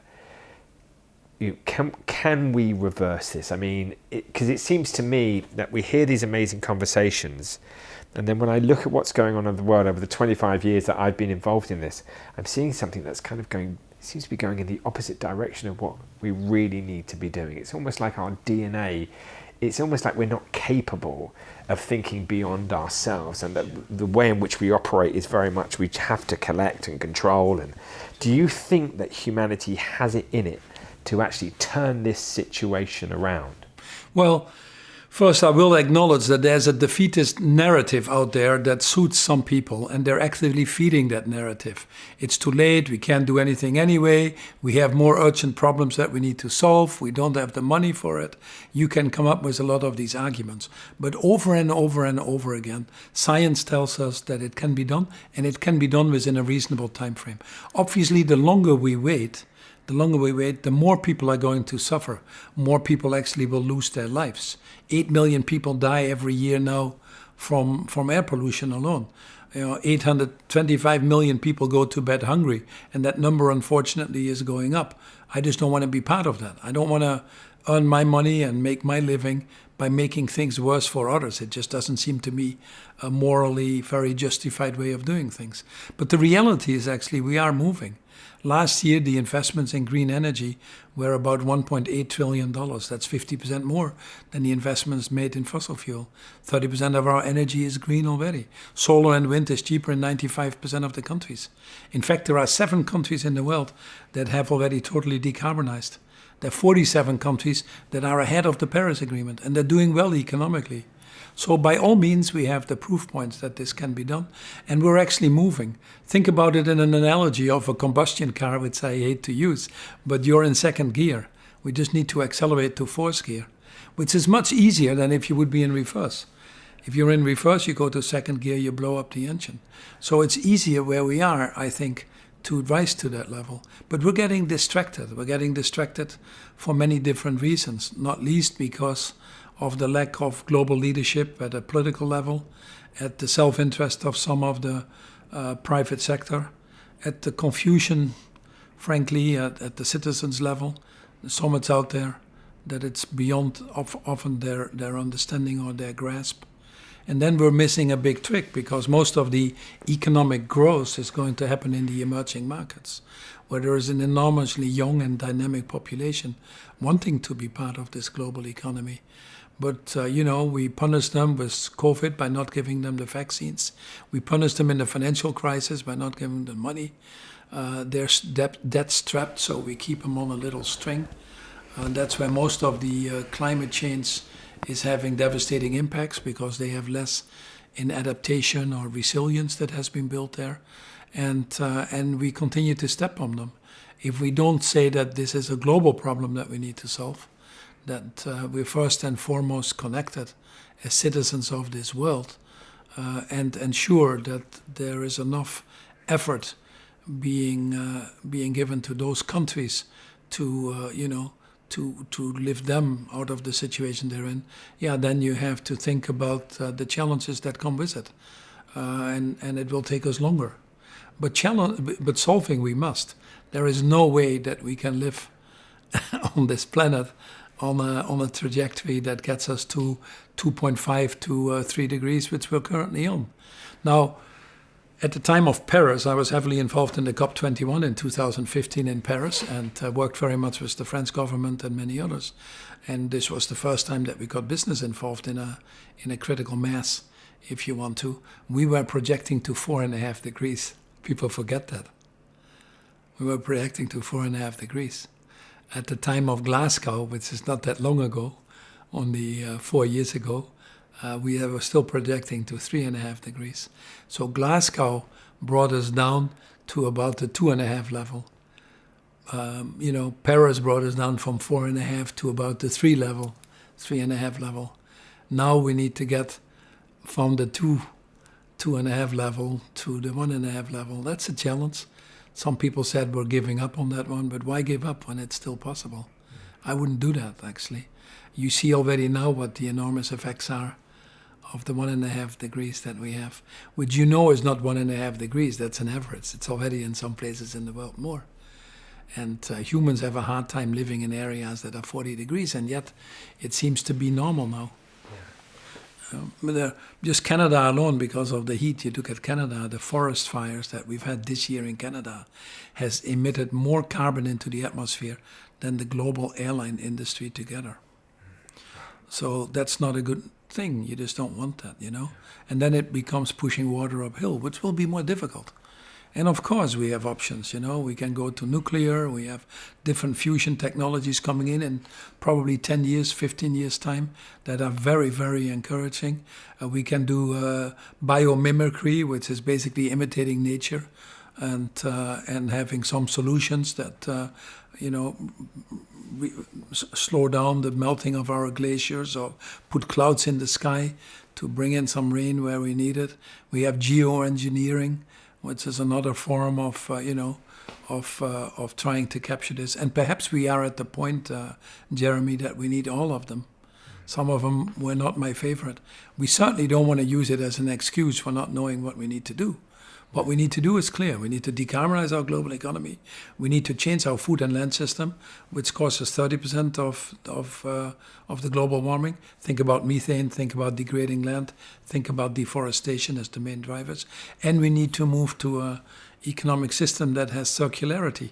Only 8% of everything we produce in this world gets reused, you know? I hear so many companies talk, for example, about plastics. It's a big issue.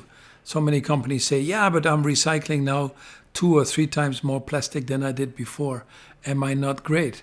And most of these sustainability reports talk about that. But you know, if our plastic consumption over the last 4 decades has gone up 5 times, and we were 8% in recycling and we're still 8% in recycling now, there's a lot more plastic out there in the oceans. And that's what you see. So we're fooling ourselves a little bit by how we look at things. This whole notion of CSR, corporate responsibility, being a little bit less bad with carbon in the atmosphere or a little bit less bad with plastics in the ocean or with a little bit slower rate of deforestation is still bad. I used to kill 10 people, I was a terrible murderer. I now only kill 5 people, I'm still a terrible murderer. It's, you know, it might sound harsh, but that's the reality. So unless we get our thinking to move to a regenerative, restorative, reparative thinking, we won't get there. Yeah. And it's needed, with this World Overshoot Day being August 1. We should be in the repairing mode after that, if you want to. But so that's how you need to run business models. And the companies that get it are doing well. The companies that don't get it, I think increasingly are heading to the graveyard of dinosaurs.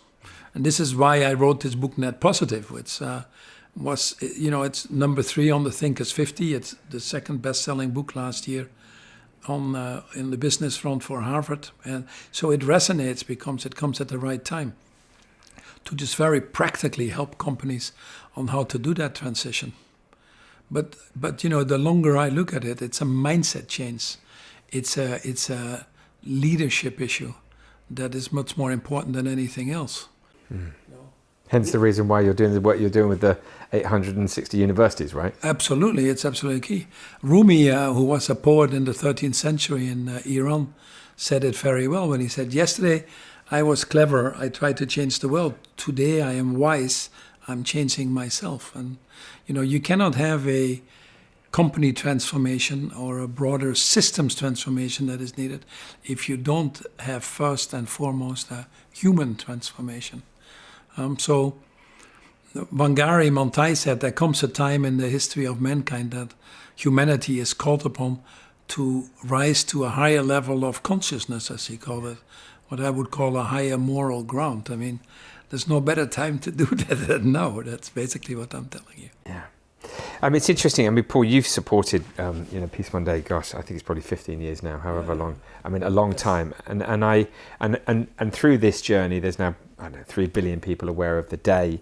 The Institute for Economics and Peace, which does the Global Peace Index, which of course you know, that amazing organisation, have said that compared to other days, the 21st of September is seeing a sort of a 15% reduction of violent deaths and rising. I mean, and of course, now I realise why you've supported, because your wisdom and foresight, is obviously incredible. And I'm really pleased with those results of all of the work that we've all done. But what did you see in Peace Day, and why do you think it's so important? Well, you helped me, because the moment we didn't know each other, so the moment I met you, I actually try to remember where we met for the first time, but it just resonated to me right away. And when I said to you at that time already, there's something wrong with this one day, it should be 365 days. And this year, actually, a day more. So there is no question that you have the biggest impact by helping people rise to that higher level of consciousness. And obviously for business, that's an enormously important thing. Business cannot succeed in failing societies. We talked about the costs that are incurred, and you've added many dimensions to it of domestic violence, etc. Because we met each other, I have to give you more credit, because when we were working on the Sustainable Development Goals, I was already connected with you on the piece one day, and in fact with Formula One on Lotus Renault and some other things, which was wonderful. And it helped us develop the Sustainable Development Goals differently. We put a specific goal in, goal number 16, which we call peace and justice. It deals with absence of corruptions, functioning institutions, but we put in domestic violence. We put in absence of wars. And if you look at these sub-goals, it's not a good scorecard, but it holds up a mirror and it tells countries, society at large, where we're falling short. And I've always felt that, running a company, it is our absolute responsibility, wherever we operate, across our value chain, that we have to be drivers of that we have to put our capabilities, our funding, our resources to the availability of society to ensure that we keep these, that we create these environments. When Paul Kagame called me and said, I have an issue in Rwanda that I need to create more livelihoods, I said, we're going to build a tea plantation there and create 80,000 livelihoods, and doing that in a way that allows these children to go to school, that there is healthcare, that there is livelihood. So we extend these concepts by providing cows, by providing houses, by providing education, by building hospitals. But I can tell you, it makes your business model more robust. When President Santos called me in Colombia and said we need peace with the FARC, we decided to grow tomatoes in Colombia instead of importing them from Chile. And that took us a while, but we deliberately then employed former FARC people. They were protecting the Amazons when they were in the forest because it provided cover. But as soon as the peace was signed, they started to destroy because they needed livelihoods. So you create economic models that are holistic. It's just a little different way of thinking. It's not just where can I get the lowest tomato at this moment in time to maximize my return to my short-term shareholder. No, it's how do you build these institutions for the longer term that also make society function. And that's to the benefit of business. Dar es Salaam was the prime minister of Ethiopia. At that time, they didn't want any foreign company in there. So he gives me a call. And he said, we looked at companies in the world, and we can only find 4 or 5 that we want to invite here because we know that they will work for the long-term interest of Ethiopia. So we came in, and we set up healthcare systems with the 22,000 healthcare workers working on hand washing to avoid infectious diseases with a brand like Lifebuoy, working on toothbrushing, which is half of the absenteeism in schools, is problems with oral care. And we worked on nutritional programs. Not surprising if you now go to Ethiopia, Unilever is the biggest consumer goods company, but it's investing in these societies. And that's a philosophy of doing business that I would call a net positive philosophy. And I've never had a trade-off. The biggest trade-off to me would be not being able to sleep at night because my consciousness would be certainly disturbed if I would run it just for the short-term self-interest. Yeah. So what we are trying to say and what we are explaining in the book Net Positive as well is that this is a huge opportunity now, especially because the costs are so high of our failings to address these issues. Yeah, it's very interesting. When I hear you talk, and I mean, we've done a lot of work together, and we filmed together for all of the different experiences, and I know that we've got Food Day coming up in October. Constructive narrative, right? The status quo changing because of people on the peripheral shouting. writing books, making films. I mean, that's where I've sort of seen, as you realise, my place with the skills that I have is to put out as much constructive narrative we can and tell as many people's stories as possible. Was that one of your motivations? Obviously, you realise that. Oh, change only comes because you read something or see something or hear something, right? I mean, was that your sort of motivation for the book? How do I get my story and information to as many people as possible? And that's a good vehicle to do it. Well, frankly, I didn't want to write a book because I've always been very critical of CEOs writing books, because most of these books are out there to change the history or to stroke someone's ego, and both of them are not appealing to me. But it was Adi Ignatius of Harvard Press who cornered me clearly at a moment of weakness and said, you have to write this book. So I started writing it because I felt all the knowledge I have is already out there because I absorbed it by osmosis from other people. So what do I have to add? But the more I started writing the book together with Andrew Winston, the more I discovered actually it's not just a Unilever story, it's about changing mindsets. So we changed our objective of the book much more in terms of creating a movement. That's why we look at net positive education with the 865 universities. That's why we work on these industry collectives around fashion, food, sustainable airlines, built environment, which are basically the most destructive industries, what some people call high abatement. And we work with those industries collectively to drive them to that net positive. So for me, the book it's a leadership book above anything in the end, but it's a book that hopefully leads to mindset change. And we're seeing some signs of that at a modest level. I mean, we've never expected this book to change the world by itself, but many have jumped on the consulting bandwagon. We see companies writing to us. We see measurements coming in. We have schools that have taken the lead. So there are many elements that there's even a club in one of the countries of the Net Positive Club where young professionals get together and discuss their careers and their companies. And that's encouraging for us. I actually do believe that a lot of the pressure for corporates to change will actually come from within the companies itself. That probably is a bigger force than people realize. And it's one of the reasons why one of my foundations did a study amongst 4,000 people, and which we at the end called Conscious Quitting, where we found that about 65% of people in the companies, especially at the millennial, Gen Z, Gen Y generations, will consider leaving companies because the talk is not matching the walk, because the ambitions are not set aggressively enough, because there's no agency given to the younger generation to be part of these solutions. So if you run your companies where 65% of people think about quitting, you are sitting on a ticking time bomb, if you ask my opinion. So if you don't wake up as a CEO to that and try to change your way of running your companies, I have to question if you're worth being a CEO. So these are the type of forces I think that this book is unlocking, and it's actually a pleasure to see. But we have to stay modest. There's a lot more to do. But not possible or cannot be done is a state of mind. It's nothing else. It's a state of mind. And what you do very well with storytelling, which is so important, that narrative doesn't dominate.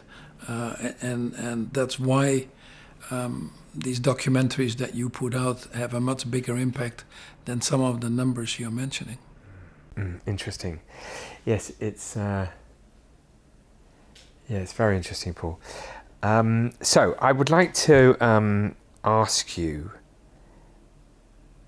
Sorry, the thought that I was thinking then is when you were talking about the CEOs and the companies and the workforce, retaining your workforce, having a workforce that feels proud to be going into work every day, not just because of the money we make, but also the contribution, the difference that we make. Incredible.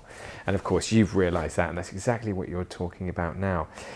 It's one of the things that I think to myself occasionally. I think, well, if it was greed that got us into the problem in the first place, it's quite interesting that success is now based on doing the right thing, and that actually, therefore, greed, could well save us because it's good for business to do good. I think it was, in fact, Ray Anderson who might have coined the phrase "doing well by doing good," right? I mean, there's hope in trying to save humanity because it actually makes money as well. Correct? Oh, absolutely.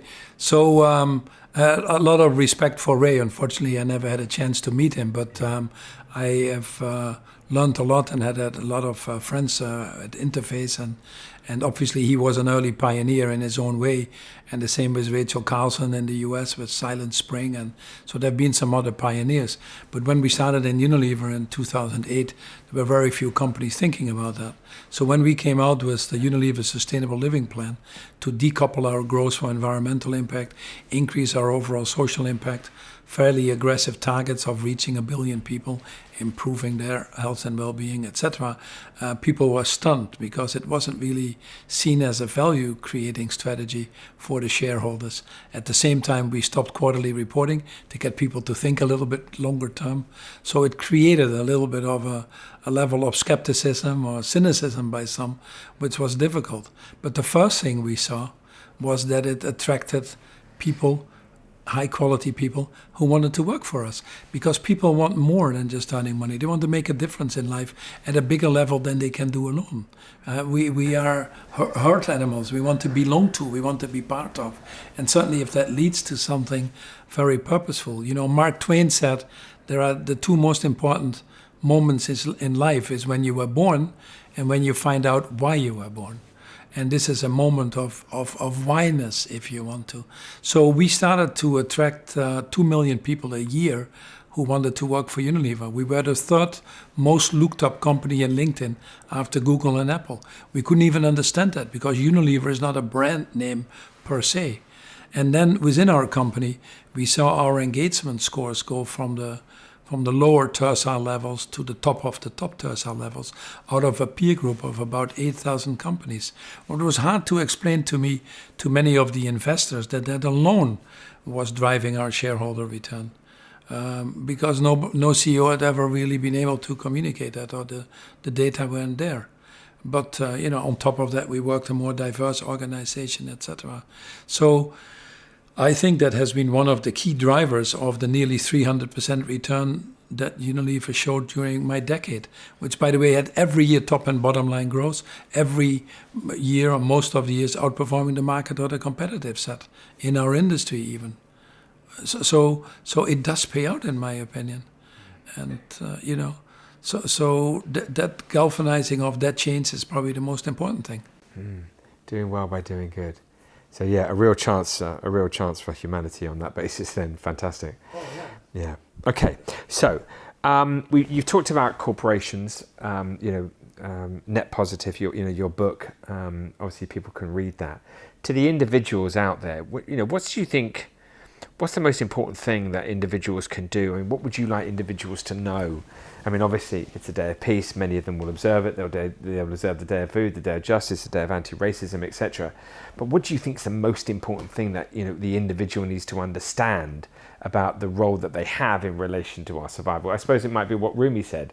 If you want to change the world, change yourself, which you talked about earlier. Is that where it's at? Well, there is a lot out there, and that's sometimes confusing, as we were talking before. But I would say, yes, you need to create a higher level of awareness. Social media is not necessarily helping you. The newspapers are not necessarily helping you. Fake news tend to travel faster. Emotional news or bad news tends to travel faster. So dig a little bit deeper into some of the science and all that you create an awareness of your own consumption patterns, an awareness of your sustainable living or absence of that sustainable living. And then you try to make your changes. Very simple to do. I mean, our house is carbon neutral now. We have solar panels in London.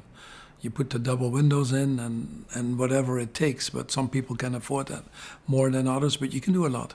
The way you travel, I came by bus, so it's all these things are all possible. Just have a little bit higher level of consciousness. How you consume things, you can cut out, I've cut out probably 80-90% of the plastics, which is a very devastating thing for society. in many aspects, by the way, that we're starting to discover now that we're eating 1 credit card of plastics a week in the stuff that we're absorbing to stay alive is not a good thing, I can tell you that much. So be conscious of those things and start to adjust the way you live. Then don't preach with the others, but you'll see that the areas around you, that you start to affect those and your circle of influence will grow. I think your quality of life will actually improve. And then slowly you get into the bigger things. There's nothing wrong to get involved in some of the actions within your companies, which is obviously a great engine to change. And we were looking for those people in Unilever, and I know many other companies, within your sphere of influence, with your friendships, your families, etc. And then you need to be careful where you cast your votes in politics these days. There's a huge difference. Make that a deciding vote. If you care about the future of humanity, which I think is a fairly important issue, then, put your votes to good use. And then, last but not least, advocate. Be out there and advocate for things. And that is not just for climate change, it's also for peace. We've all walked in London now several times because of the tragedy unfolding in the Middle East, which is totally out of proportion.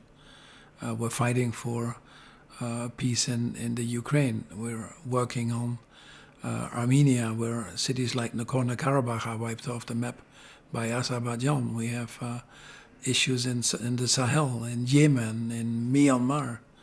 So one of the things I'm focused on in a lot of other areas we haven't talked is to look at those areas and to see how we can, because these are our brothers and sisters. It could have been us. We were born there. So you fight for that. And that fight keeps you alive or gives you even more energy to do more. There's 6 places in the world right now where there's genocide. It's just totally unacceptable and totally not needed. So and you cannot sit still. I think the most important message I have to individuals is that if you're aware of some of these things, whatever your area of interest may be, and you're in a position to do something about it, whatever that doing something about it may be, you have to. Because by staying silent, or by keeping your heads in the sand, or ignoring these issues, you become de facto complicit to that. And you don't want to be complicit to those crimes. So you have to speak up, you have to participate. That's why it's so dangerous that some politicians say we don't want CEOs to speak up, or this is woke capitalism, or what other arguments are being used. This is actually the time to speak up. Well, Paul, you've done so much for the world, and it's incredible. And you've done so much for me and for Peace One Day over the last 15 years. And I don't think Peace One Day would be here today if it wasn't for you. And I'm immensely grateful. Thank you for chatting to me today. You are a real inspiration to me, Paul. Genuinely, man. Well, we don't do it for you or me. We do it for the millions of people that are losing their lives. Yeah. We do it for the hundreds of millions of people that are desperate, don't even know if they wake up the next day. We do it for the billions of people that are still marginalized and that we'd like to step on, versus lifting their hands and their heads, if you want to. So we're here not for ourselves, that we don't have to worry about. We're here for the ones that unfortunately can't do this interview. So we've won the lottery ticket of life, so it's our duty, it's our obligation to put ourselves to the service of others. I just don't see that differently. I'm with you, totally, 150%, totally. Well, good luck continuing on the journey that you're on, yeah? Thanks for what you're doing, thanks for the 25 years, and many more with bigger impact even. Appreciate it. Thank you.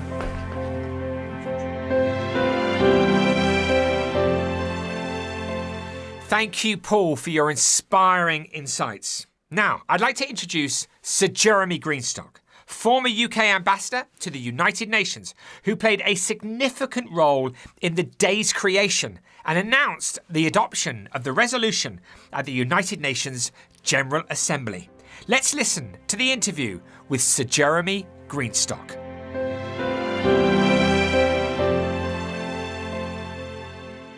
Well, it's wonderful to see you, Sir Jeremy Greenstock.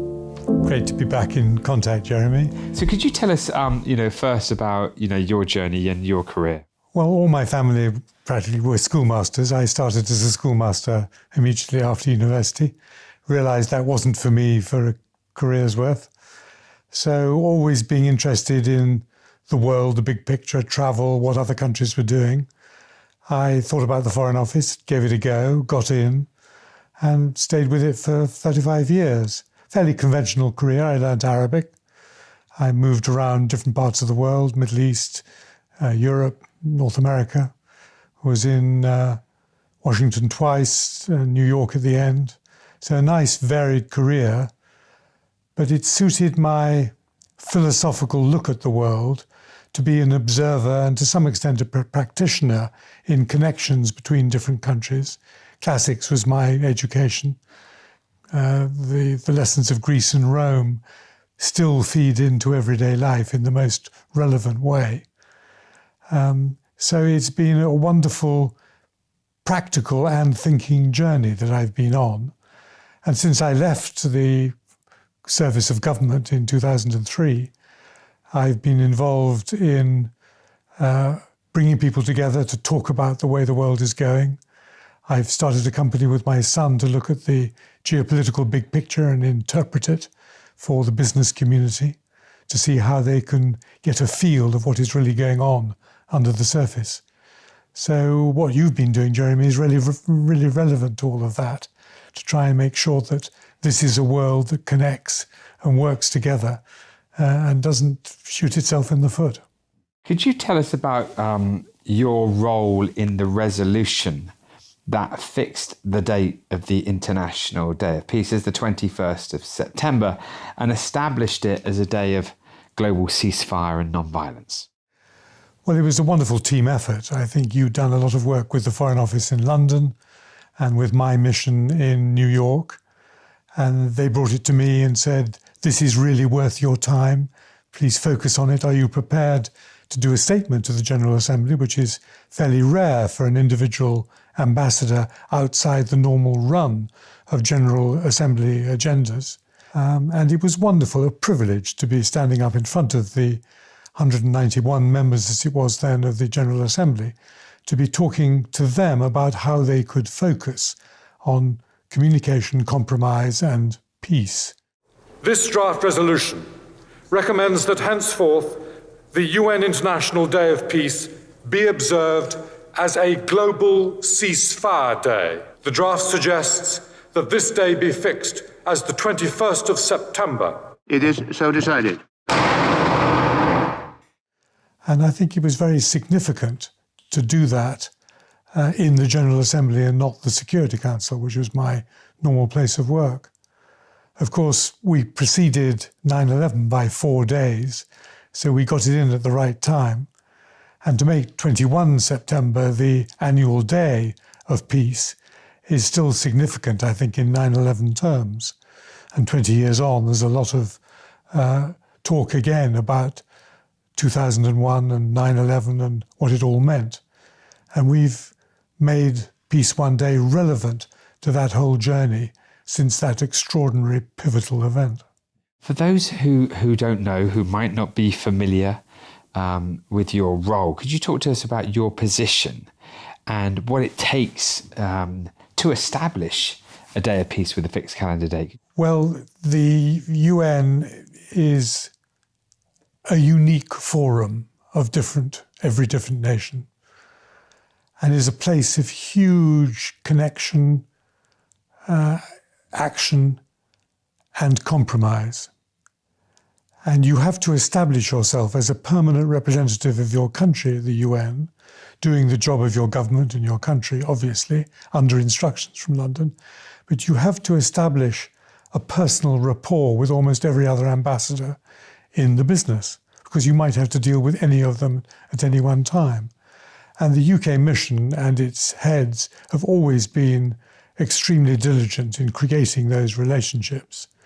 So I'd been in New York for nearly 3 years by the time that we did this together in 2001. So I think I had a position, I had a reputation. I was a permanent member of the Security Council, so people were watching what I did, whether they thought I should be there or not for the UK. We were still, I think, fighting for our position as permanent members. But the UK makes itself relevant to the United Nations by joining with everybody else to try and solve shared problems. We spend a lot of time on that. And this peace in the world was the archetypal shared problem. And to show ourselves relevant through this presentation on the 7th of September was very much in the mould of what I was trying to do with the UK mission during my time there. So there are now millions of people celebrating this day across the entire world, with activity in every country. About 1.4 billion people fully aware, 3 billion fully aware by 2025, we think. The day when more people are thinking about peace than any other day of the year, the day where there's the greatest reduction of violence across our homes, communities, schools, places of work, and in countries. I mean, incredible what you did, right? I mean, it's amazing. But can you tell us about the importance? I mean, I've just mentioned some examples, but a day like this, a day where people can come and sit around the table, you created it. Was that really important to you? Well, Jeremy, you conceived this, and it was your activity that made it happen. So I repay the compliment. It's your creation. And what you conceived was a socket for people to plug into when they wanted to do something about ending violence. So often, particularly our younger generation, they often say to me when I'm talking to schools or universities or in United Nations Association meetings or whatever it is, what can we do? How are we relevant? And I say, you've got to conceive what the world, you've got to think globally, but you've got to act locally. You've got to find some way of acting. And to have a peace one day, 21 September day, means they've got a socket to plug into to focus on when they want to take action in their own community, their own locality. Given that 95% of violence globally happens in our homes, schools, local communities and places of work, could you talk to us about the importance of every individual becoming involved in the process of establishing a more peaceful and sustainable world? I mean, what could we say to individuals to make them understand that they're crucial? Well, the individual is much more powerful nowadays than he or she ever was because of the greater freedom, the spread of information, the spread of connectivity. Governments have leached power and feel it. That's why governments behave so strangely sometimes nowadays. They feel the loss of their monopoly of power because the individual has so much more. But with that greater number of tools in each hand in the human race comes a responsibility. You can't have the privilege of connectivity and action and information and freedom without taking some responsibility. And what Peace One Day does is that everybody has a responsibility to get rid of violence in their lives. And then they want to know, what is the mechanism for that? How can we do it? Now, we're talking utopia here. There are at least half the planet is not thinking about this and won't think about this. And respond with violence when they become frustrated or angry or threatened or fearful. So you'll never get rid of violence. The human race is a violent organism. But just anything that gets rid of some violence in the world is extremely important. So the more we reach out to people and say, it's your individual responsibility, or you cannot enjoy the freedom that the modern world gives you, makes them realize that there is a contract, a compromise to be had. And that's a very important message. We created a show called Climate Action Live on the 21st of June. And we coined a very simple little phrase, it's not a big deal, but no climate action, no peace. How meaningful is that statement to you? And is it right? No climate action, no peace. It's simplistic and it's not literally true. But it reminds people that they're connected, peace and sustainability. So it's extremely important. You have connected them. But climate action, individuals and groups and communities must be careful not just to demonstrate and advocate something that is not achievable. You might say no poverty, no war, as another simplistic statement. And the energy that's been produced by the hydrocarbons industry over the last 120 years has produced an immensely less impoverished planet and has enabled a peaceful approach in an extraordinary number of countries with the help of the UN since 1945. Do you have hope for humanity? I'm split. Sometimes I despair at the stupidity of some decision-making and the closed minds that you come up against. But I have great hope in the younger generation because I think they are immensely adaptable. I have great hope in science and technology because it is a most marvelous tool. It can lead to bad things as well as good things, to bombs as well as medicines. But there is the potential. But it needs organization, that needs leadership, that needs thoughtfulness. Human beings have got to fight against their nature to preserve peace.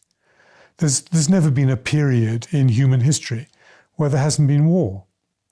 The longest, perhaps artificially you could say, the longest period of peace between great powers, with some exceptions, was between 1815 and 1914. So call it 100 years is the maximum, give or take the Franco-Prussian Wars and some disturbances in Europe in the mid-19th century, but big power peace lasted for 100 years. That's the record. In 2045, we will be 100 years on from the end of the Second World War. The human race has got to do something unprecedented to extend that period of peace between great powers, between really dangerous powers, beyond 100 years. Unprecedented in terms of compromise, in terms of submerging our subjective and our nationalistic feeling. And I'm not sure yet that we can do it because it needs tremendous leadership to be able to change that tendency to be competitive and in the end to use violence.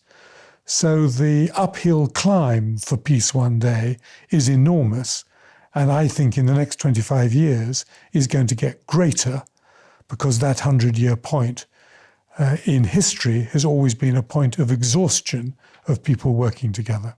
Could you tell us why it's critical, given the current situation in Afghanistan, that all parties around the table sort of come together? Well, the importance lies in bringing all the stakeholders in any particular issue together. Because if you leave some out, whatever you do as a minority area of stakeholders will be distorted by other actions you haven't coordinated with. So it's extremely important to have everybody involved around the table. Second, it's extremely important to talk to people you don't like talking to, because they're the ones that are going to get in the way of what you want to do. So reaching out to your adversary or even your enemy or the person you don't like talking to is a great part of taking the next step towards achieving something collective around the world. Of all the things that you've learned in your career, what one thing would you say that might inspire us on our individual journeys? I think the most important thing is to listen. Too much transmitting goes on nowadays, particularly in social media. Social media is the enemy of listening. Listening is the creation of peace. So we must think through that. And the second thing I say to young people, I repeat, think globally because the world is yours, but act locally. Because as young people, act in your own group, university or school or your company, whatever it is, your family. Act locally but as you get older and more senior, your local will expand. And when you get to the top jobs, your local will actually be very broad and you'll be acting nationally and internationally, but get into the habit as a youngster of acting locally. Think globally, act locally. Well, it's been amazing listening to you. I mean, my life in the last 20 years was shaped because of something that you've done. And I thank you for that. You picked up that moment and did something with it and expanded it and went on expanded it. You could have given up in despair the things that were going on around you in the world when you were trying to fight for peace. So to have made the massive spread of interest in Peace One Day, what it is nowadays, is a tremendous achievement. So congratulations. Thank you, Sir Jeremy, for everything you did. Such a pleasure to meet you. Thank you. Thank you, Sir Jeremy Greenstock. While you're watching, please subscribe, share the links to this broadcast, and visit peaceoneday.org for more information. Don't forget to use the hashtags displayed on your screen throughout the broadcast to join the conversation on social media. Your support means everything to us, and we're grateful for your participation. Next, I'd like to introduce three-time Nobel Peace Prize nominee and founder of the Business Plan for Peace, Scilla Elworthy. Scilla has dedicated her life to advocating for peace and has been a long-standing supporter of Peace One Day. Let's hear from the inspirational Scilla Elworthy.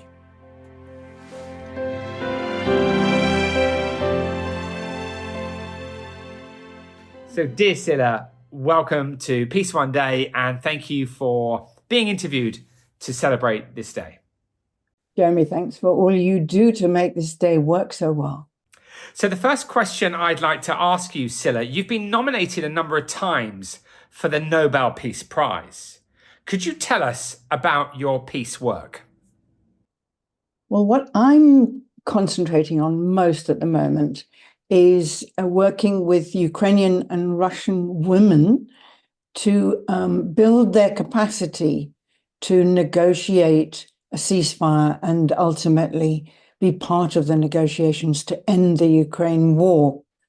And this is very demanding work for them for all sorts of obvious reasons. But that's against the background of what our organization, Business Plan for Peace, is doing both in local organizations in the UK and in other countries as well. So we're devoting ourselves to ways in which, particularly ways in which we find that the female influence and the way women help to stop wars is becoming really significant now, because we can spell out how it fills a gap that is left in normal negotiations. I can come back to that later if you like. Thank you. So it's been 25 years of Peace One Day, and we're marking that sort of 25-year moment now. Could you talk to me about the importance of a day of peace and why you've supported for so long? Oh, I think it's been significant to mark a particular day, and this is 21st of September is great, when all those who are normally silenced or can't get video time, can't get airtime, can really talk about what matters to them. Because peace is a very floppy subject for a lot of people. We hear masses in our newscasts every day on the progress of wars. We hear almost nothing about what thousands and thousands of people worldwide are doing to stop war. So that's why I think this day is so important, that you allow vignettes, you allow pictures, you enable people to come and speak about what they do. And that's vitally important that people know that. Yes, so Scilla, I agree. I mean, it was interesting to see that the Institute for Economics and Peace, the Global Peace Index, Steve Killelea out of Australia, was seeing a kind of 15% reduction of violent deaths on the day compared to other days. So you're absolutely right, aren't you? You know, we see this day of peace, we see it now, probably 3 billion people fully aware, and we're seeing large-scale behavioural change that when compared to other days, we're seeing a 15% reduction of violent deaths. So I suppose that's exactly the point that you're making, isn't it? Yeah, I think so. I think that's, I didn't realise that Steve had measured that. He's brilliant at bringing these statistics to life. And it's really important that people know this, that having a day when people might just down their weapons and pay attention to what is the alternative rather than fighting. I think that's a huge thing to have achieved. Yeah, I do too. I mean, I found it absolutely incredible, when I saw that come through. I mean, I guess we knew ultimately that we were going to see large scale behavioural change in our homes, schools, communities, and places of work. But, it was obviously an incredible statistic, as you say, to read that the impacts of, large participation, around the issue of peace, therefore, is reducing violence, which of course makes complete sense. But to see it really be brought to life and measured is just an incredible thing. I mean, it's like Mother's Day, isn't it, Scilla? We know that on Mother's Day, everybody is being incredibly lovely to their mums. That's behavioural change on a massive scale. And the amount of arguments that probably decrease as a consequence of that, I would imagine, is huge. And there lies exactly what we're talking about. Yeah, and I know that children and students in schools have been encouraged to take time on the 21st of September to think about their grievances and their arguments and find ways to put them to rest. I think it's educational and it's very significant. And I believe that year on year, this figure that you've got is going to increase. Yeah, I agree with you. That brings us nicely on to how to really make peace happen. And I wanted to ask, why do you think women leaders stop war? Oh, I don't just think it, I know it. I can give you all the detail, but I think it's really extraordinary how when we're all faced with seeing wars on the television, we sort of sit there aghast with our mouths open and this endless repetition of terrifying violence. But there are people all over the world, and I can give you lots of examples as we go on, who apply themselves not just to peace being a nice thing, but to actually stopping the cycle of violence.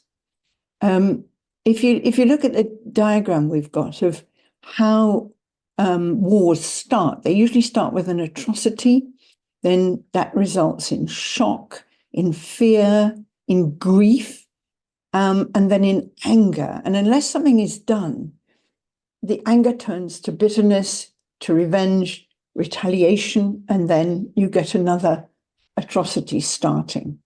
So what women have woken up to is that they have a role, quite a growing, important role, in actually halting this cycle of violence. And how do they do it?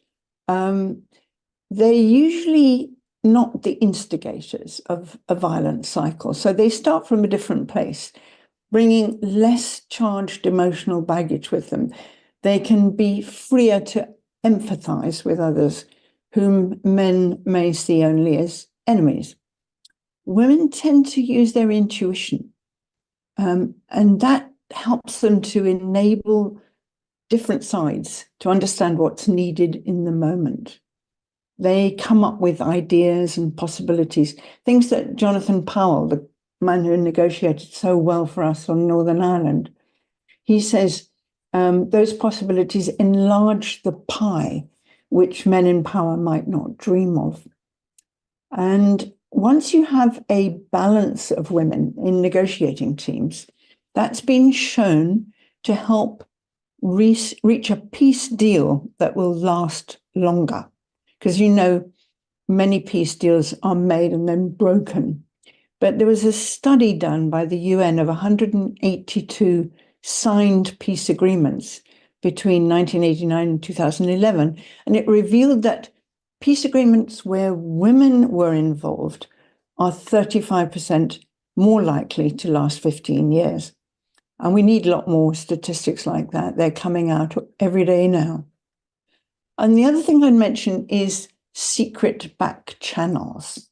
Those are crucial in resolving many armed conflicts, and they can most effectively be carried out by women. The ability to speak truth to power, for example, without provoking hostility and violence, it's an invaluable skill, and many, many women possess it. I'm thinking really of the examples we've had over the last 10 years. You may remember in Liberia, after a 14 years civil war, a woman called Lema Gabawi got Christian and Muslim women in an interfaith movement. It was called the Women of Liberia Mass Action for Peace. And what they did, it was very exciting. They got really fed up with negotiations going nowhere. And they went down to Abidjan and surrounded the building in which Charles Taylor on one side and the other revolutionaries on the other side were supposed to be negotiating a peace agreement. They'd been there for 6 months and they didn't really want to stop because they were having a good time. There's plenty of food, amusement, and so on. And so what the women did is they got hold of the guards, they got them to surround the building and close the windows and the doors. The guards agreed with them that this had to end now. And the women sat with their backs to the doors and windows outside, and they wouldn't let the men out until they reached agreement. It only took 24 hours. When the men were hammering on the doors and windows trying to get out, but when they realized they couldn't, they realized they had to get down to it and make an agreement, which is what happened. So there's loads of stories like that. You know, we remember in Northern Ireland how Betty Williams and Myron McGuire co-founded the Community of Peace People. And that meant that over 10,000 Catholic and Protestant women were brave enough, risking their lives then, to march for peace. And they did that from 1974, 6 years, till 1980, and they risked their lives doing it. And they received the Nobel Peace Prize for their efforts to do this. And I could go on, but it's now happening all over the world that we're seeing. I think it's as women become more visible, more literate, more able to intervene and understand what's going on and show their objection to violence, because they're the ones who pick up the pieces. They're the ones who bury the dead. They're the ones who try to bring up children with no fathers. They're the ones who bear the brunt of famine and deprivation and no water and starvation. So they're the ones who are very highly motivated from the bottom up to do something about creating peace. Scilla, amazing stories. Thank you so much. Inspirational on the Day of Peace to hear you talk about remarkable women making peace possible. So thank you for that. So to the individuals, we've just been informed and inspired, and now, you know, we want to get engaged as a consequence of listening to you. So to the individuals around the world, how important are our own individual actions in relation to trying to change the current trajectory of how we're treating each other and our planet? Well, I feel that we have a lot to learn about the intelligence of the heart. And that's why when the pandemic started, I just got this feeling that I had to write, and I wrote for 2 weeks. And out of that came a 10-part program called The Mighty Heart, because I realized we had a lot to learn to enlarge our capacity to listen. Because when I observed for 20 years nuclear weapons policymakers from the then 5 nuclear weapons nations, I managed to get them together, the delegations, including the military and people who design the nuclear weapons and people who led the practices and the planning for war. And what I discovered with these meetings was that when you sit men around a table, they don't tend to listen to one another. They make a speech or make a declaration and then pass it on to the next man. What we find with women particularly is when they learn to listen and listen with the heart, and if necessary, repeat back to their opposite number or the person they're arguing with what they've heard them say, then you get a completely different communication going on. And so when women play a larger part in these peace negotiations, that's what they bring to the table. They insist on listening properly to one another. That's just one of the skills of this Mighty Heart program. So that's been available in 6 cities in the UK now for some time. And we're actually now working with it with women in Ukraine and their sisters in Russia. It's very exciting what's happening there. I can tell you a little bit about it, but not a lot. And Scilla, now I'm intrigued. Is there a place where we can find information about that work in Ukraine and Russia? Is it in the public domain, or is that very much something that's all being negotiated at the moment? It's just about to be, but we have to. It's very dangerous work for obvious reasons for people on both sides, but particularly for Russian women. But we find that as the word gets around, we're being approached by more and more very, very well qualified, very able, very articulate women on both sides who want to meet and talk about how to make a prelude for negotiations. Negotiations aren't even on the cards at the moment, but they say that until some basics have been established, the negotiations can't really get a footing. So that's where it's going, but I'll keep you posted, Jeremy, as we go along. I have enormous admiration for these individual women who've, and they keep, more of them keep turning up to our Zoom calls. And it's very, very exciting with it. There's this sort of, against all the bad news that there is everywhere, from just insufferable conflicts like Gaza. It's so vivifying. It's so encouraging to see the courage of women in war zones who are willing to take a stand for peace. Well, Scilla, it's been an absolute pleasure, as always, to talk to you on Peace Day. You've been an absolute total inspiration to me on my journey and an enormous supporter of Peace One Day. And we wouldn't be where we are today if you hadn't been there as one of the real pillars of the work that's taken place. So I'm just incredibly grateful to you. I love that I know you, and thank you for everything that you do. Jeremy, that's nonsense. When I see the work that you've done and when I see it lined up and recorded, I just, my mouth's open. You just bring all the right people in from cinema, from screen, from recordings, from singing. And it's wonderful the way you corral all these brilliant minds and voices to talk about peace on Peace Day. Thank you. Scilla, thanks a lot. Good luck with all of your incredible work. Thank you, Jeremy. Bye.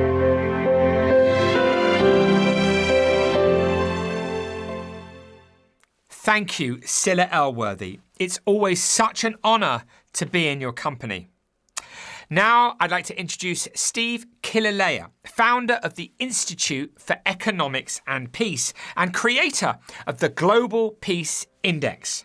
Steve's mission has been to highlight the connection between peace and prosperity.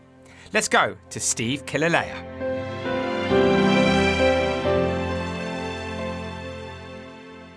Steve Killelea from the IEP, welcome to Peace One Day. It's great to be here with you again, Jeremy. It's been many, many years now. It really has, Steve. So look, you founded the Institute for Economics and Peace. Can you tell us about your mission? Well, our mission is to really try and create a more peaceful world. We do that with research metrics. We place a strong emphasis on metrics to measure peace, to describe an economic value to peace, and then to understand the factors which actually create highly peaceful societies. Incredible. Incredible work, Steve. So Peace One Day is 25 years old this year. You've been a huge supporter to me and to the work. Tell us why a day of peace is so important. Well, I think we're living in such a chaotic world. If people can stop and think about peace for one day, just one day of the year, what that does is just help to reset the global mindset, to realise that peace is something tangible, something important. And I think the work which Peace One Day does is exceptional in proselytising that message and concept. I think it's a great initiative, Jeremy. Thank you, Steve. Thank you so much. So look, IEP, we've had conversations. Obviously, the hard data analysis hasn't been run yet, but the IEP seems to have noticed a decrease in relation to violence on the 21st of September compared to other days. And I just wanted you to talk to me about that. I mean, we noticed something called behavioural change. We see it on Mother's Day, Steve. Mother's Day, everybody's super nice to their mothers. Valentine's Day, there's behaviour. People go on dates. And we're seeing on Peace Day, obviously, incredibly large numbers of people coming together. In fact, it was measured 21st of September last year that there were 23 billion movements of the two words Peace Day in 24 hours. In 24 hours, Steve. And that was run by Digitalis, Social 360 and Signal AI independently. So I guess when you've got that many people involved, that much movement in relation to the word peace, then I guess it's inevitable that we are going to see children behaving differently in schools, people behaving differently in communities, homes and places of work, and therefore we see a decrease of violence. Yeah, look, I'm sure all that comes together, Jeremy, and look, it's a great initiative. Obviously, many actions add up to other things, and I'm sure it has an impact in different places in the world on the violence which is occurring on that day. Thank you, Steve. Thank you. So finally, you have so much knowledge and wisdom in relation to global peace. Could you talk to us about the important things that you've learned that you could share with us as a source of inspiration in relation to our shared future? Well, look, I think the good news, and this is the really good news, today we really do understand what creates peace. And we can see that, let's say, reflected through IEP's work in positive peace. But the most stunning fact, and this is inspirational and it's transformational on how we view the development of societies. The same factors which create peace also create a lot of other things which we think are really important, like higher per capita income, more wealth, better measures on well-being and happiness, in fact, much better measures on well-being and happiness, better performance on the ecology and the maintaining of the environment, better performance on development. Therefore, in many ways, when we're looking at the qualities which ascribe to peace, positive peace, that creates the same environment for human potential to flourish. In other words, it's an optimal environment. So peace, in many ways, we can now see as the bedrock from which we can actually develop thriving societies. Incredible, Steve. Well, we wish you the very best of luck with your amazing work. I mean, it really is, Steve. You are a source of inspiration to so many, and the impact that you're having in relation to people noticing the importance of working towards peace is obviously global and incredible. And it's a pleasure to know you. Good luck with everything that you do, Steve. Thanks, Jeremy. Okay, and good luck with this year's Peace One Day. But I know you don't need the luck. All right, take care, Steve. Bye. Okay, mate. See you. Thank you, Steve, for your inspiring work. And I look forward in the future to analysing the data in relation to Peace Day so we can get a true understanding of the behavioural change that is decreasing violence on Peace Day. While you're watching, please subscribe, share the links to this broadcast and visit peaceoneday.org for more information. Don't forget to use the hashtags displayed on your screen throughout the broadcast to join the conversation on social media. Your support means everything to us and we're grateful for your participation. The next milestone we're going to talk about was one that was spearheaded by the remarkable Jochen Zeitz, who was the CEO of Puma at the time. Let's hear about this amazing demonstration of the impact that Peace Day can have in bringing people together to make peace.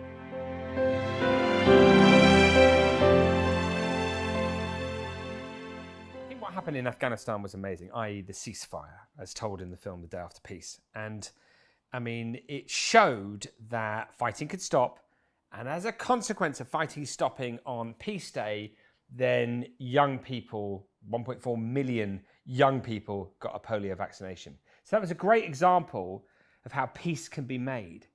But one that was incredible was two corporations making peace. Back in the 1920s, the Bavarian brothers Adi and Rudolf Dassler began to make sports shoes that became the toast of their country.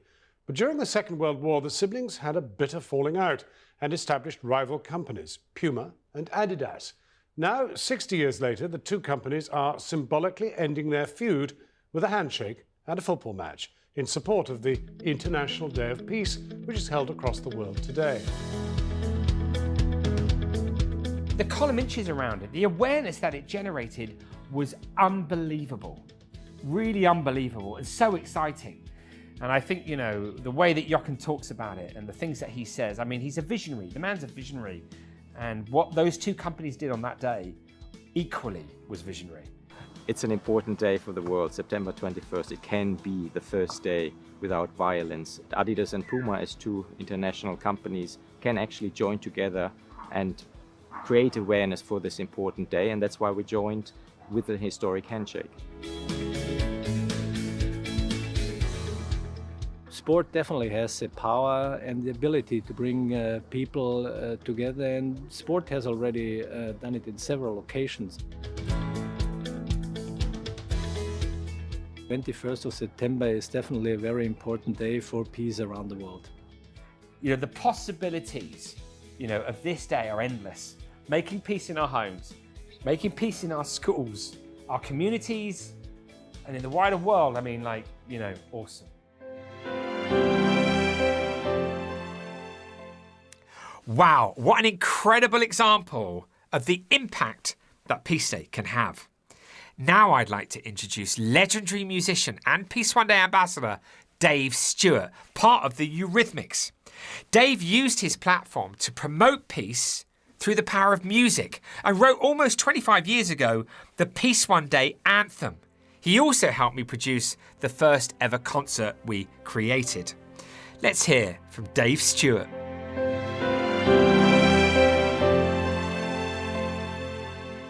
Dave, welcome to the Peace Day broadcast. Thank you very much. Very nice to be here. So Dave, listen, you were there for Peace One Day right from the very beginning. We wanted to produce the first ever Peace Day celebration, and you supported me to do that at Brixton Academy. Can you tell me about that experience, that show, and why you wanted to help? Yes. What was great, you know, Jeremy, as yourself, you have a great sort of sense of urgency that you wanted to pull this thing together and begin a movement. And it was triggered by what triggers everybody else. It's like chaos going on in the world everywhere, and, you know, wars breaking out. I think there was 37 wars happening at the same time or something. And when you were explaining this, you know, you were an actor and you were explaining that you just got so fed up with seeing all of this stuff on the news. And I have the same feeling myself, but sometimes, you know, you feel like useless. Well, what can I do? And then you said, well, you know, when you're building a house or whatever, you know, you start with one brick in the foundation or whatever. So I was thinking, try to start with one day where if we can get people to agree, you know, whether it's United Nations or whoever, you know, to just say, okay, on this day, let's celebrate peace and lay down arms. So I understood that was something that could possibly be achievable.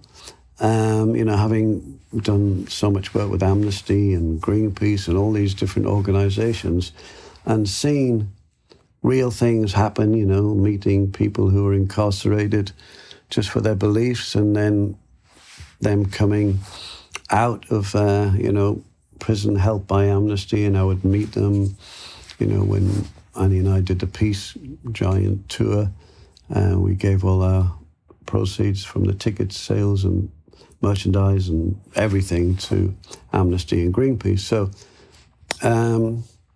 this was, you know, something that I sort of felt inside myself would be a possibility. See, lots of things I get approached with or have been approached with seem almost impossible tasks, right? And even though I have always, you know, been interested in helping, you know, Doctors Without Borders and, you know, various food sort of charitable, you know, and World Central Kitchen at the moment, which I think are doing a great job and things like that. They seemed possible because I met, you know, the chap who started World Central Kitchen when he was just talking about it. Funny enough, I met Jeff Bezos when he was just talking about wanting to sell books on the internet. But that's one where I just couldn't understand it. And yeah, we all know what happened there. But you see, there's certain people, you can see it in their eye and the way they talk, that they're going to do something. And so when you, Jeremy, started talking to me, I could see, okay, he's got that thing, you know, he's got a grip on it and himself.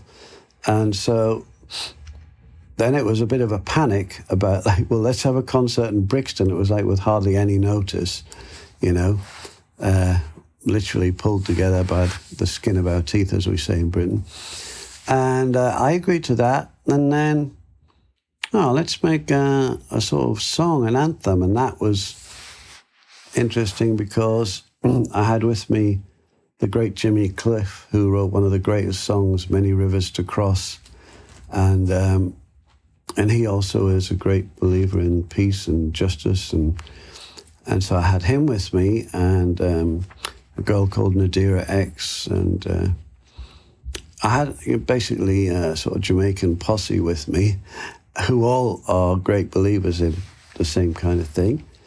And so I started to sort of think about a song that we could do quickly with, you know, the tools that we had and the people that we had. And so I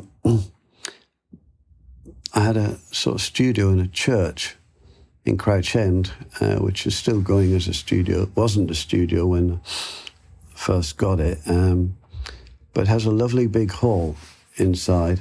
And so we quickly set up in there. I sort of started writing this song, and I can't even tell you how songs come because I actually don't actually write them. They just write you, if you know what I mean. So it's something that just came immediately. And I knew that when you have, it's that Tom Petty used to say to me, don't bore us, get to the chorus, right? So it was like, okay, the verses need to be, it's almost like writing a movie with little acts, you know, so it's like the setup in the verse, you know, and then when the chorus comes, it's kind of delivering, okay, well, this is what it's about, which I thought, well, it's already called Peace One Day. At the time, writing the song, I think it was like Peace for a Day or Peace One Day, and it was like everybody was discussing what fitted better rhythmically, you know. That's always the thing when you're writing a song, you know, and somebody says, oh, I've got an idea. We could say aluminium or aluminum, and you go, It's like, you know, it's a mixture of, you know, getting the emotion across, the delivery, the rhythm, and the person who's singing or rapping or whatever, it has to be easy to flow off the tongue. And so we sorted all that out upstairs in the church big room, you know, we had a rough idea and then sorted out all of these, you know, little bits of words that need twisted or changing. And then boom, we actually recorded it in front of you, Jeremy, you know, so it all went down very quickly. And then it was dashing to Brixton. And I remember the night because it was like, well, is anybody going to come? You know, when you do something just so quick and on the spot. And, you know, there was a couple of interviews, and then I think you got on the TV and said, we're going to do this thing. And all of a sudden it was packed, and we were there, and it was like an amazing celebration. And some great speeches were given and some great performances. And the whole feeling felt like one of those victory laps, you know, when you're scrambling together to get something, to make it like, you know, it's like putting a stake in the ground. You can go around talking about something, but when you go, no, well, actually, the concert's like on this date, and boom, and there it is, and then there's packed out with people, and the song, there it is, and, you know, a lot of things came together in a very short space of time. That's my memory of it.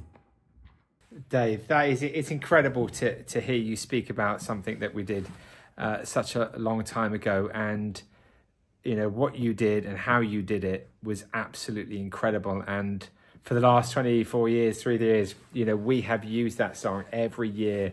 I've never forgotten that moment. What you helped me, you know, produce at Brixton was incredible, and I thank you so much. And I mean, I have to say, let's have a little look at that song right now.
A little peace when I hit my bed. Millions spent on war, millions not being fed. So many broken hearts. Tell me when will it mend? And it's a trend that we gotta break.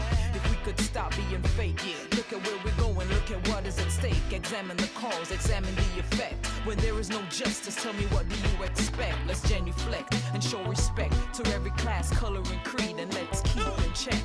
Don't get entangled in the selfish wreck. Look what you give is what you get, and we could get peace. Let's escape the rage, escape the hate. Peace for one day. Just peace. Shine a light, turn a new page. Peace for one day.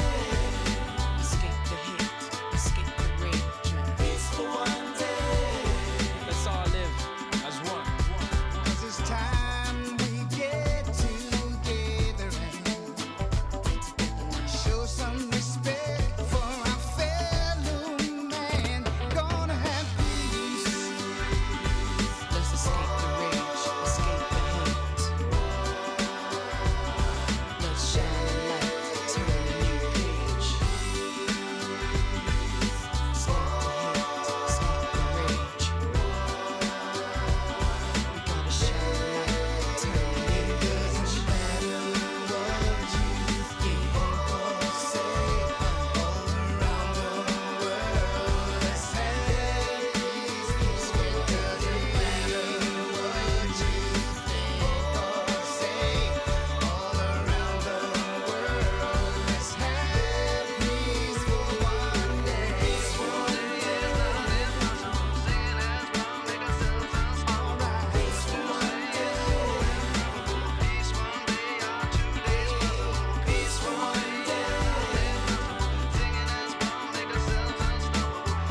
Okay, so Dave, there it was. There's the song. Absolutely brilliant. All right. I was reading something the other day. It was quite interesting, and I can't remember who said it, but it's a quote, and they said, you know, the tongue has no bones, but it can break 1,000,000 hearts, you know? And what I think is people generally are amazing human beings who want to help each other and be a community. And then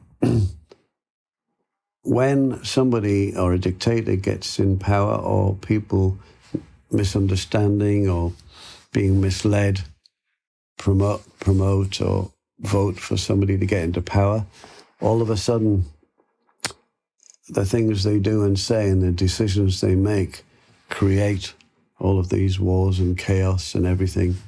And we all know that it's often not about what they're saying, it's about money and land grabs and all sorts of things. So the idea that more and more the people, you know, being able to embrace a day and spread some kind of feeling that brings some kind of hope, or, you know, beyond hope, there's hope. So that's what I think Peace One Day is about. It's about spreading that. And I know that many countries around the world now actually have little events or big events or all sorts of things happening on that day. And I think that's a very powerful thing to do.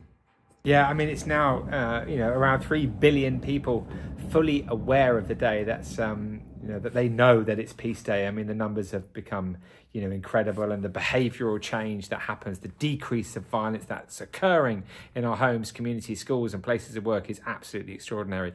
Last year, Dave, it was quite incredible, and it's measured independently.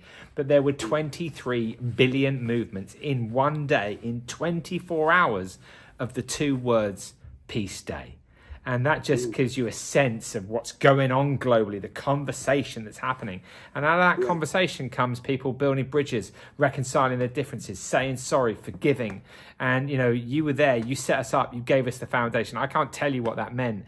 You might have seen something in me, but mate, I've only done what I've done because, people encouraged me and believed in me. And you were there right at the beginning. And I thank you for that, mate.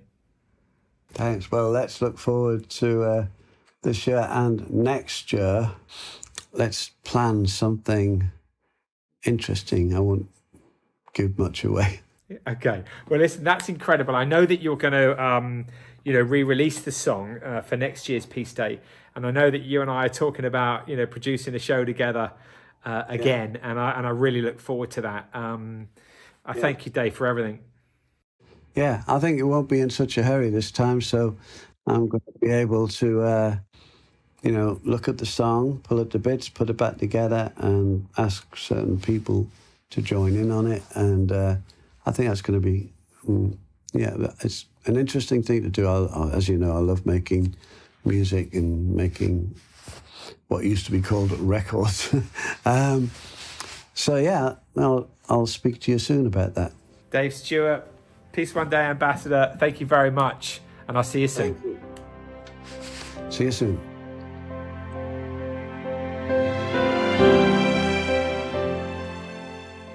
A huge thank you to Dave Stewart. We're so proud to have him as a Peace One Day ambassador. I can't wait to produce the Peace Day 2025 show with him and hear his remix of the Peace One Day anthem. While you're watching, please subscribe, share the links to this broadcast and visit peaceoneday.org for more information. Don't forget to use the hashtags displayed on your screen throughout the broadcast to join the conversation on social media. Your support means everything to us, and we're so grateful for your participation. Our final message for today is from the Secretary-General of the Commonwealth, the Right Honourable Patricia Scotland, KC. Let's hear that message now.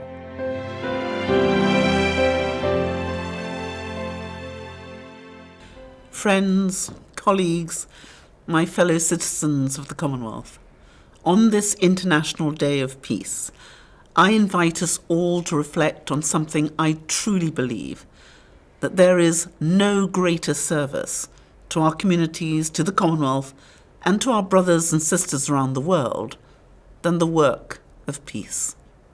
Today is also a great opportunity to pause and reflect on a truth as old as humanity itself. Without peace, there is no true prosperity, security, or equality. Peace allows our communities to thrive, our families to feel safe, and our nations to grow stronger. It is something we must actively build, nurture, and protect. As our understanding of peace and the threats it faces continuously evolve, it is important that we broaden our collective response. As Secretary-General of the Commonwealth, I am profoundly aware of the challenges we face in this endeavour. Today, many of our member countries are grappling with geopolitical, economic and climatic crises. And these crises have heightened their vulnerability to both internal and external threats to the prosperity of their populations. But even in the face of these daunting challenges, we must remain resolute in our commitment to peace. For peace is not just the absence of conflict, it is the consequence of justice. It is ensuring that every voice is heard, the rule of law is respected, and that no one is left behind. We at the Commonwealth Secretariat work to support peace and the strengthening of the democratic institutions in every corner of our family of nations. Through our work on elections and establishment of peace platforms, peace building through sport for development, tackling domestic violence through our Commonwealth Says No More campaign, as well as our work on countering violent extremism, we strive to support all our members in building societies where peace can flourish. In the wise words of Sir Sidrath Ramphal, former Commonwealth Secretary-General, who was laid to rest just last week, he said this: "Peace is a condition of the mind and of the heart. It's not enough for governments to make treaties of peace. Peace must be won in the minds and hearts of people." These words remind us that peace is not merely a policy or a strategy. It is a collective human endeavour which begins with each and every one of us. Let us not forget that peace is also an opportunity, a chance to rebuild, to come together in dialogue, and to reimagine a future that is fairer and more just. As we mark International Day of Peace today, I hope we recognise that building peace is not the responsibility of governments or organisations alone. It is something we all share. It's in the words we speak, the choices we make, and the compassion we show for one another.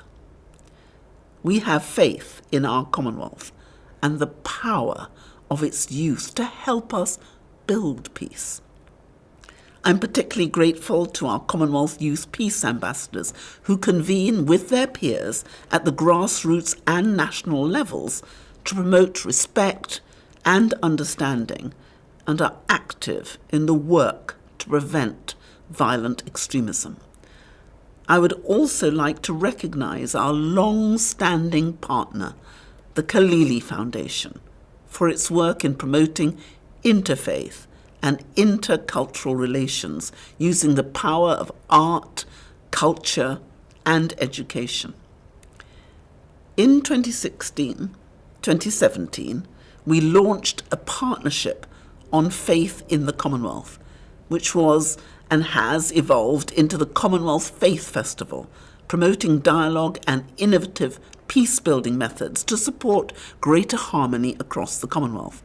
So as part of the Commonwealth Faith Festival with the Killelea Foundation, I am delighted to make a special announcement today.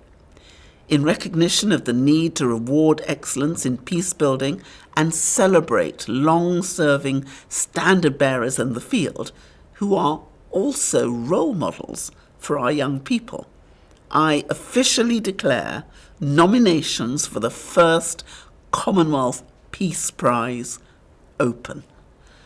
I ask member states and our 89 Commonwealth accredited organisations to nominate individuals of integrity who have consistently and successfully applied the Commonwealth values of tolerance, respect, understanding and diversity in their work.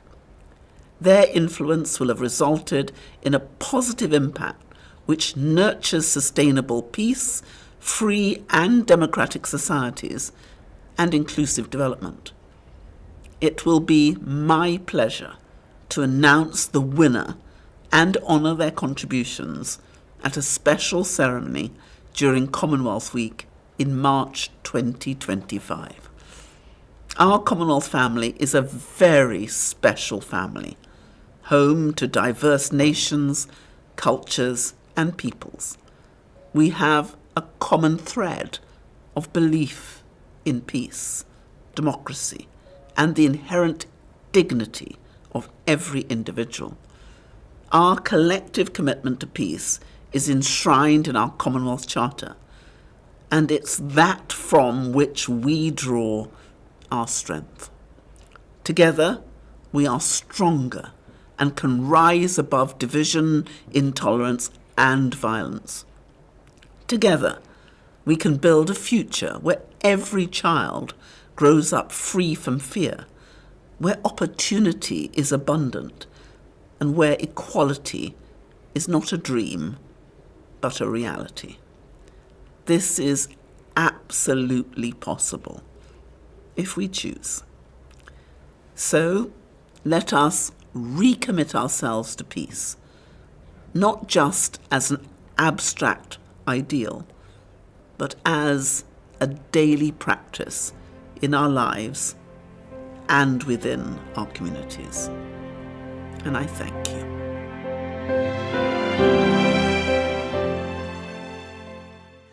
What a wonderful statement from the Secretary-General of the Commonwealth, the Right Honourable Patricia Scotland KC.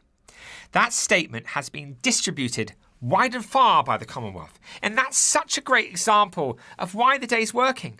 People are utilising this day because they understand the importance of coming together as one, because out of that unity comes strength and hope, and that's what we need in these difficult times, hope. So let's never give up on striving for a more peaceful and sustainable world. It is possible. So that brings us to the end of #Peace Day, celebrating 25 years of peace one day. And what an incredible experience it was putting this show together. I'd like to take a moment to thank everyone that has been involved in today's broadcast, and indeed to anyone that's ever taken part in any of these experiences over the last 25 years. To the artists, the actors, the speakers, the sponsors, the partners, those who have donated, advisors, and the Peace One Day teams, past and present. Thank you. But most importantly, thank you once again to all of you who have watched today's broadcast. Please tell everyone about the broadcast that you can. Watch all the films from today on our website or through social media in the coming days. By supporting and sharing these important messages, we're one step closer to a more peaceful and sustainable world. All of today's content will be appearing daily over the next week on all Peace One Day social media. Please enjoy it, be inspired by it, and tell your friends and family. And finally, we hope you'll tune in to our next show, #Food Day, on the 16th of October. I can't wait. See you there. I hope you're having a wonderful day and enjoy the rest of Peace Day. Take care. Bye-bye.